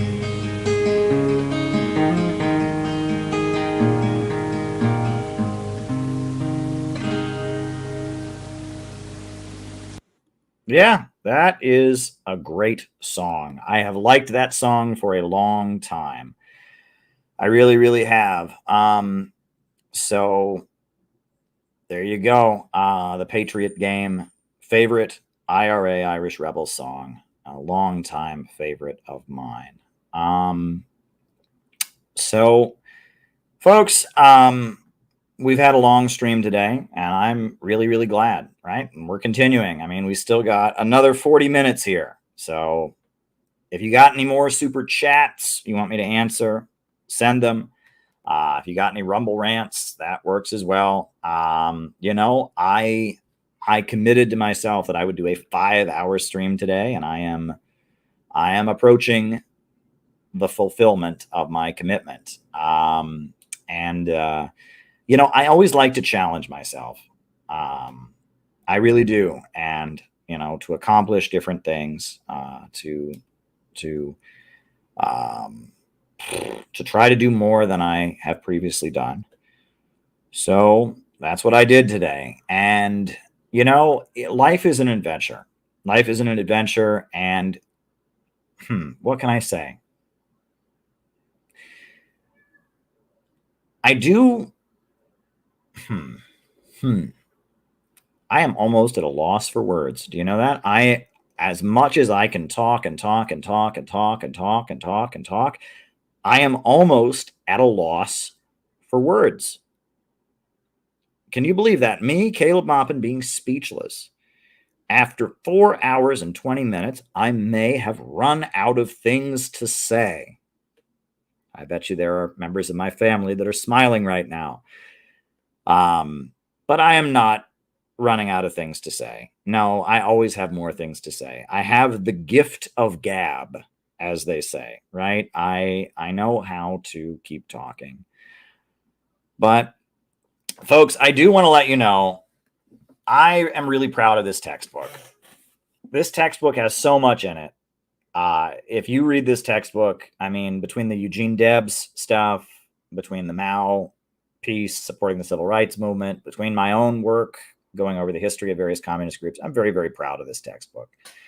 I have spent my life studying this stuff because I want to understand it, and I really do believe in the cause.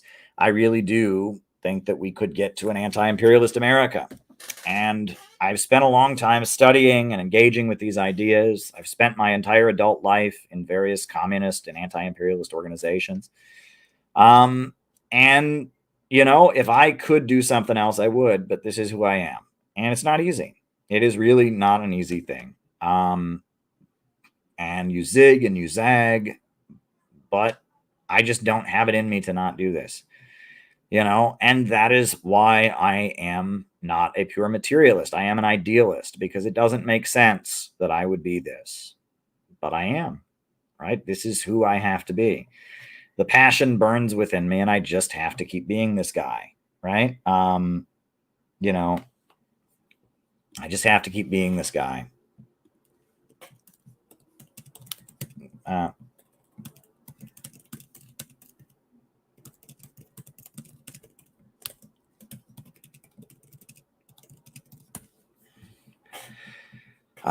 I just have to keep being this guy, and I'm proud of it.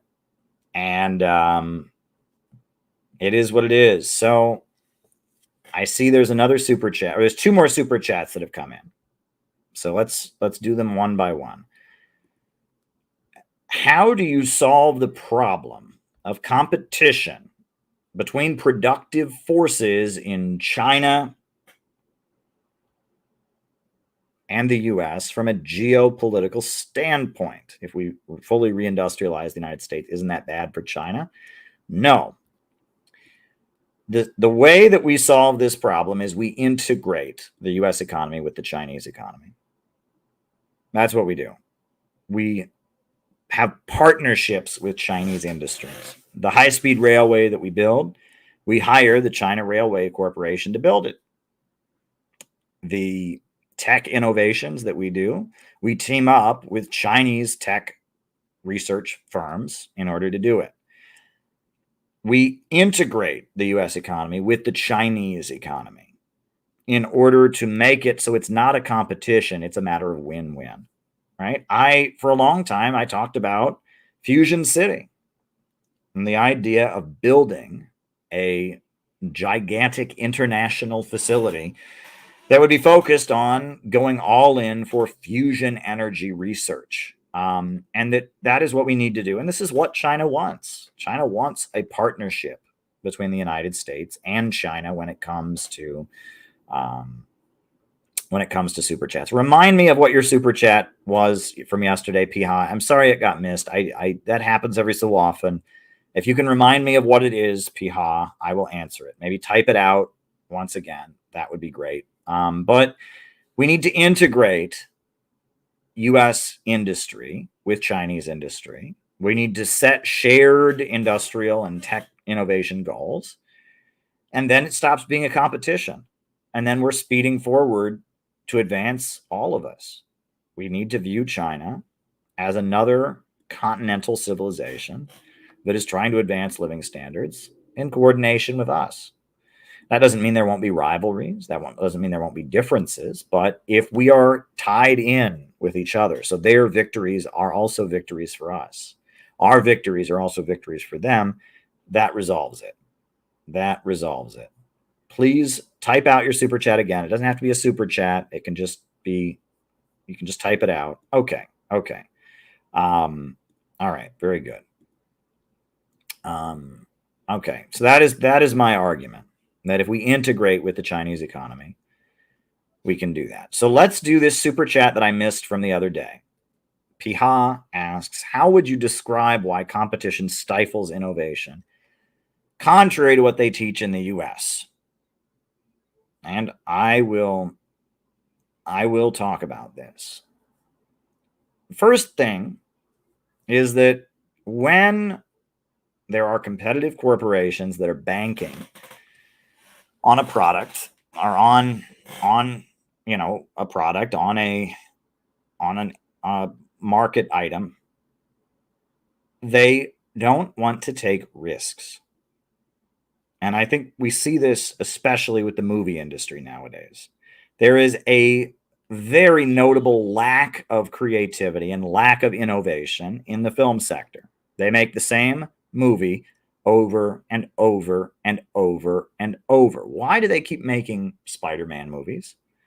Because they are guaranteed a certain number of people will watch it, and they need a safe return on their investment. If you are trying to make sure that you don't lose money on a venture, you are very likely to take very unlikely to take big risks.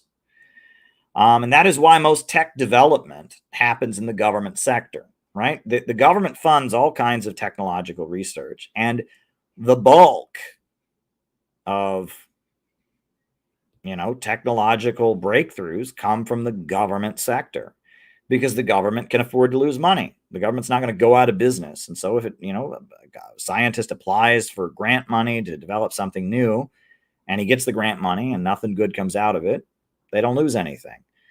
And that this is an ongoing factor. But look, at the end of the day, there are some areas where the market certainly does encourage competition, right? Restaurants, hotels, and all that. I don't think the market is evil.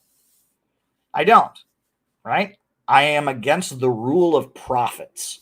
I think that profits being in command of your society, and important things like healthcare, the energy sector, natural resources, important things like the development of the country being left in the hands of the market is not correct. Profits should not be in command. You need the state to control the economy in order to ensure long-term economic growth. But using the market so that things can be more enjoyable, I think is necessary. Consumer goods, hospitality, there's nothing wrong with the market there, even in tech breakthroughs, right? The market is not inherently bad. And I think the market has a role in a socialist society. But the point is the market isn't in control. The market is guided by a state plan. The state is assigning credit. The state has overall development plans, etc.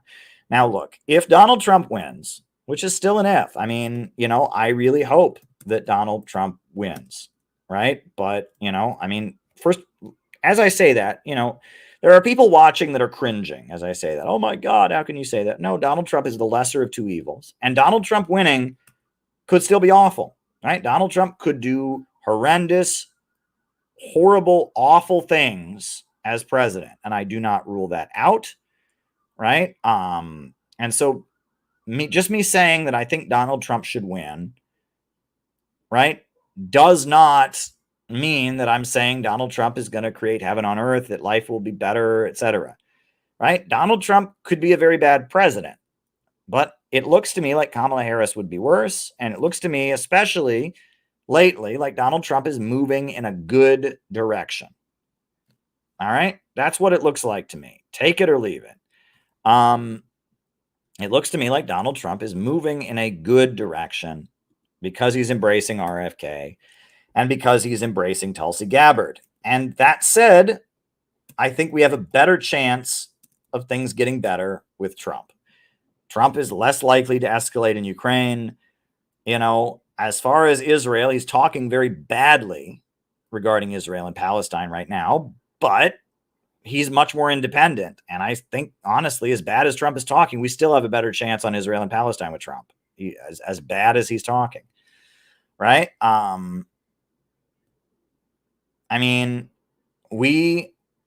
Donald Trump is Donald Trump. And I will say I loved the Quantum Leap speech by Donald Trump. And that's why I'm frustrated, because I want to put it on for you all. I want to put on the Quantum Leap speech of Donald Trump, and I cannot find it. The goddamn algorithms are rigged. I have found all these places making fun of the Quantum Leap speech. I want to put on Donald Trump's Quantum Leap speech. It was the best speech Donald Trump ever gave. I think it was influenced by CPI. I'll just tell you the truth. The part where he's talking about how we're going to build cities, I'm just like, whoa, hold up. When Donald Trump started talking about, and we're going to build new cities, I'm like, city builders? Am I hearing this for right? I think that Donald Trump's Quantum Leap speech was amazing. There was very little in that speech I disagreed with, and it seemed like a pro-growth speech. And he literally talked about, at that point, he even talked about increasing the population and building new cities. And I want to put the Quantum Leap speech on, and I am having trouble finding it. Can you believe it? If you can find a link for the Quantum Leap speech. But is this the video? Is this the video that I can download? Okay, let me see if this is a video. If this is links to a video, then we're good. I want to put the Quantum Leap speech on, right? Can I download this? Oh, it's a Rumble. Okay, thank you. Wow, Carter is amazing. Carter can find anything. Thank you, Carter. All right, so now I'm going to download this Rumble video, and we are going to watch Donald Trump's best moment, in my opinion, since leaving office. Download Rumble video. We're putting it on. We are putting it on. Because, again, if Donald Trump wins, we need to amplify this speech, right? This Donald Trump would be amazing. If this Donald Trump could be president, I would be out there campaigning for Donald Trump every day if we could guarantee that it would be this Donald Trump that we got. We cannot, right? And like I said, there's a very good chance Trump could win and do awful, horrendous things, right? But that said, this speech that I'm about to show you, this Donald Trump plus the Donald Trump who met with North Korea, there's about 50 different Donald Trumps. You and I all know that. Donald Trump talks about 12 sides of his mouth, and He's nudged in all kinds of different directions based on who he met with that week and stuff, and that Donald Trump did a lot of awful things as president. But Donald Trump could be pushed to do good things. Here's the Donald Trump that I love. This Donald Trump is amazing.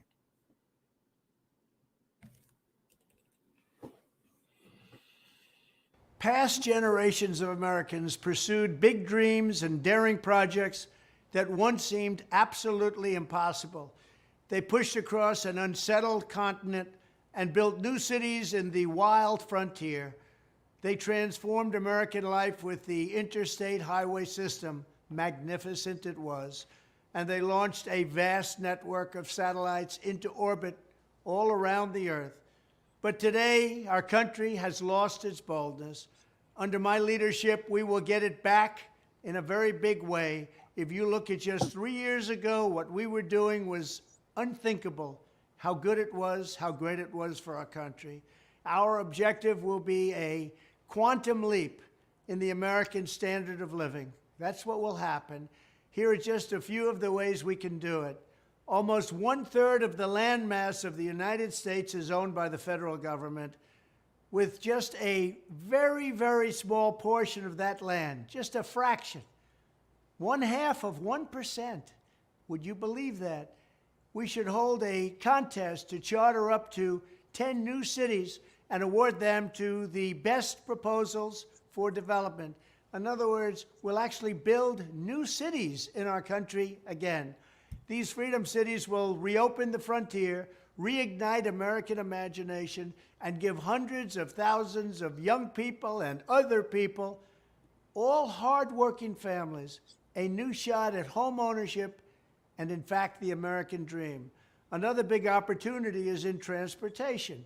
Dozens of major companies in the United States and China are racing to develop vertical takeoff and landing vehicles for families and individuals.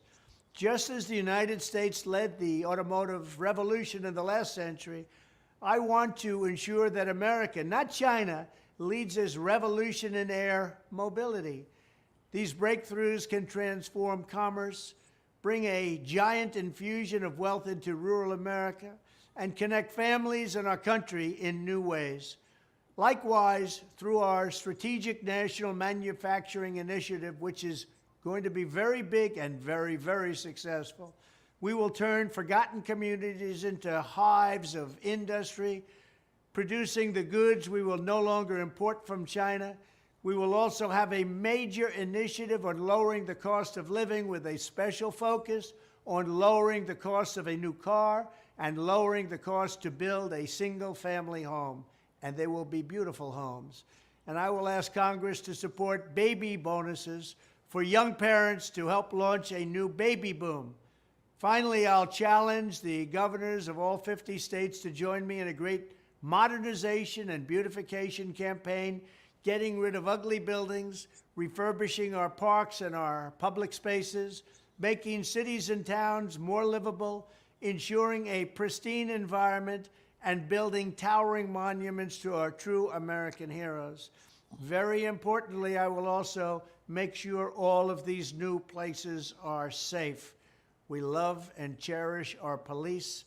They will do the job the way they have to.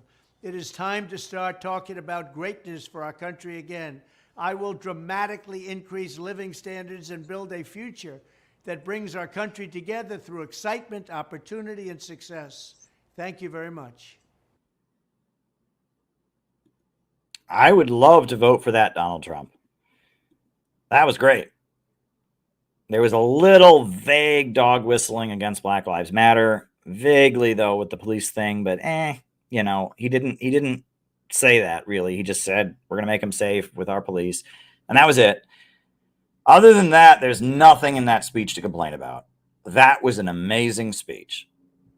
Pro-growth, baby bonus, quantum leap in the life expectancy. I wish I could vote for that Donald Trump.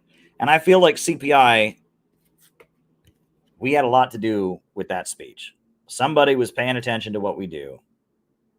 I feel like our ideas were getting out there. Our aesthetic and what we promote was getting out there. I feel like we had something to do with that speech happening, right? Maybe we didn't. but maybe we influence somebody and somebody else influenced somebody and somebody else influenced somebody. I mean, that's how these ideas work. It's like a food chain of ideas, right? It's not always a direct link, but that's why it's important to do what we do. That's why it's important to get ideas out there. And that's why it's important to constantly be generating content and putting things out there. It's really, really important to do that because you start the chain of ideas, you change the conversation, you push a paradigm shift, right? That is what we do. We push a paradigm shift. We change the conversation. And it's really, really important that that be done in our time because a lot of things in our country are not going well. And we need city building. We need optimism. We need hope. That is what we absolutely need in our time more than anything. And that is what I seek to promote. You know, it was actually an old communist who recited to me this poem years ago, and it stuck with me. And as my views were changing, and after I went to Iran, after I rediscovered my religious faith, these words came back to me. And I don't know who wrote this poem, and it's all over the internet in different places, attributed to different people, but it really sums up my worldview and the way that I have come to see things. And it goes like this. On a busy street in a busy town, I saw them tearing a building down. With a ho, heave ho, and a lusty yell, the men swung a beam and a side wall fell. So I said to the foreman, are these men skilled? Like those you would hire if you wanted to build? The foreman just smiled and said, no, indeed. Unskilled labor is all that I need, for I can easily wreck in a week or two that which took builders years to do. So I thought to myself, as I walked away, which of these roles have I tried to play? Am I a builder who builds with care, measuring life with a compass and square? Am I living my life by a well-made plan, on striving to do the best that I can? Or am I that type who scours the town, content with the labor of tearing things down?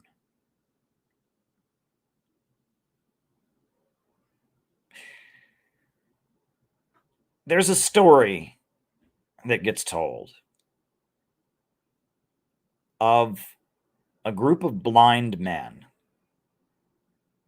who were assembled around an elephant.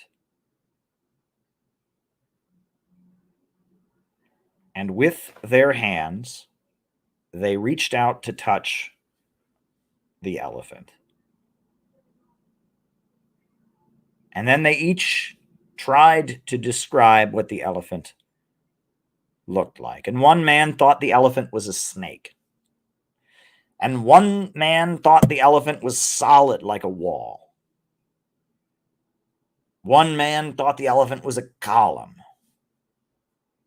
And they were all correct. Because they all had grasped one piece of the elephant and had based their understanding of what the elephant was on that little piece of knowledge that they had. And the reason I'm bringing up the elephant story is because I've started to realize Marxism is one piece of the elephant. Spirituality is another piece of the elephant. Psychoanalysis is another piece of the elephant, and there are probably other pieces of the elephant out there. And that there are a lot of people throughout human history who have tried to grasp at the truth with the scientific method, with philosophy, with psychology, with economics. They've all tried to grasp at the truth. And a lot of these people have a little bit of the truth.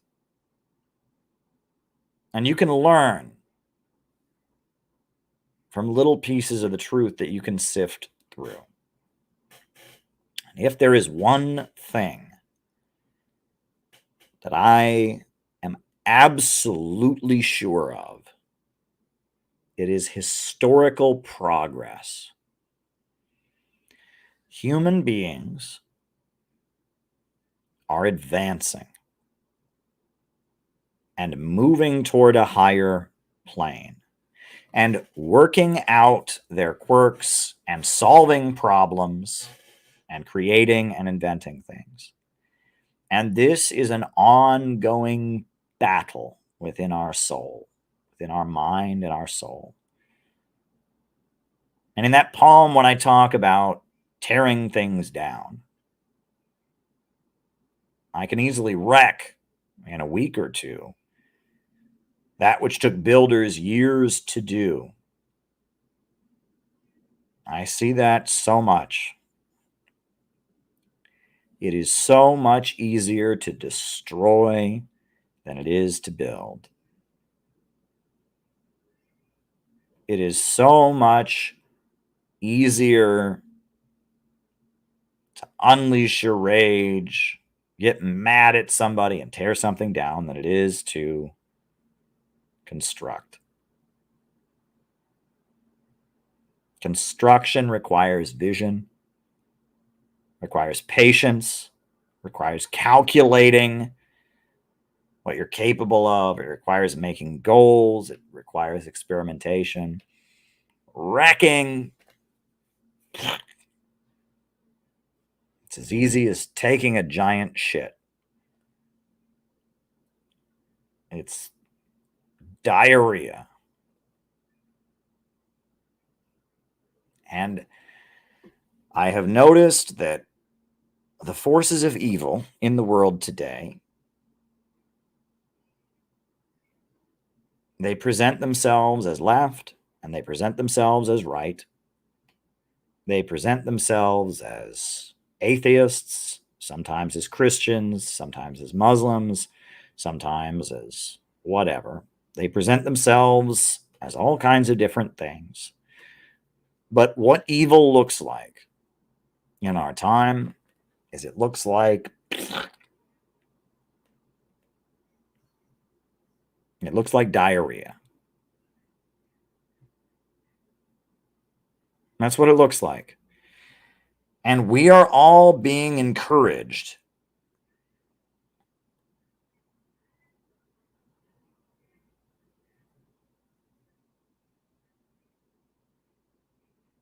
with everything coming out of social media. We are all being encouraged to wreck. Look, I mean, they started when we were kids with Nickelodeon. You remember Nickelodeon? All the shows that involved slime getting poured all over somebody. We're all being encouraged with Nickelodeon. We're all being encouraged with all the violence and sex in the media and being broadcast at us all everywhere. We're all being encouraged with social media apps that encourage us to argue and let our anger out and get upset. They want the world around us, and they want our minds to just constantly be diarrhea flowing out of us. They want us to be wreckers.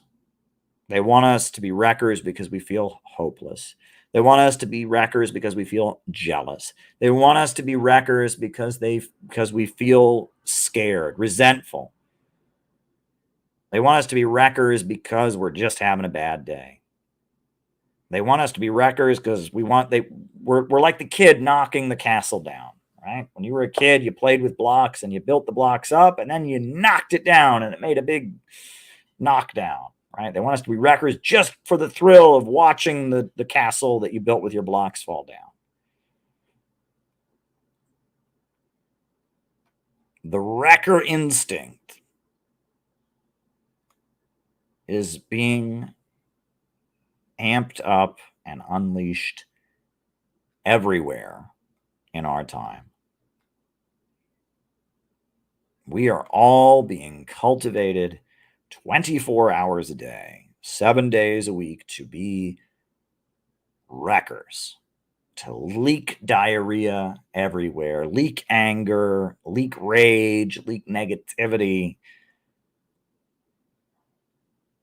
That is what they are encouraging us to do. And we have to push back against it. We must push back. And it is not easy to push back. And you need other people to push back. You need other people you can rely on. You need other people to help hold you up. You need other people who will forgive you when you make mistakes. You need other people. You need other people. You need other people. And it's not easy. And it's hard. And building an organization and building a community and carrying out real operations to promote anti-imperialism is very hard. But I am committed to doing it because I see that we have no other choice. And I am not going to let the country that I love turn into a giant puddle of diarrhea. I'm not going to do it.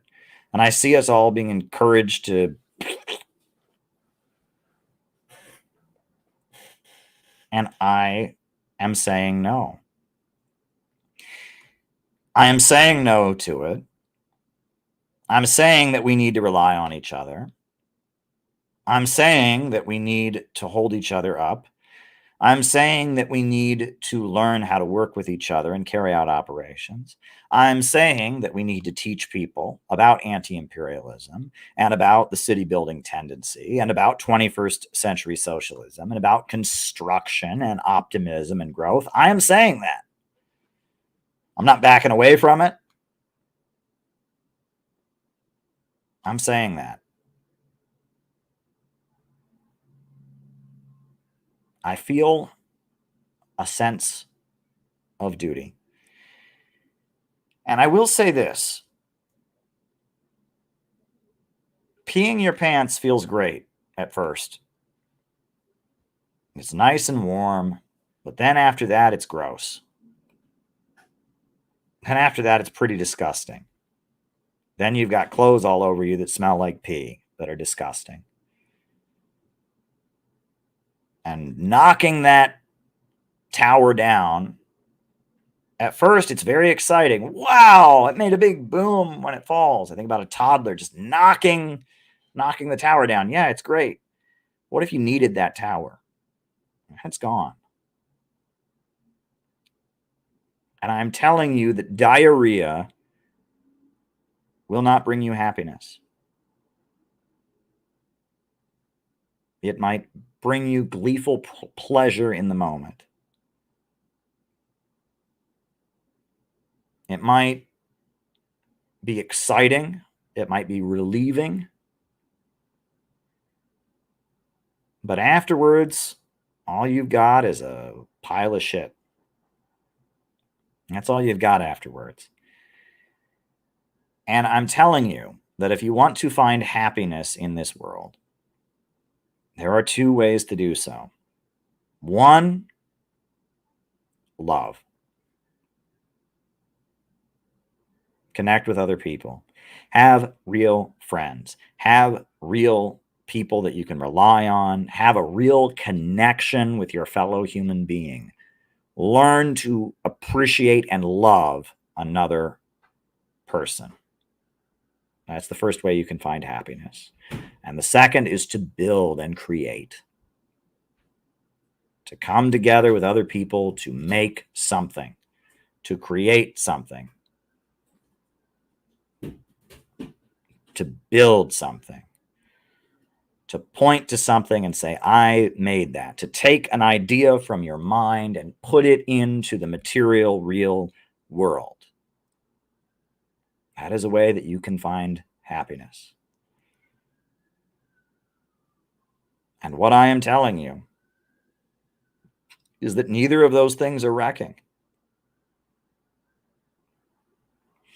Neither of those things are unleashing diarrhea.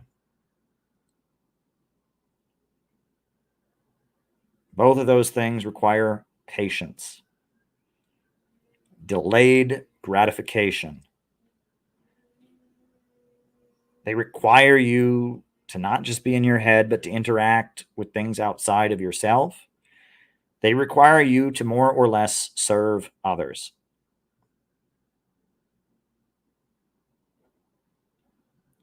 But they are the road to happiness.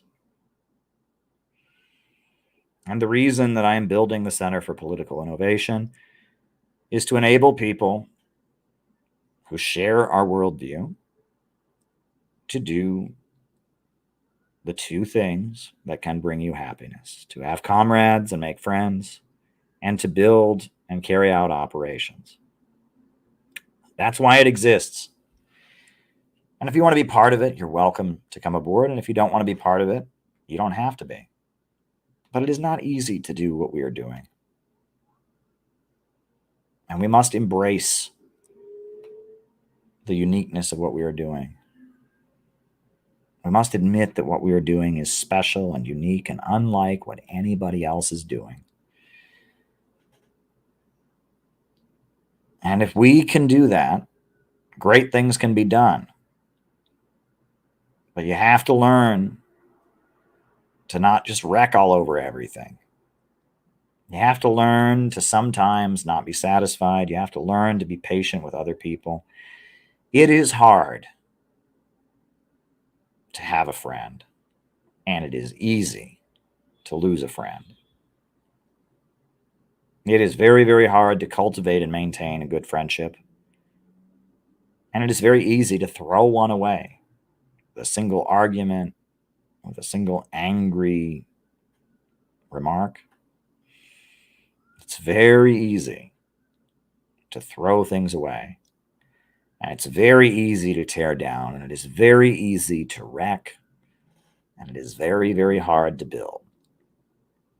And we live in an era where the wrecking is everywhere. And I see my mission on Earth as opposing that wrecking, as inspiring people to build and bringing people together and sharing what I know and using whatever skills I might have to inspire people to come together, to build, to construct, and to try and get us toward the beautiful new world that we need. And that is my purpose, and that is my mission, and I will not back down from it. I'm not competing with anyone in trying to build it. I'm not trying to outdo anybody. I'm not trying to secure some throne for myself where I can be the great leader and infallibly rule forever. I am just trying to use whatever skills I have, whatever connections I have, and whatever ability I have to inspire people. I'm trying to use that to do whatever good I can in this world that seems to be moving, at least right now, in a not good direction. But I know that that's not the trajectory of human history. I know that we are resolving contradictions. I know that we are adjusting and reaching a higher plane, and that out of the mess the world is in now, we will eventually reach a higher plane as we move closer and closer toward that state of perfection. And let me also say that sometimes I think communism is like a perfect circle.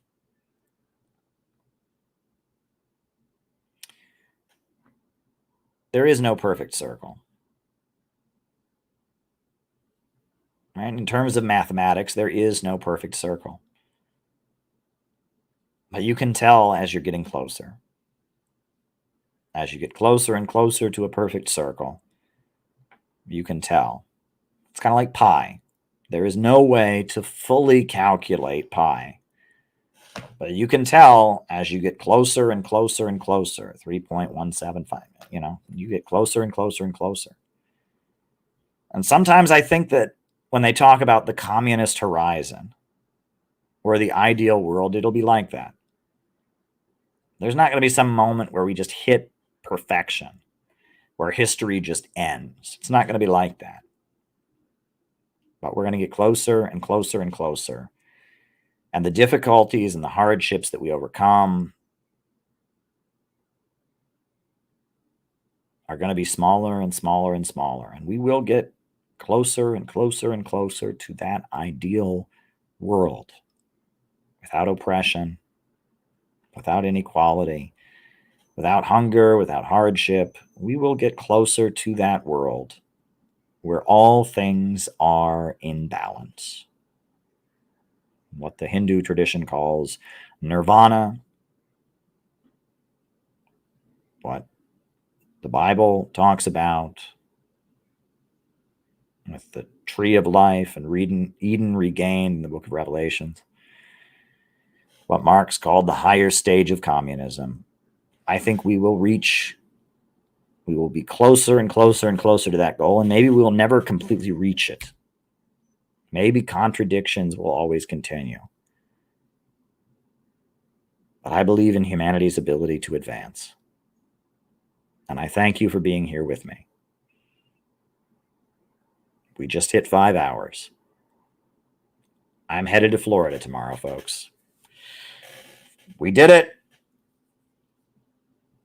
We did it. Dare to struggle. Dare to win.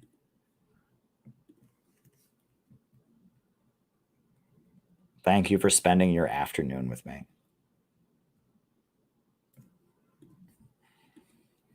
New upsurge in the struggle against U.S. imperialism is now emerging throughout the world.